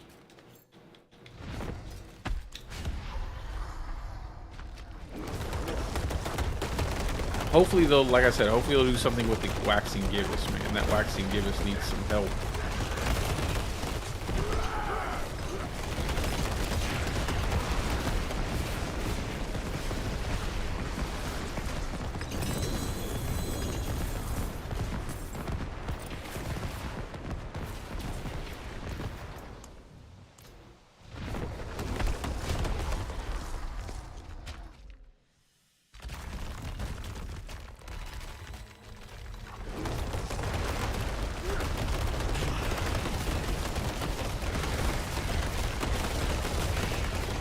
You know what's crazy about that sword though for Barb? It's a one-hand sword, goes right into a one-hand slot.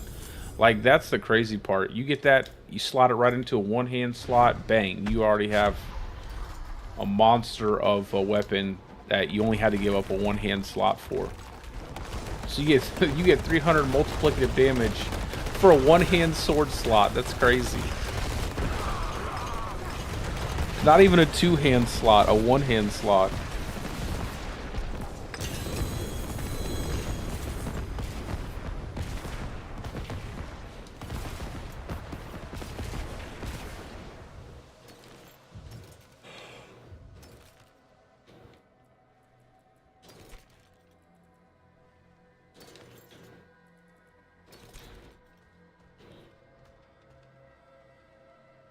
Yeah, let's go try Andario.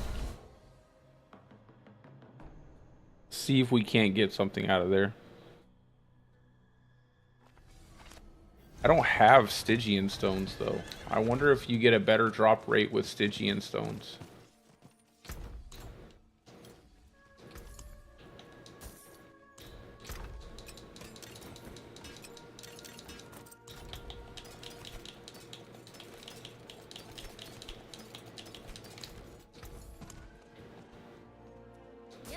I'll take it.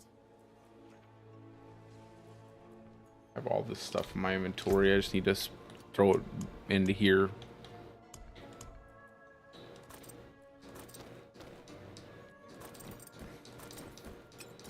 Actually, I'll keep those boots.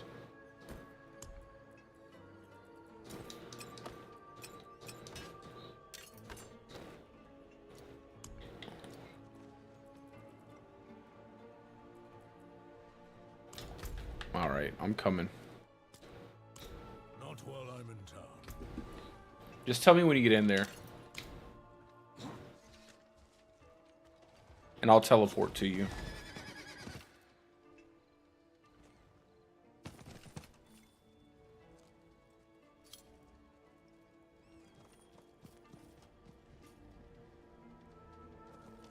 Yeah, I fully expected there to be some crazy stuff going on with the companions because of shepherds and stuff. I fully expected that. That's exactly something I wanted to try out. Like, that is...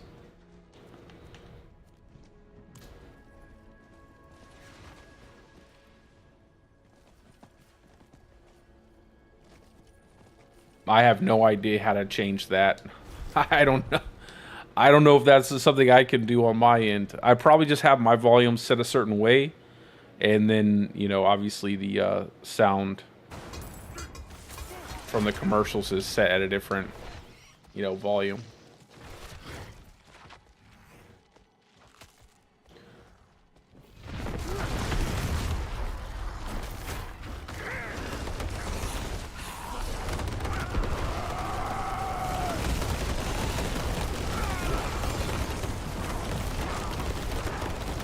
See how much damage difference it is with this amulet, bro? The amulet just... it's crazy. Oh, I got a double drop. Nice, a double drop.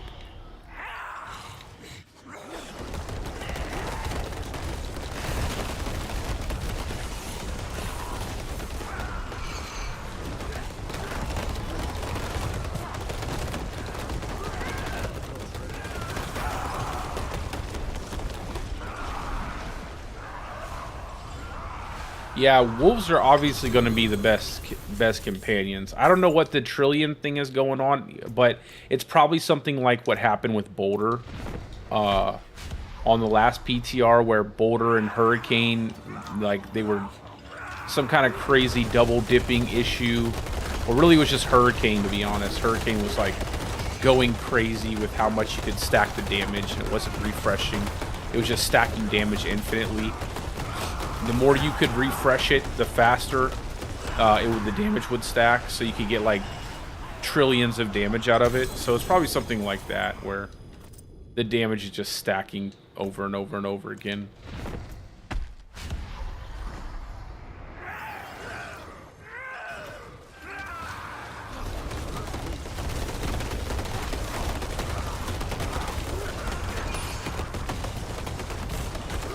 This setup, solo, I could probably kill him pretty fast. Probably, maybe, depending on the boss and what mechanics, like Andariel has, like, invulnerability phases that you have to go through, so maybe 10 seconds or so. Nothing too crazy.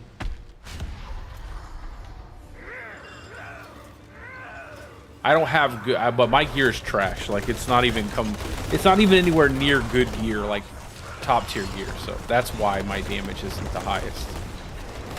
I've played mostly hardcore, so all my gear isn't the best. Plus, I don't really like to grind a whole lot.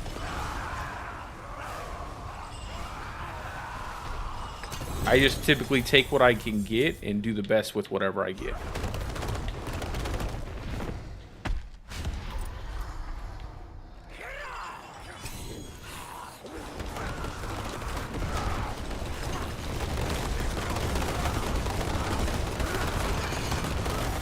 Oh yeah, the reset, yeah, that's a massive W, bro. There's so many quality of life changes they made. Now they just have to nail, like, making all the classes feel competitive. That's it. Like, once they hit the class, making all the classes feel competitive with each other, making sure that everything is, you know, working at least somewhat decently in the meta, and there's no classes that feel left out. That is the biggest problem right now facing D4.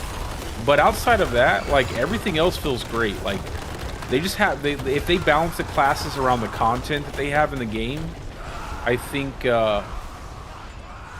it'll be even, you know, it's going to send it for a lot of people. I know for me, like, if they balance it out correctly with the difficulty in the game, then I'll be much happier.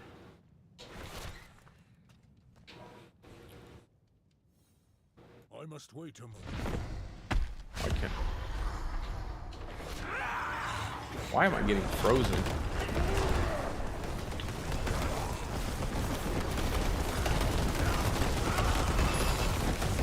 Yeah, I haven't gotten a single one, bro.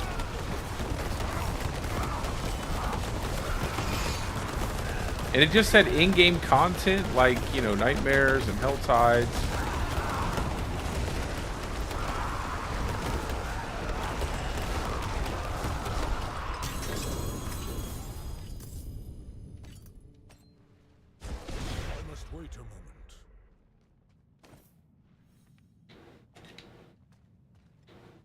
I can't even get to the, let me click on the shrine with my mouse.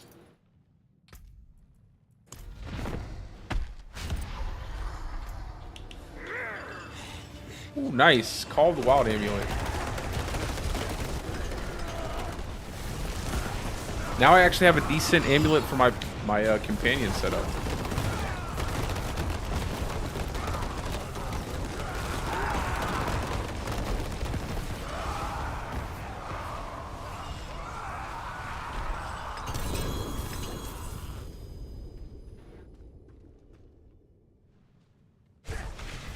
Wait a moment.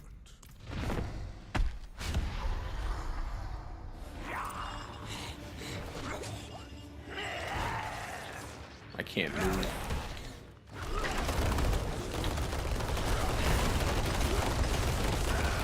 Yeah, we can run the pit maybe.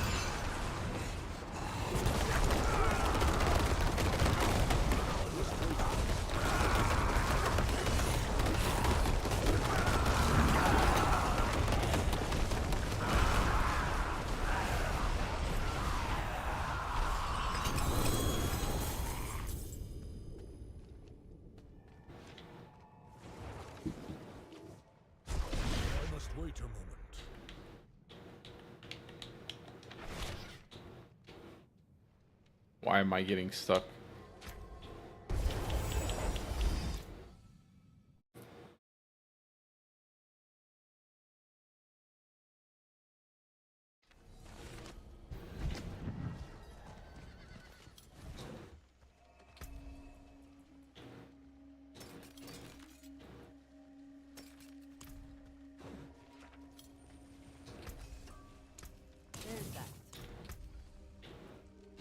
This is a really good amulet to have.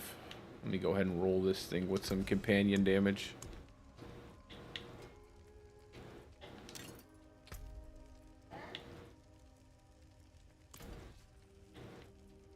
Where's my companion tempering? I don't have it. Nice. Always good not to have the temperings.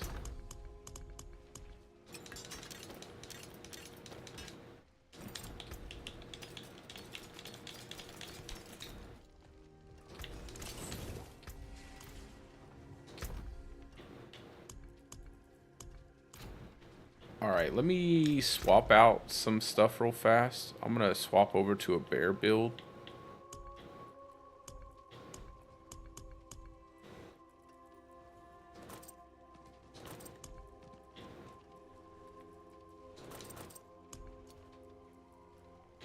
And then grab that. Okay. Shove this stuff in the chest there.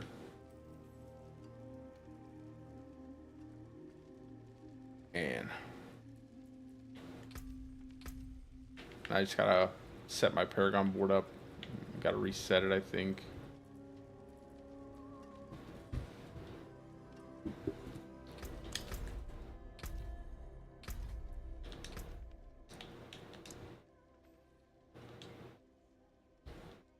Just gonna window it real fast.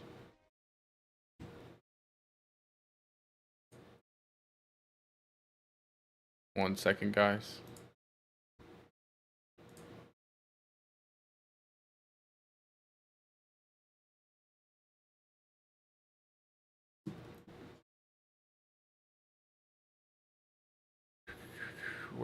There we go.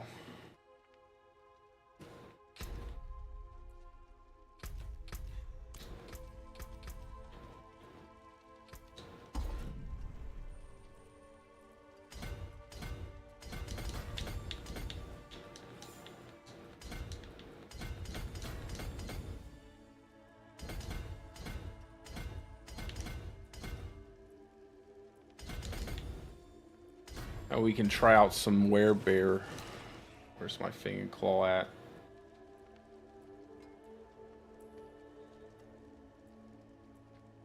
I don't know if I have Fang and Claw leveled up, so I might have to level it up. But that's okay. You gotta run nightmare dungeons anyway to get compasses. And then earth and sky and constricting tendrils.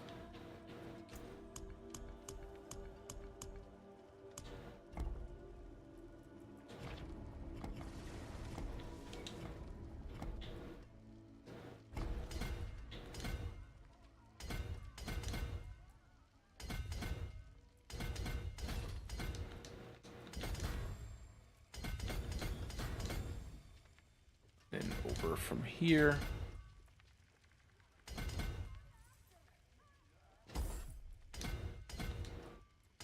That'll be the last board, one of the last boards I go into.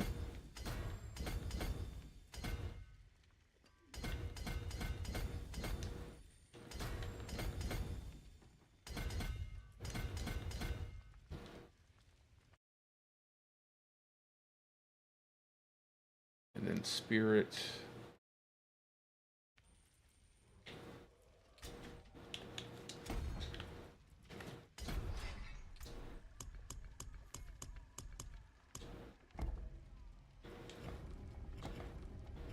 Pick up this fortify.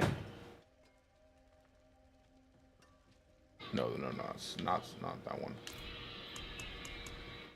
There we go. Survival instinct. Get this fortify damage reduction.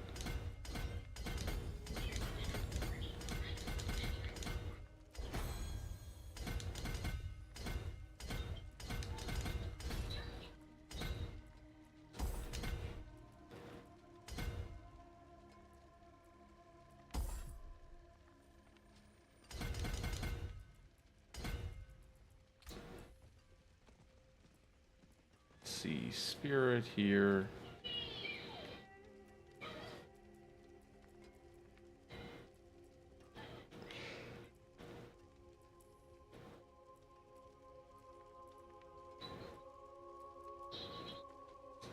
There we go.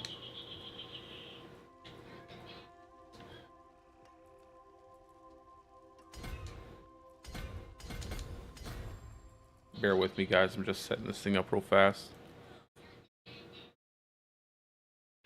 Tectonic. Earth and Devastation.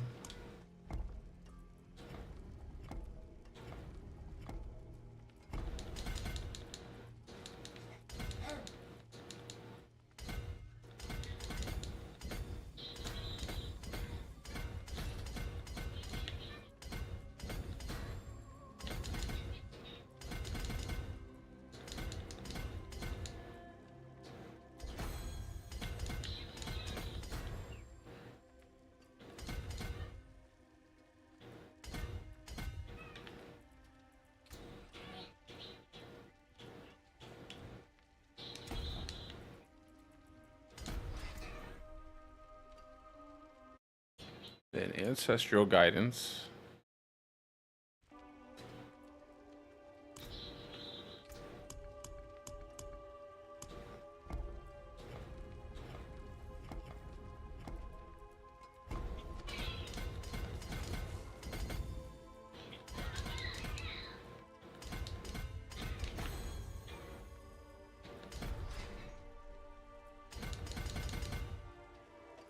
And straight up.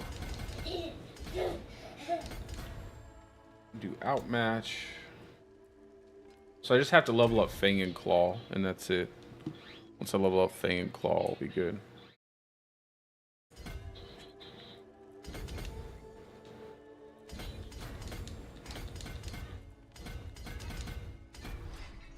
And then Inner Beasts.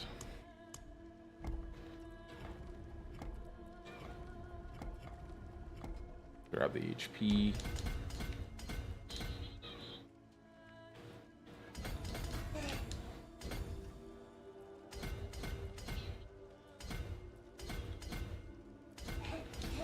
And then I think, yeah, there we go.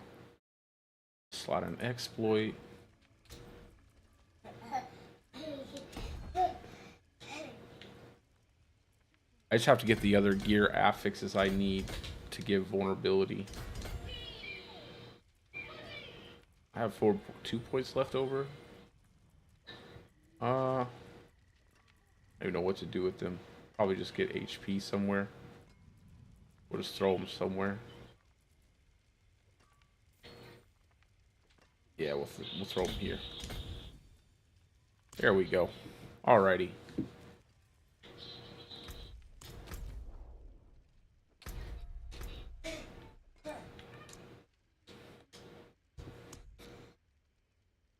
Just the bear version of my landslide setup. And now I just have to adjust my skill tree.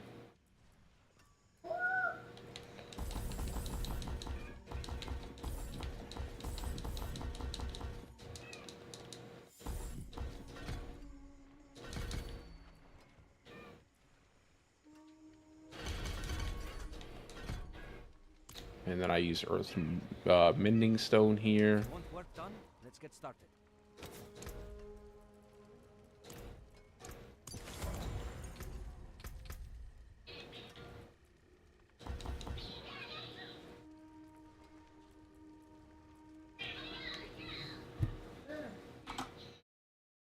Look at my skill tree real fast.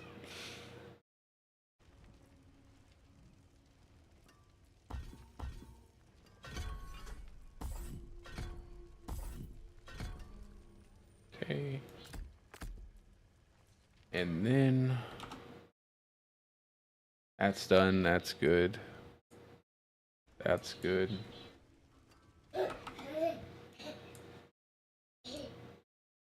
Okay, I think I pick up the poison creeper points here.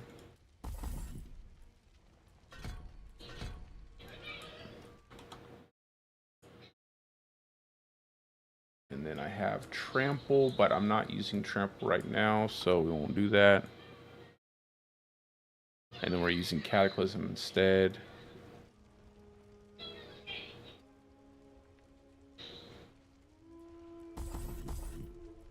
Actually, we can go ahead and sock it in trample. Never mind. go.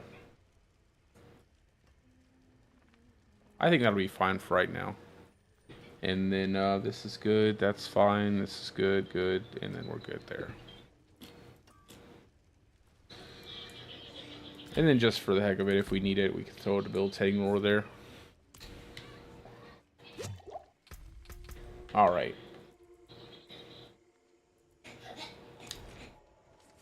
And now we'll get the quick shift. And let's go ahead and do that. Bestial Rampage. So now we have the Werebear. We'll have the quick shift.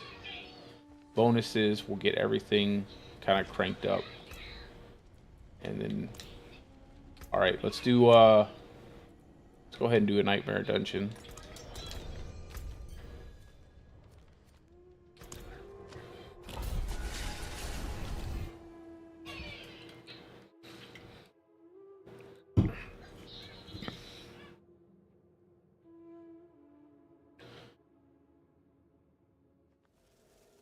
And then if I can get a good weapon, I'll swap out of these one-hand axe and totem.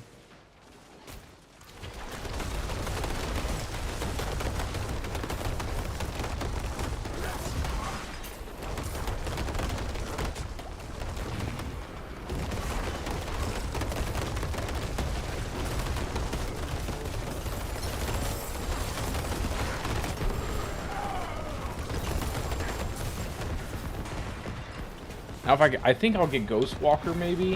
If I get Ghostwalker instead of that way I can just use that 25x movement speed.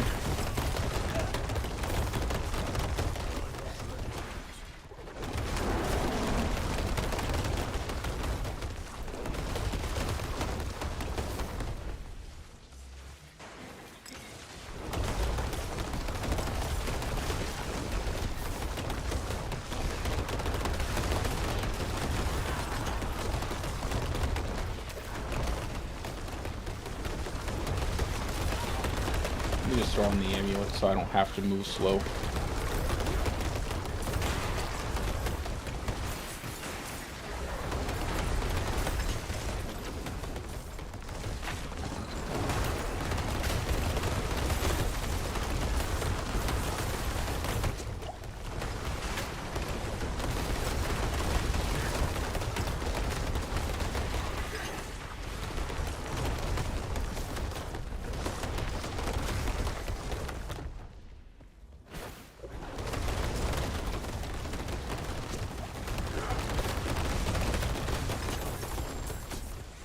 We gotta go different directions. How will we get this done faster?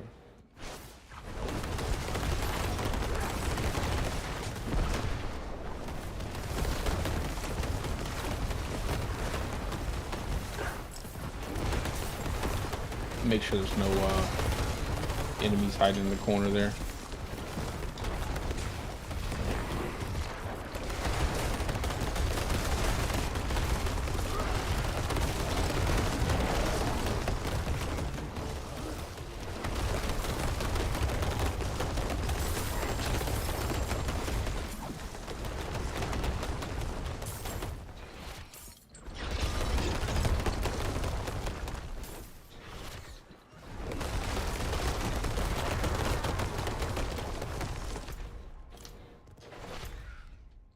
Is there one like right up here in the corner? Probably. I need more time.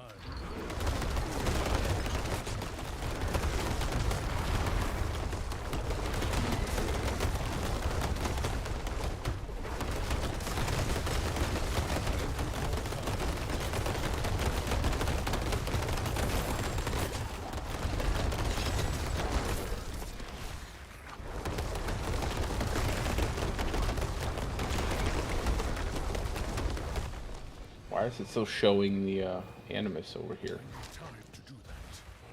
Like invisible animus.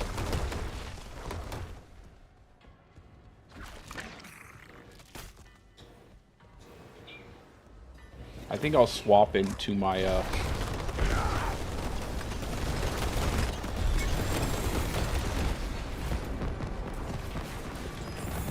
let's get this Fanging Claw leveled up. I got another Prison of Chaldeum. If you have a faster one, maybe we might be able to get something out of it.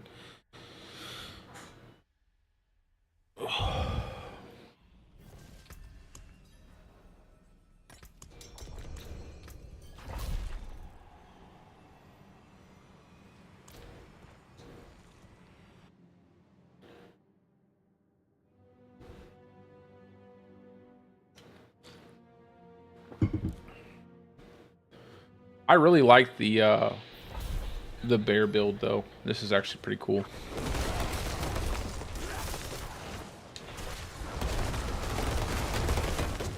I need to also swap out some of my aspects. Forgot to do that. Get some more damage up here.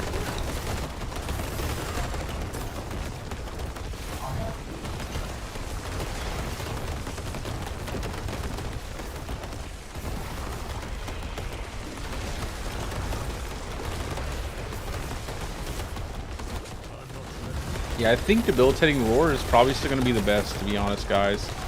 I mean, unless you want to run Nature's Fury, with Nature's Fury, it will be, you'll easily be able to do barrier, but you're going to have to do Nature's Fury just to keep up your bulwark constantly. But then you lose all that damage. Losing all that damage feels so bad in this meta. When you lose that 50x or that 30x multiplier, it just feels bad. Yeah, I like this bear setup. I like it way more.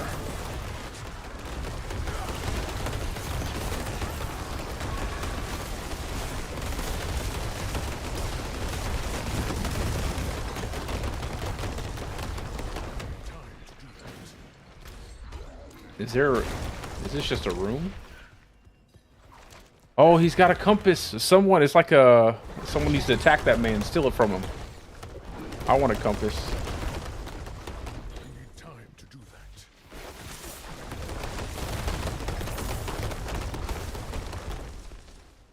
Let me get that compass, bro.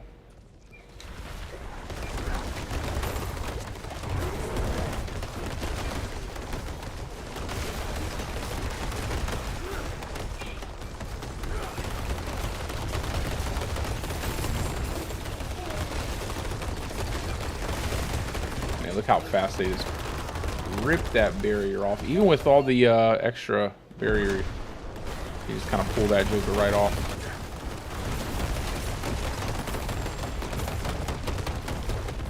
Definitely a Nature's Fury kind of situation where you just constantly reset your barriers, and you'll be safe.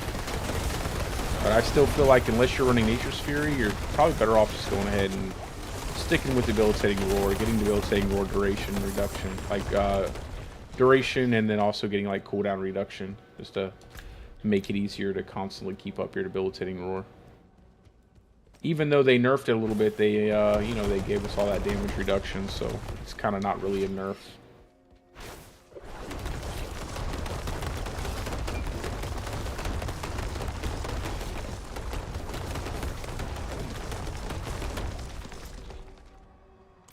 Last guy over there.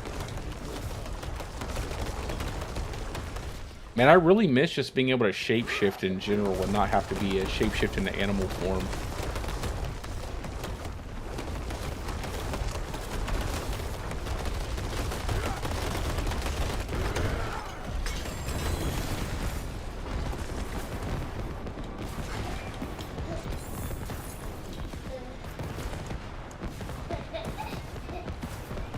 Anything? Oh, I got an easy one. Belfry. That's fast.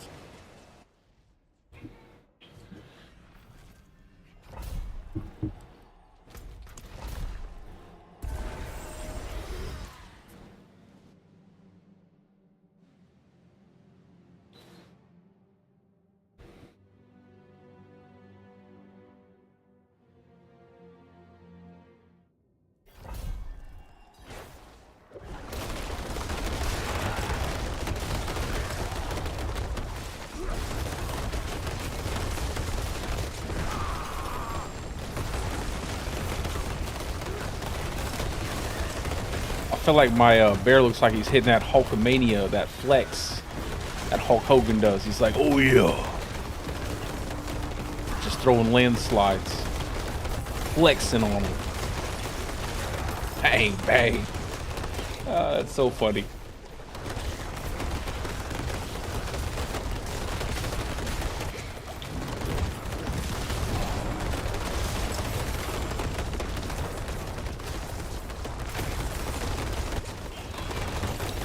Got that Johnny Bravo, small little legs, big old giant torso.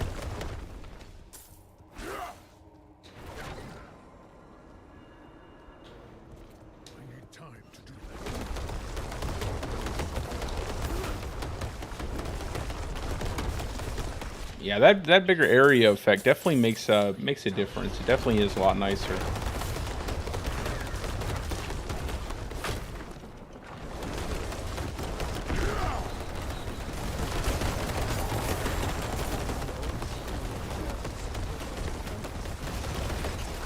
Compass, give us compass. Compass, please. We want compass. You got the key, bro.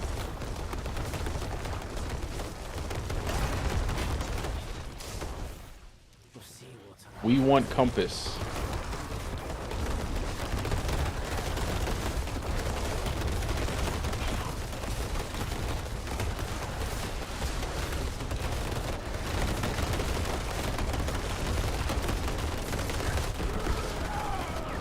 And there's the 100x multiplier coming in. It is just ridiculous. Like that damage just comes in once you hit the ultimate. Just crazy. I got a compass. We've got a compass. We've got a compass, guys.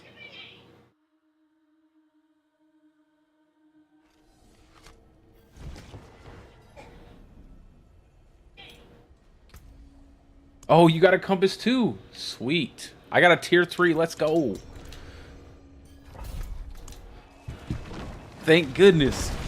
We have compasses. We know the direction. We found the way. Yeah, I'm using the appropriate PTR. Let's go.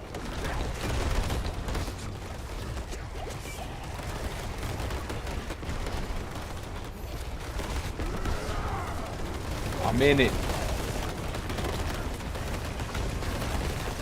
Let's go, Kettle.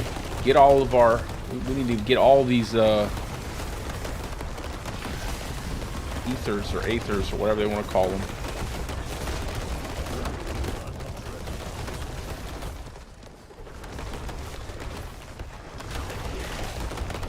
Clapping them. Clapping. Clapping. The old circus bear.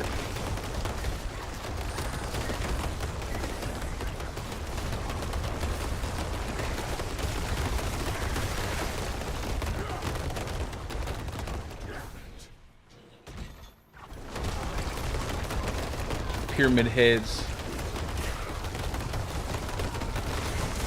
This is tier 3. This does not feel hard at all. Level 100 enemies at tier 3, yo. Come on now. Come on now. This is all we get. We don't get any more difficulty than this. That sucks. At least in the PTR, the last one, they gave us tier 2. They let us get into the tier 200 pit levels. We only get level 100 monsters. I want more. Like Veruca. What do you want?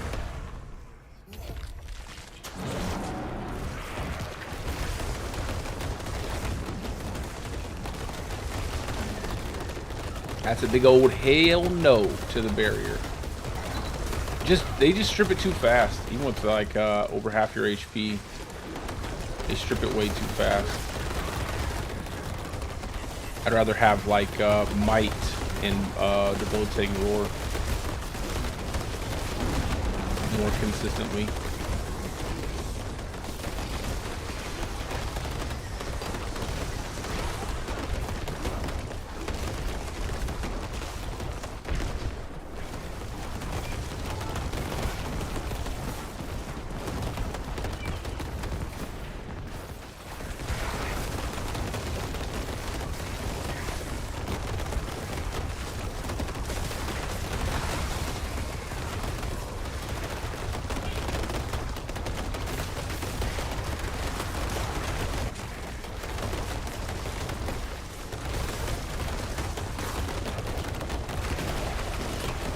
remind me to make sure I put a better aspect on my gear, so that way I'm not running around with Storm Chaser.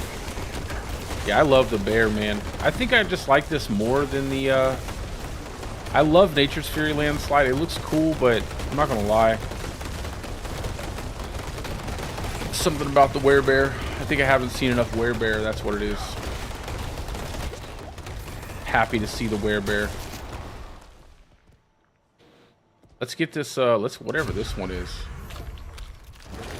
Hellfire rains down upon you. That sounds interesting. Let it rain. That's a lot of...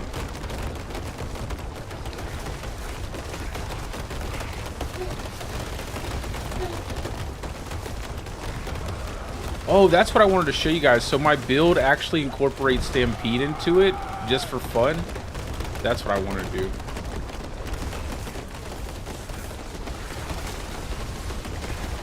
And Stampede just for fun, so you can have Trample Slide, just to kind of go with the whole theme of it, just really embrace that Landslide setup.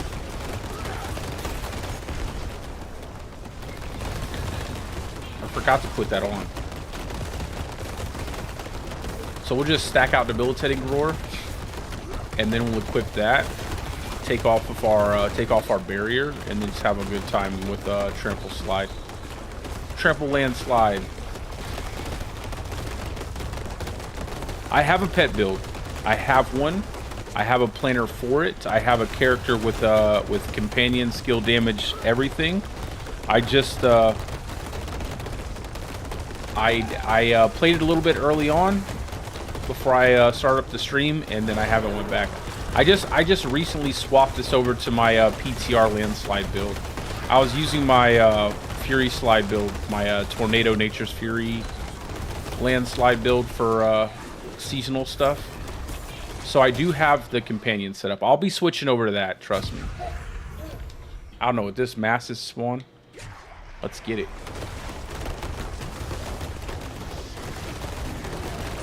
But it is a pure companion build, so I'm doing like Poison Creeper duration, I'm doing Raven size. But that's just because I want to test every single companion. Not because I'm trying to like make the best build. Oh, what's this Joker? Oh, you picked the wrong place to spawn, bro. Is that a Blood Bishop too? What? I like that. Look at all our, we're gonna be able to open so many chests. We got 83 so far. Yeah, you be quiet. I'm gonna run this bear. You just, I just want to play the bear. What's up, man? Come on. Claw Maw pets. That's what I have actually. I can show you my planner. I'll show you my planner. It's got Claw Maw for the quick shift bonus and everything with the pets, and then I just have to get better gear, that's all. Yeah, I just swapped over to the bear, bro. Just swapped over to the bear. I was doing Nature's Fury, but I had to, man. That Nature's Fury is... I've already been playing it this whole season, you know. I'm kind of bored with it. And, man, ain't nothing like seeing the bear flexing, clapping, smashing people with Landslide.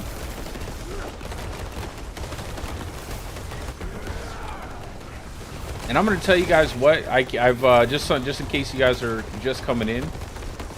You pick the next one, bro. This little combination here with Bjorn Fang's Tusks and the Lochran Talisman is incredibly powerful. Like, it's super OP, I think. Maybe not for, like, comparatively to, like, higher, better classes, but I'm saying, like, the combination itself is ridiculous.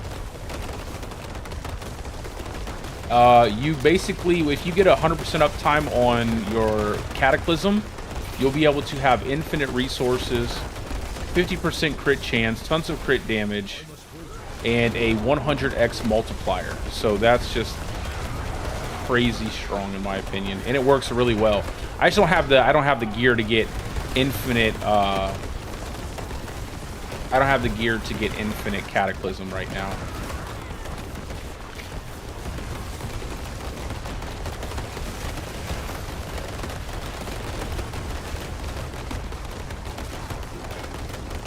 I think honestly I would have to probably take off my I'd leave my Earthbreaker, I'd take off my Starless Skies, have a regular ring on Starless Skies, get cooldown on Cataclysm from that, buff up my duration as much as I could through Endless Tempest, and then I might even take off the companions, the Poison Creeper. And even though it's really good, I just think maybe having the extended duration of the ultimate, probably not. I probably wouldn't do that. I probably wouldn't do that, actually. Just because it's only like 3 seconds. And then get a bunch of cooldown on like your helmet, get cooldown wherever you can get it. Like maybe your amulet, roll a big fat cooldown on your amulet.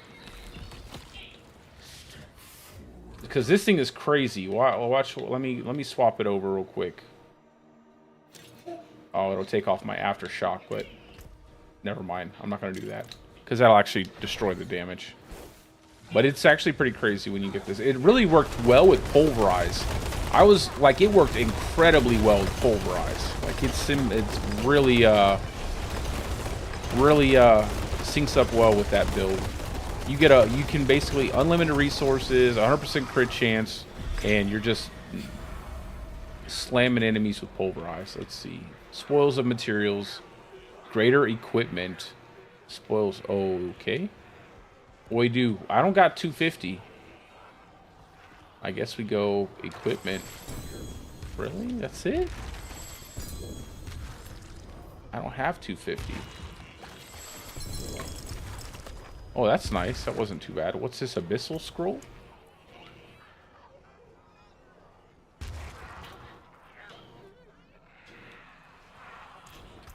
Okay. Hey, I got this. Can we trade this? Let me see if we can trade this item.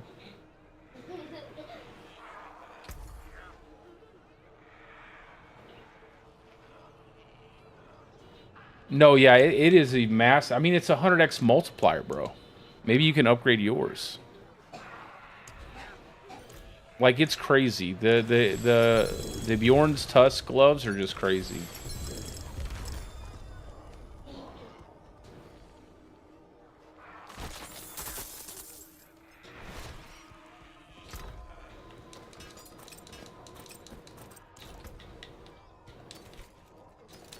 I'm just gonna break all this stuff down.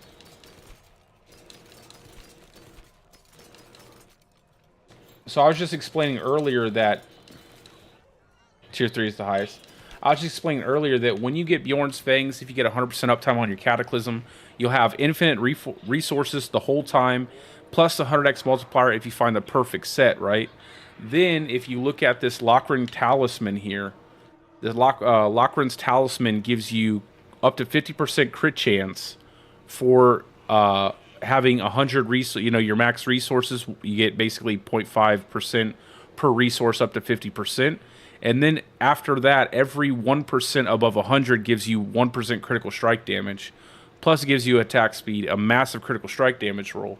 So basically, when these two sync up, you have unlimited resources, a massive multiplier, and then you get an easy 50% crit chance that you have all the time, making where you basically have a pocket Earth and Might with 100% crit chance, and then a massive roll of critical strike damage and attack speed. So it's a pretty powerful combination, in my opinion. Like, I think it works. It's going to work incredibly well. I don't know how well it would function on like a Landslide setup because you don't have both rings to give you cooldown on Cataclysm. You'd have to get you'd have to get some more cooldown somewhere else. And if you're planning to make a bear setup, I don't think you would. But just that alone, having that 100x and unlimited Cataclysm time, you could probably swap out a Ring of Starless Skies, keep it a normal Amulet, run like a GA to cooldown on Amulet, get a do a couple crits into the cooldown to Cataclysm on a normal ring, and you'd probably be able to cool down really fast with the Landslide proccing. Yeah, bro, fire it up. Fire that thing up, bro. Let's get in there. Fire it up.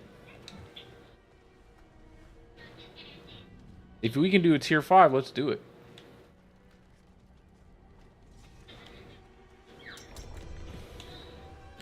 Yeah, I seen the new helmet. Everything is just multipliers. Like, I don't know. Everything is just giving us a ton of damage multiplication. It's like, at what, but like, I thought they were gonna make really, I thought they were gonna make more creative gear, but we're just getting like a bunch of multipliers. I thought we could only go up to tier 3. Did you use that item and it upgraded it? I bet you did. I bet you used it and upgraded it. So now we got 140. This is way better. Now we can actually see what happens.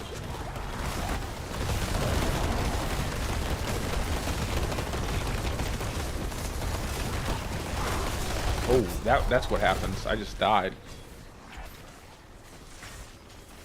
I wonder if you can pick me up between rounds. If it will count. I'll just be more careful. We'll just be more careful.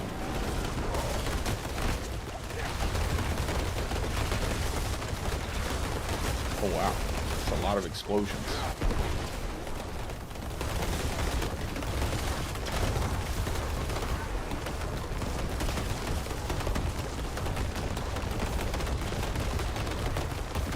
This makes me want to go back to my Pulverize setup. Take off Shapeshifter, put on something a little bit different.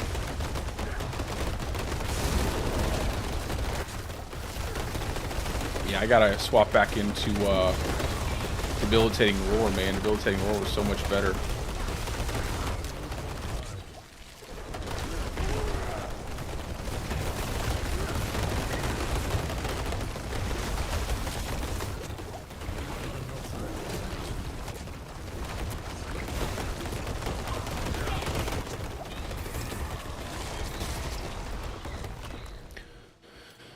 Slow, mass damage, normal monster damage, increased movement speed, whichever one, just pick one. I don't know what mass, like, that sounds bad. Who knows? This doesn't sound like buffs to me.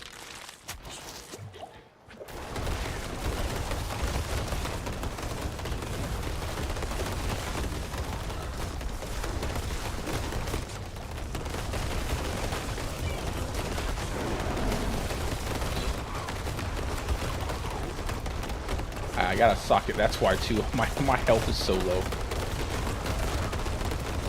Someone got a grandpapa.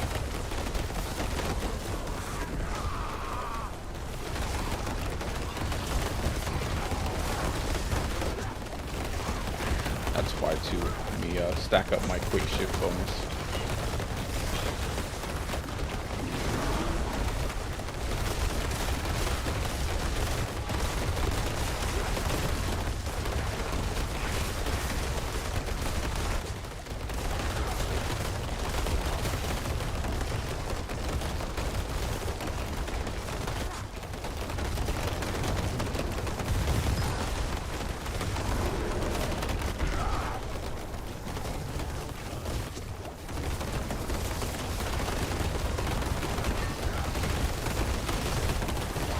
I like this.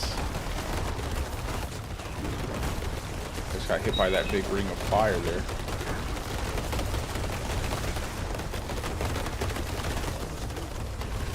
I actually like this a lot. They just have to make it tougher than tier 200 enemies. Because I feel like we're going to be able to get pretty powerful. Pulls foes inwards, spawn 1 to 3 Aether, Hellfire Rings. Let's do pulls foe. Let's see what happens.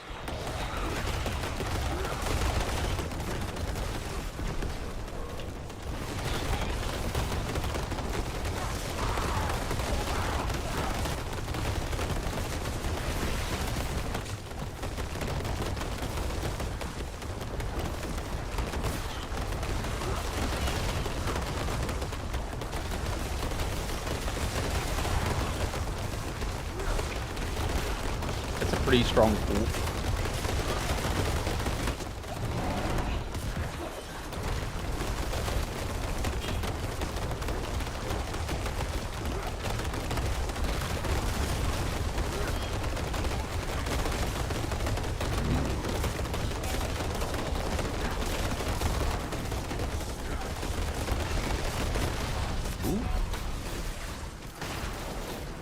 Gotta just flash KO me.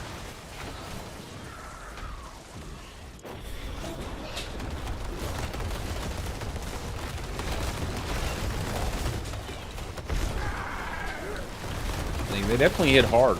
Definitely do hit a lot harder.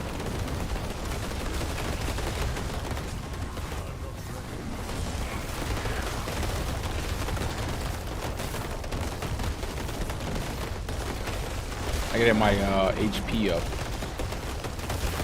Only have like 30k, 35k.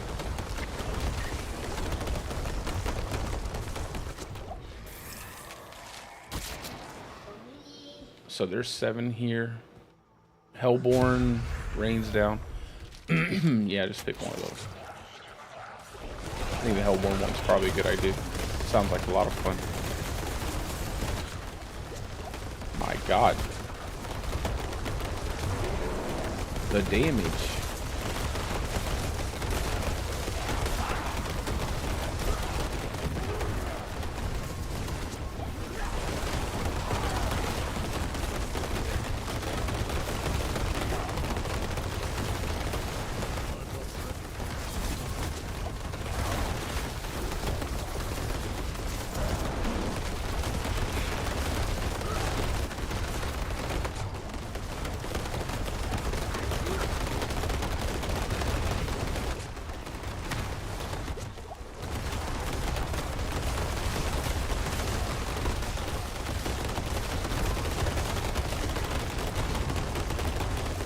All this red, it's so hard to see what is and isn't going to kill me.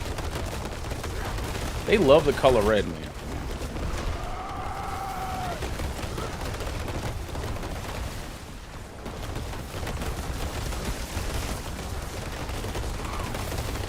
Oh, I don't even have any more potions.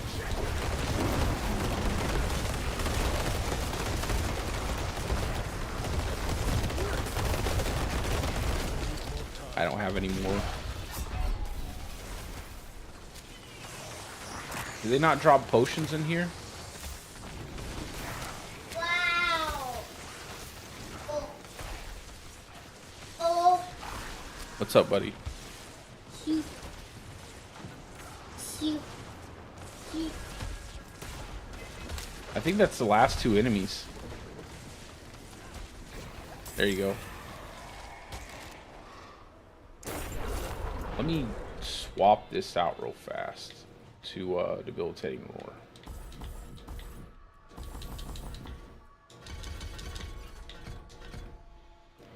That, and then swap this at the end of each round. Where?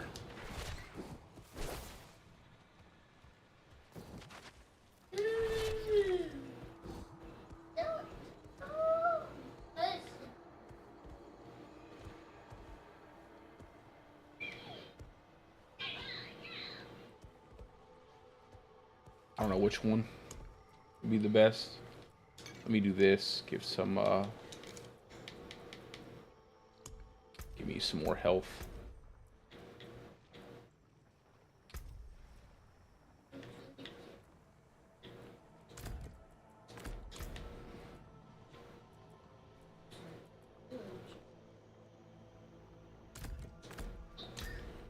We use trample, kind of break out of stuff.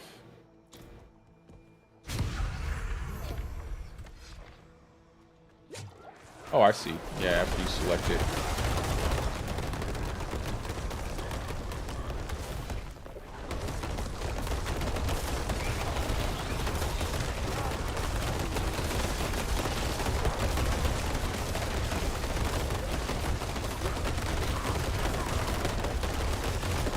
I'll be more careful.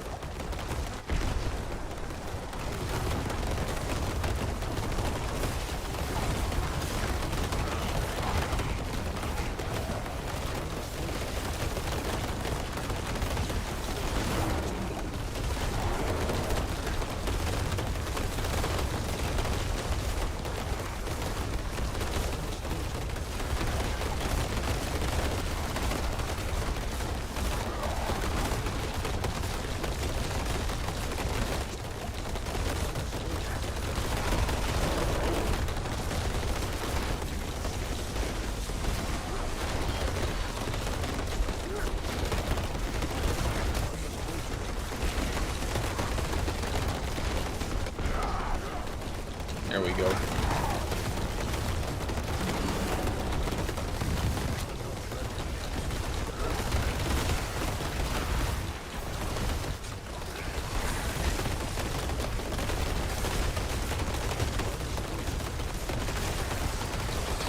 Yeah, I gotta swap back over to Might, so I'm not taking so much damage.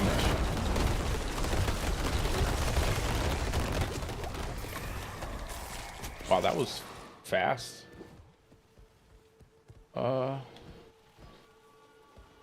Has your scent? Yeah, that one looks kind of cool.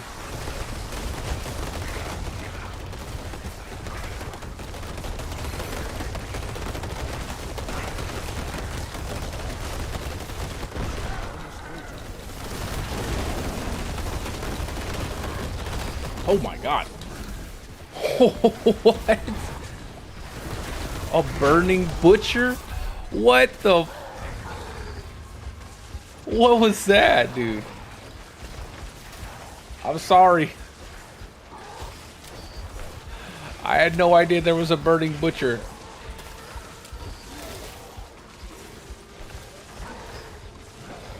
Run for your life.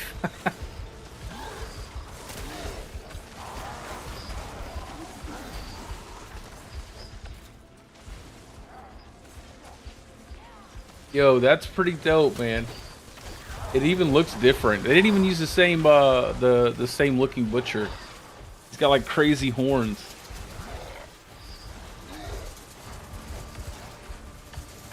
Shake him up, Kettle. Use the high mobility of the sorcerer.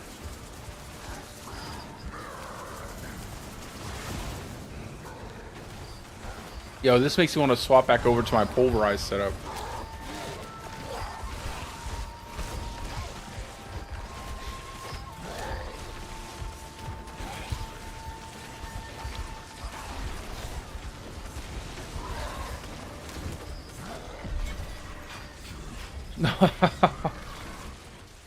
I take full responsibility for that one.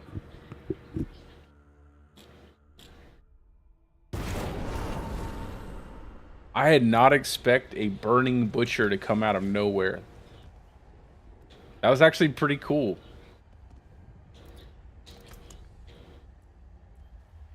Okay, so we can definitely go above tier 3. We were in tier 5.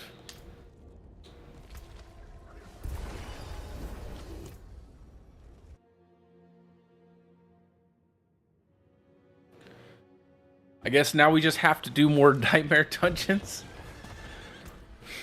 It seemed that we both got one when it did drop in a nightmare dungeon. We both got one at the same time. I don't know if that was just luck, but it did happen that way.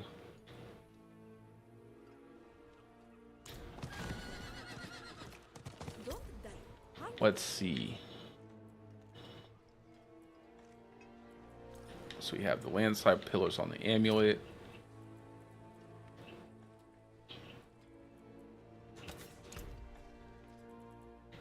Let's do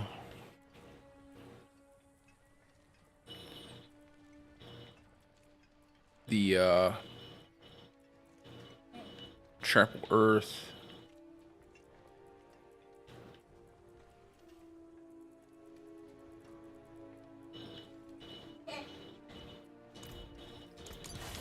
And then I'll take off this ring.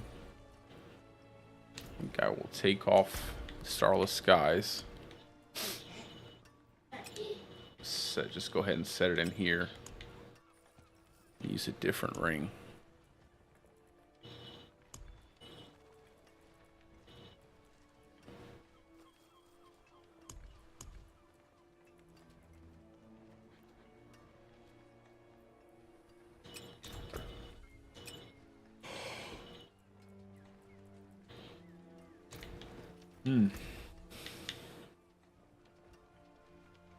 And let's just swap that out, maybe for retaliation.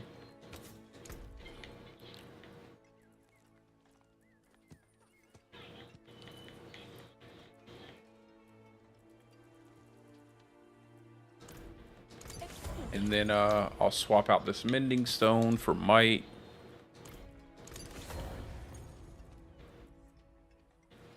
I think that should be good.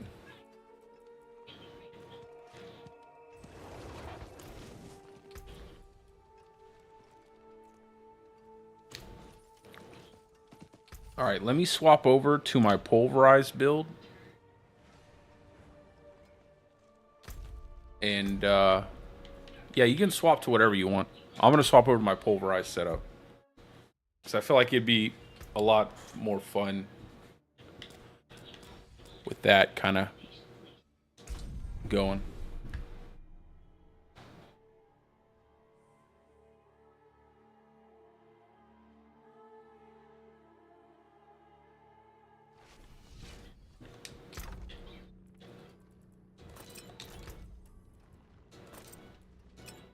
Oh, I forgot to pull off the gloves.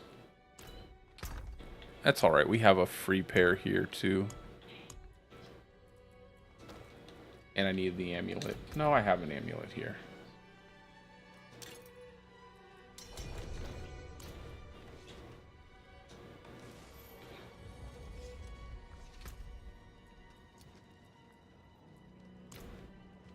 I don't want to move too slow. Actually, give me just a second. I'm going to go pull that amulet off because I definitely want to have it on this for in there. Just in case we get another another key and we can upgrade it to a tier 5, I definitely want to have that amulet.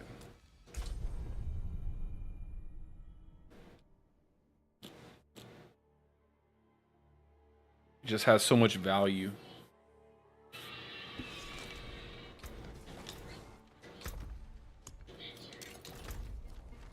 Oh, and I'm gonna throw these boots in there.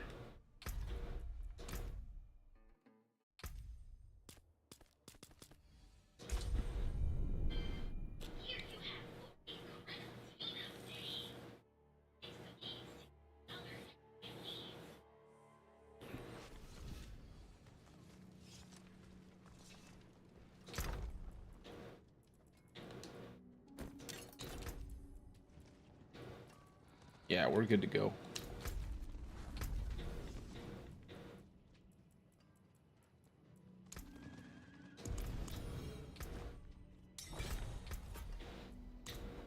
So we just have to, I guess, do more dungeons, right? Wanna do this one? See if it gives us any better luck than normal. Maybe the higher the tier, the better.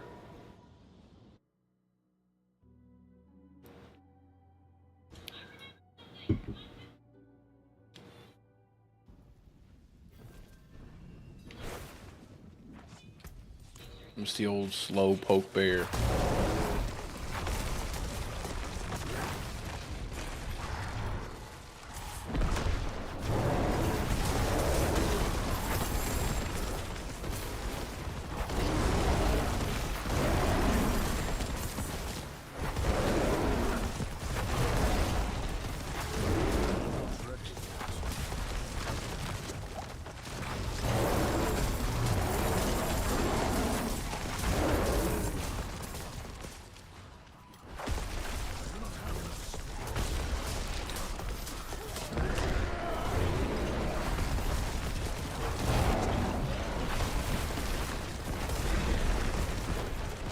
Oh yeah, let me put on my boots.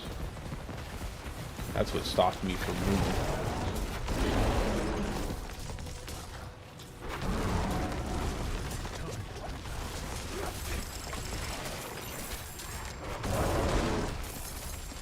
Do I have a better pair of boots? There we go.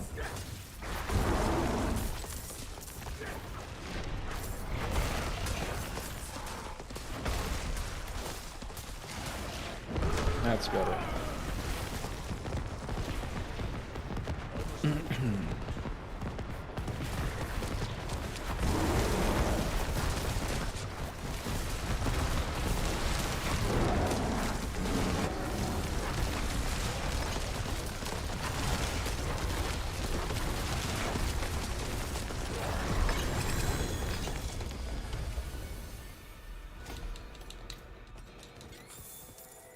Nothing here. Oh, wait, I did. I got one.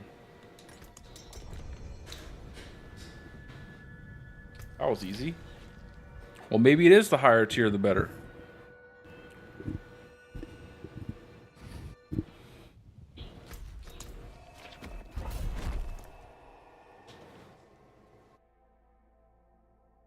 And then I'll just spam the chest that gives materials, because that's what gave me the upgrade.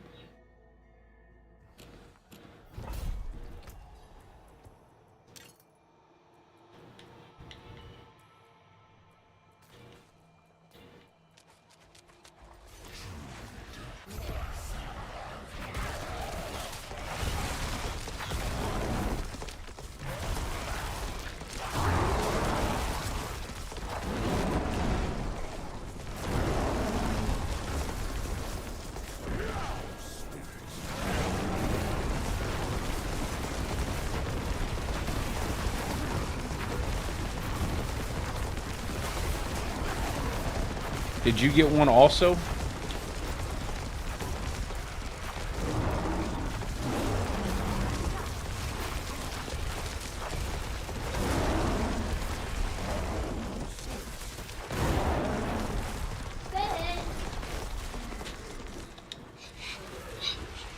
What's up, my son?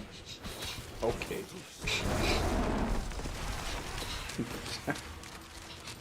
Okay. Back up. So yeah, so it must give us both one at the same time, like whoever's running in a party together. So that makes it really good to run as a party, obviously. So that's twice it happened. Could just be luck though. Could just be complete luck that we managed to get it at the same time both times.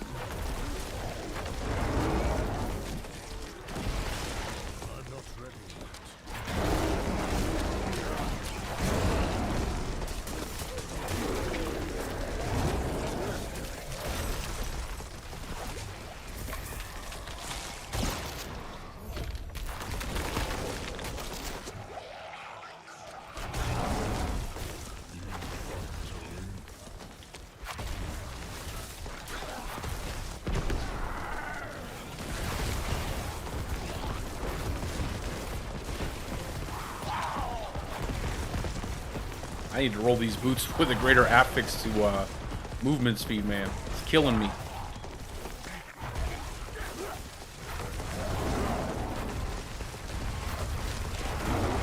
What the? Watch out, they're dropping lunatics on us, bro.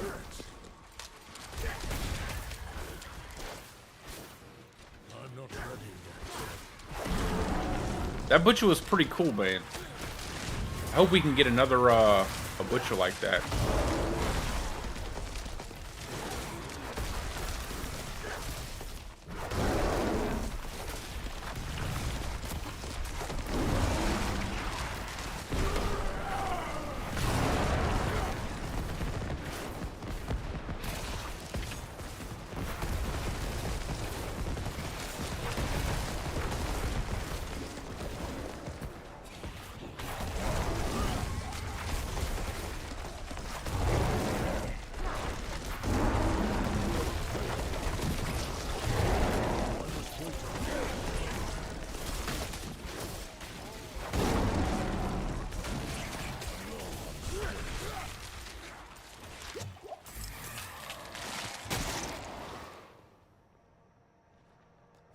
Faster, +1.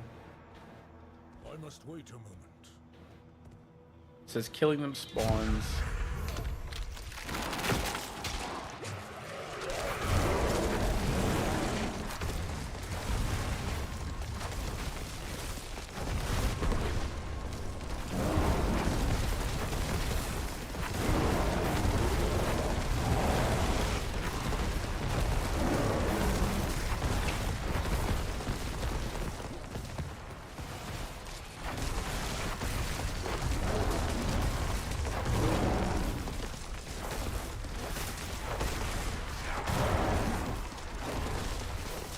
Druid has, I feel like Pulverize feels better. I feel like it's not necessarily that Druid will feel better. There are just some items in the game that make the class that work well with the class. The one that's the new Cataclysm gloves gives you a big multiplier.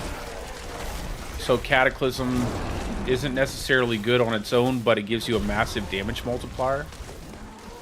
Okay, what is this?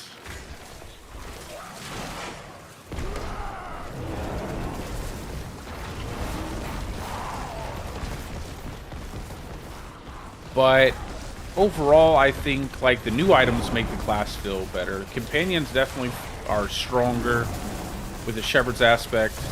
Pulverize seems to be a lot stronger. Well, not a lot stronger, but definitely feels stronger with some of the items that they have, with the changes that have been made.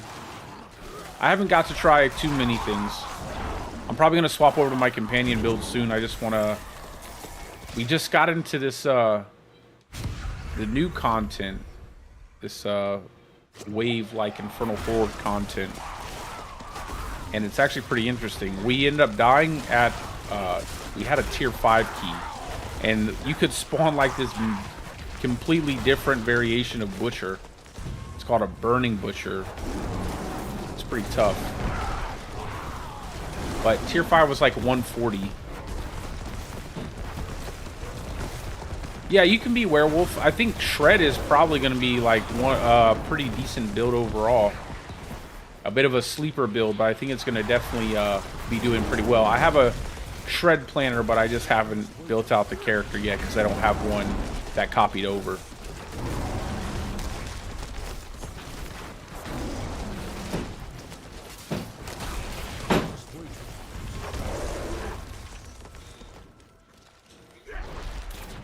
What is he doing?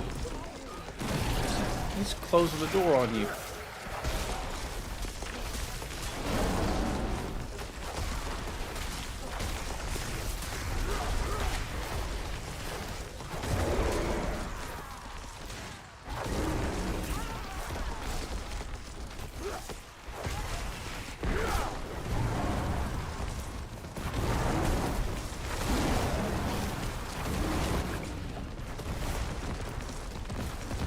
I think honestly this would probably be the best build to have the one of the best builds to have the infinite Cataclysm up.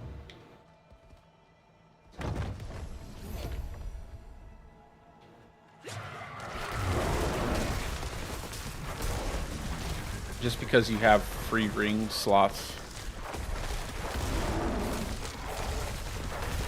I don't know what that laugh was. I don't like that laugh.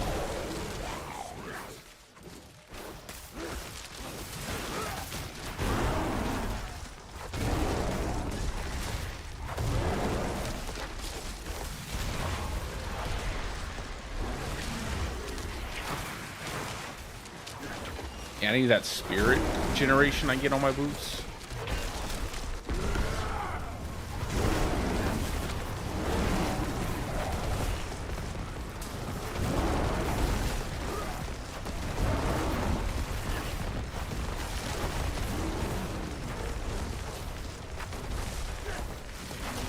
Yeah, it's probably bugged. It doesn't give out 600 level gear on the live servers.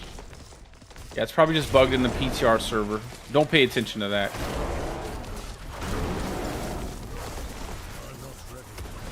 I don't think they will revert one of the best changes they've made.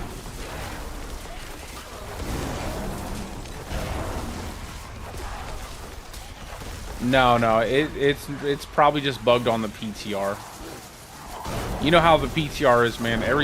It's so weird to test things on the PTR because everything's bugged on the PTR too. So it's like, how do you know what they know about and what they don't know about? I don't know. So many little tiny things.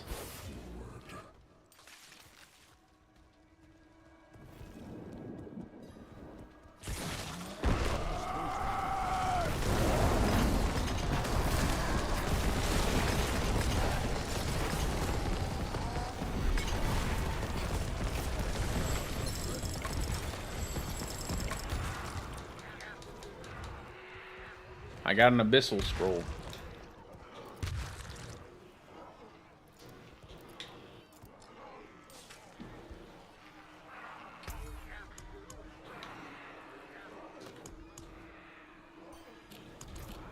Okay.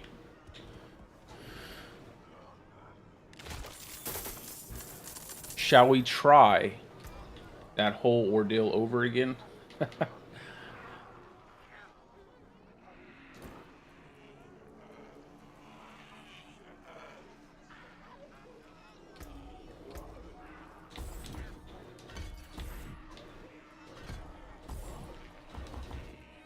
No, what you did the previous time. Let's do the tier 5.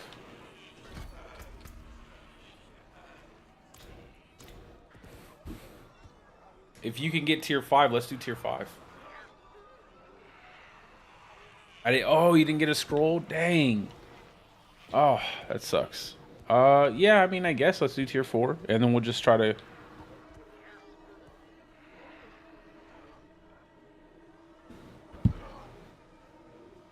Yeah, let's get it.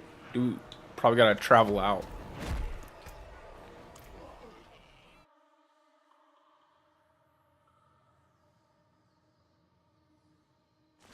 Yeah, the pit 200 runs and the PTR, or just the pit in general, is a little off.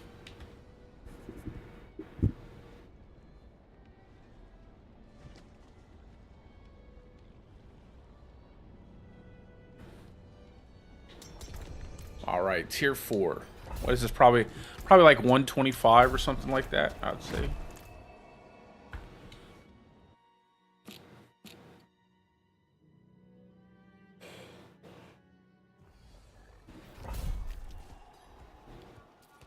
Yeah, 120.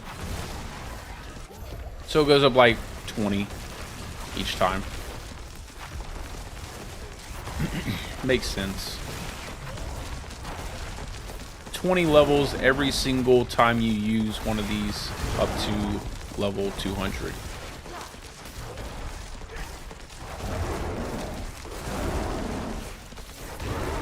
Oh, I forgot to swap out that. Just put claw on there.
We got rains down, normal monsters. Let's do Hellborns. Yeah, we could have done 140 this time. We'll have to get a couple we'll have to maybe do a few of the easy ones and get a few of the scrolls and then like level it all the way up and see what happens.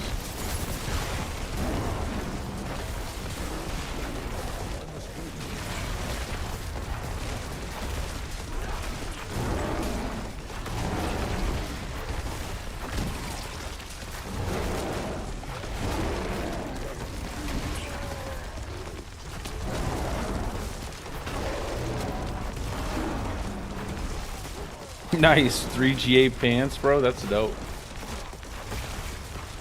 Willpower, max life, and armor. Wow, isn't it crazy? Like I've had some pretty good luck with gear pieces on the PTR already. I know I'll never get that luck in the live server. So I've been a little bit like a little sad that I feel like I'm not gonna get those kind of items when I'm actually looking for them.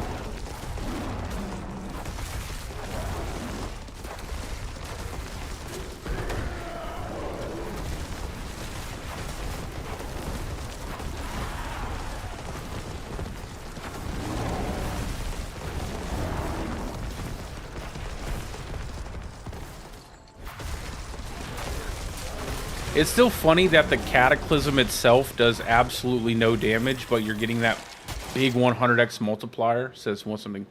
Normal monsters, normal monsters. I guess we'll go with the burning waves.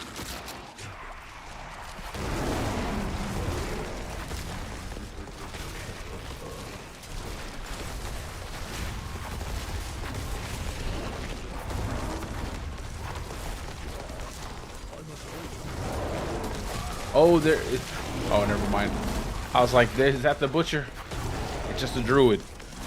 Just a husky druid.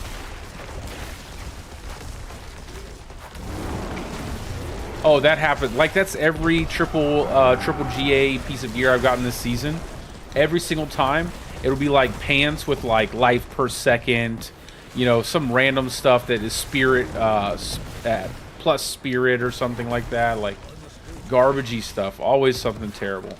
I have not gotten a single like really good triple grader. Like I've gotten a couple double grader affixes, but usually I end up bricking those. Like as soon as I get a really nice like staff that I'm looking for or something, I already know that chances are I am definitely not going to get the rolls on my temperings, and it's going to be a piece of crap, and I'm going to end up destroying it anyway. So it's why I'm still running around with like normal items on most of my characters. And I don't have the patience just to grind the same, like just grind something over and over and over again. Unless I have like a group of people. I don't really like running the pit over and over again unless I have more than just me in a party.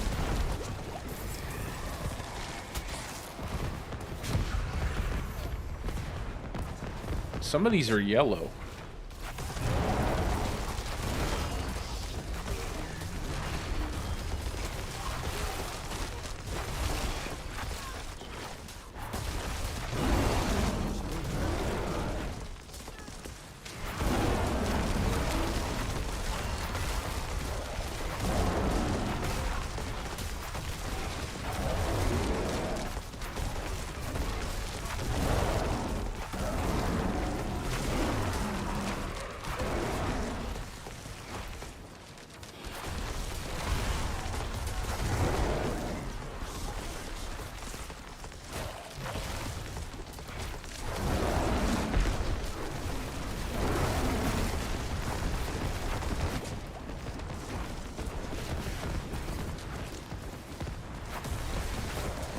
I don't feel like they're giving a whole lot of Aether.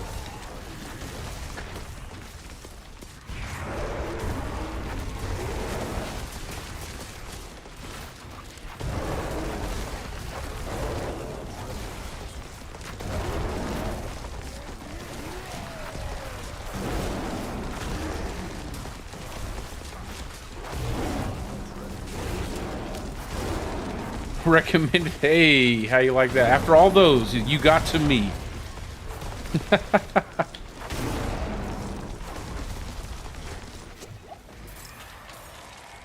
I guess that's not a bad deal. How you doing, my man?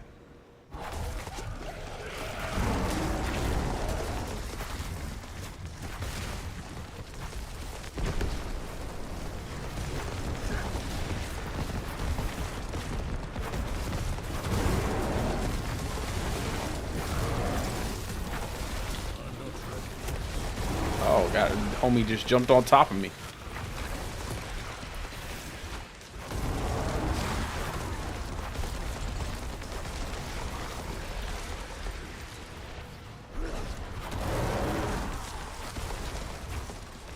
Yeah, I definitely feel like Pulverize is going to be...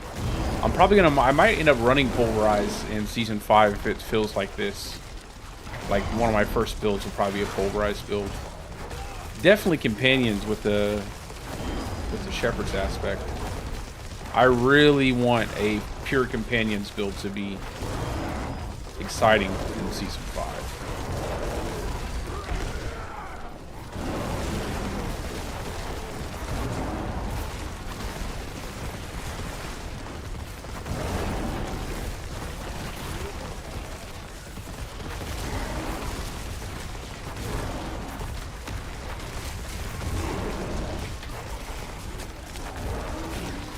I also have to remember that they'll carry over your characters, so maybe I'll farm a little bit harder in softcore for the next PTR. I think that's what I'll do. I'll probably start the season out, season 5. I'll make like one hardcore character, and then I'll have just my I'll start focusing in softcore until I get all my builds set up, and then I'll run back into hardcore. We got elite damage, Hellborn. Let's just do Hellborn. Gotta stick with the Hellborn. Why not?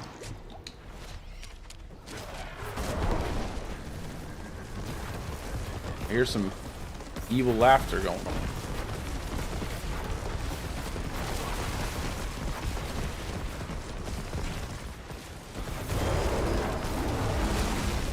The banished Barbarian.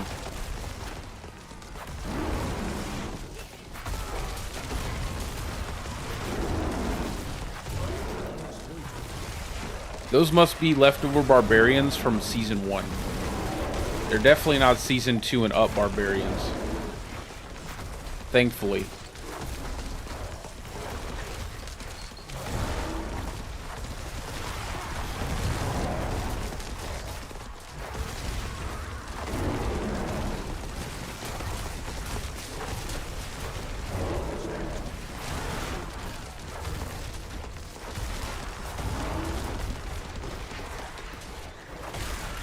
Yeah, we got to do a couple of these and get enough of those scrolls to see if we can't get to like a tier 8.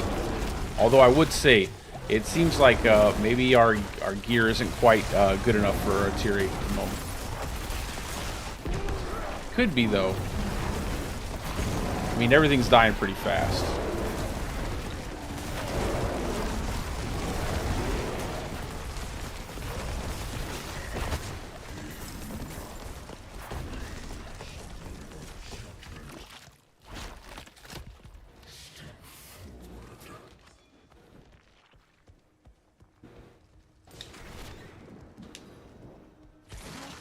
Ugh.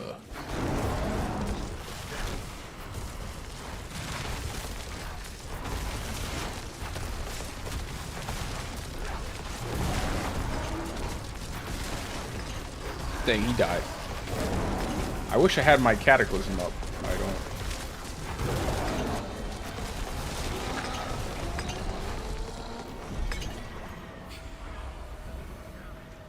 I'm just gonna keep. I'm gonna hit this materials chest.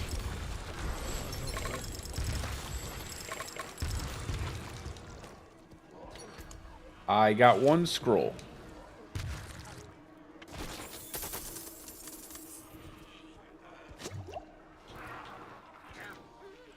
I'll let you keep the scrolls.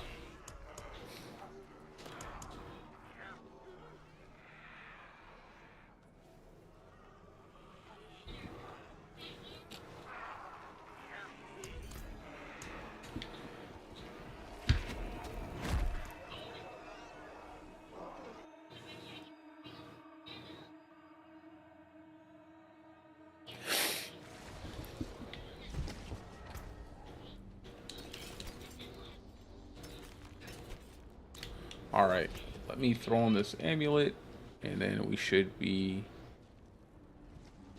good to go for some dungeons.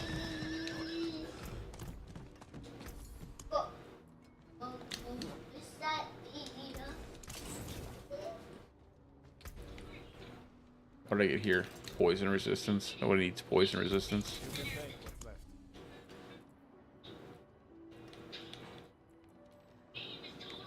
I have Underroot, and I think Underroot. I don't know if I have that open. Yeah, okay. Did you get any the scrolls?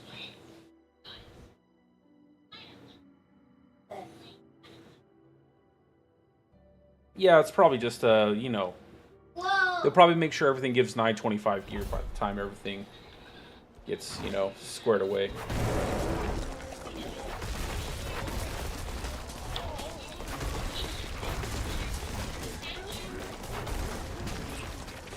Nice.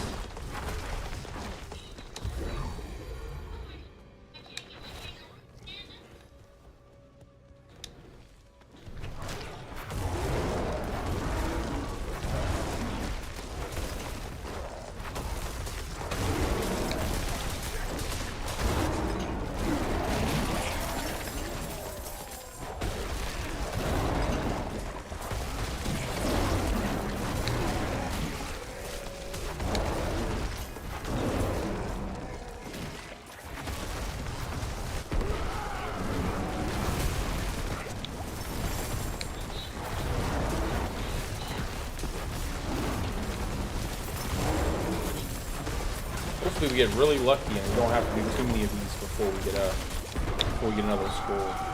I mean another compass.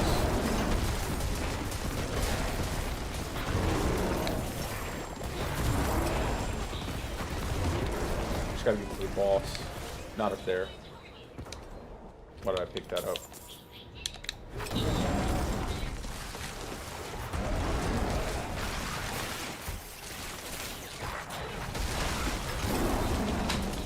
Yeah, you go that way, I'll go up. I must wait a moment.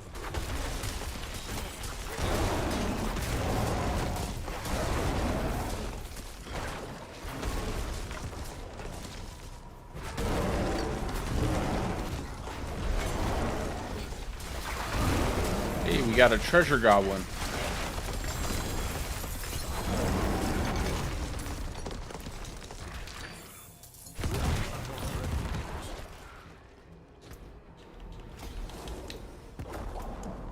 Oh, I didn't get a key that time.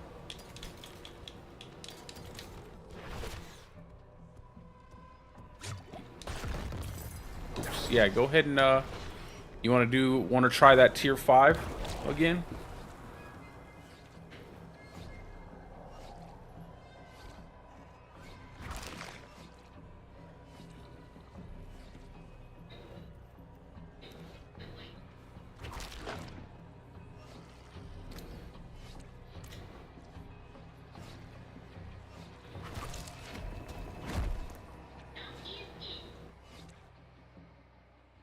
Or do you want to wait and level it up to like a tier 8?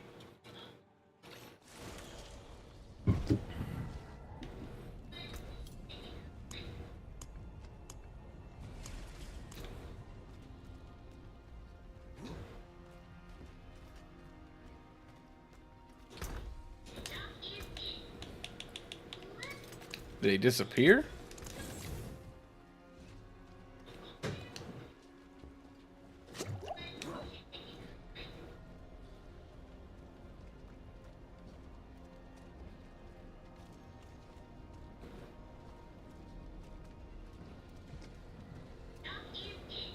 They didn't disappear, did they?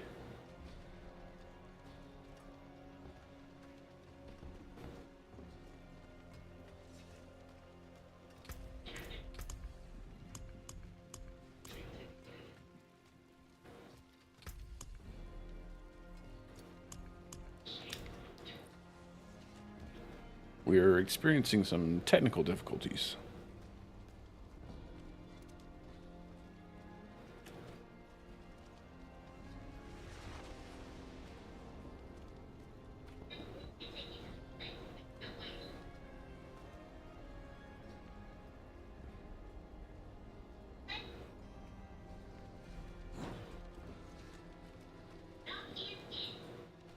It's weird. I've also yet to find another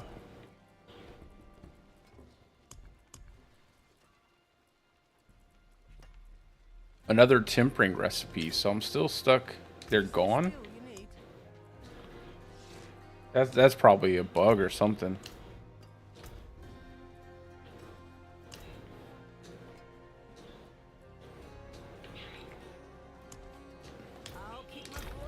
Let me see a ring real quick. I want to see if it how much Cataclysm cooldown.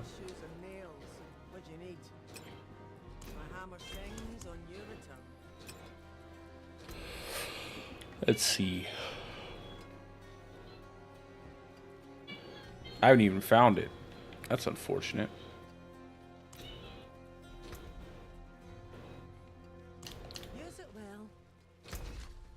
So they just disappeared out of your inventory?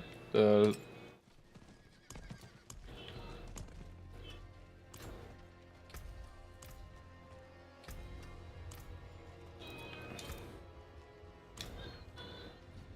still have the key though, right?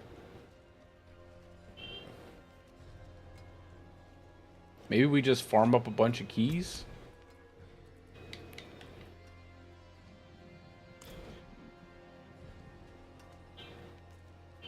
That's strange. Disappearing when leaving the area? Oh. Ho ho ho ho. Okay. Someone in chat just said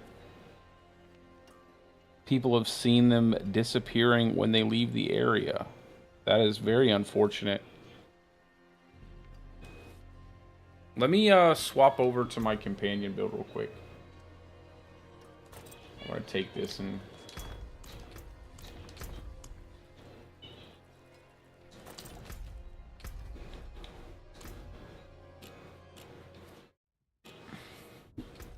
that's really unfortunate.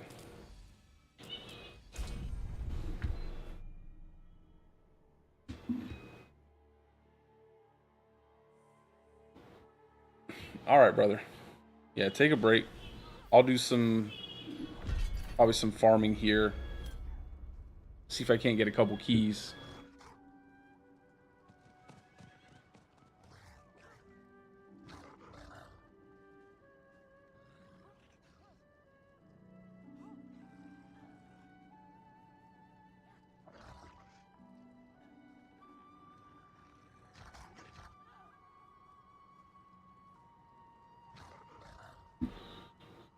Yeah, I wouldn't doubt it. I wouldn't doubt it.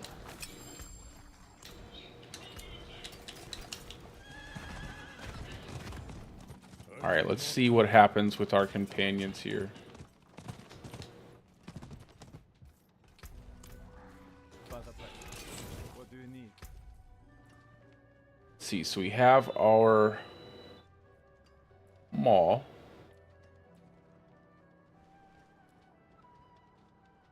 Got our landslide set up to reproc our companions. Companion there. I want to swap that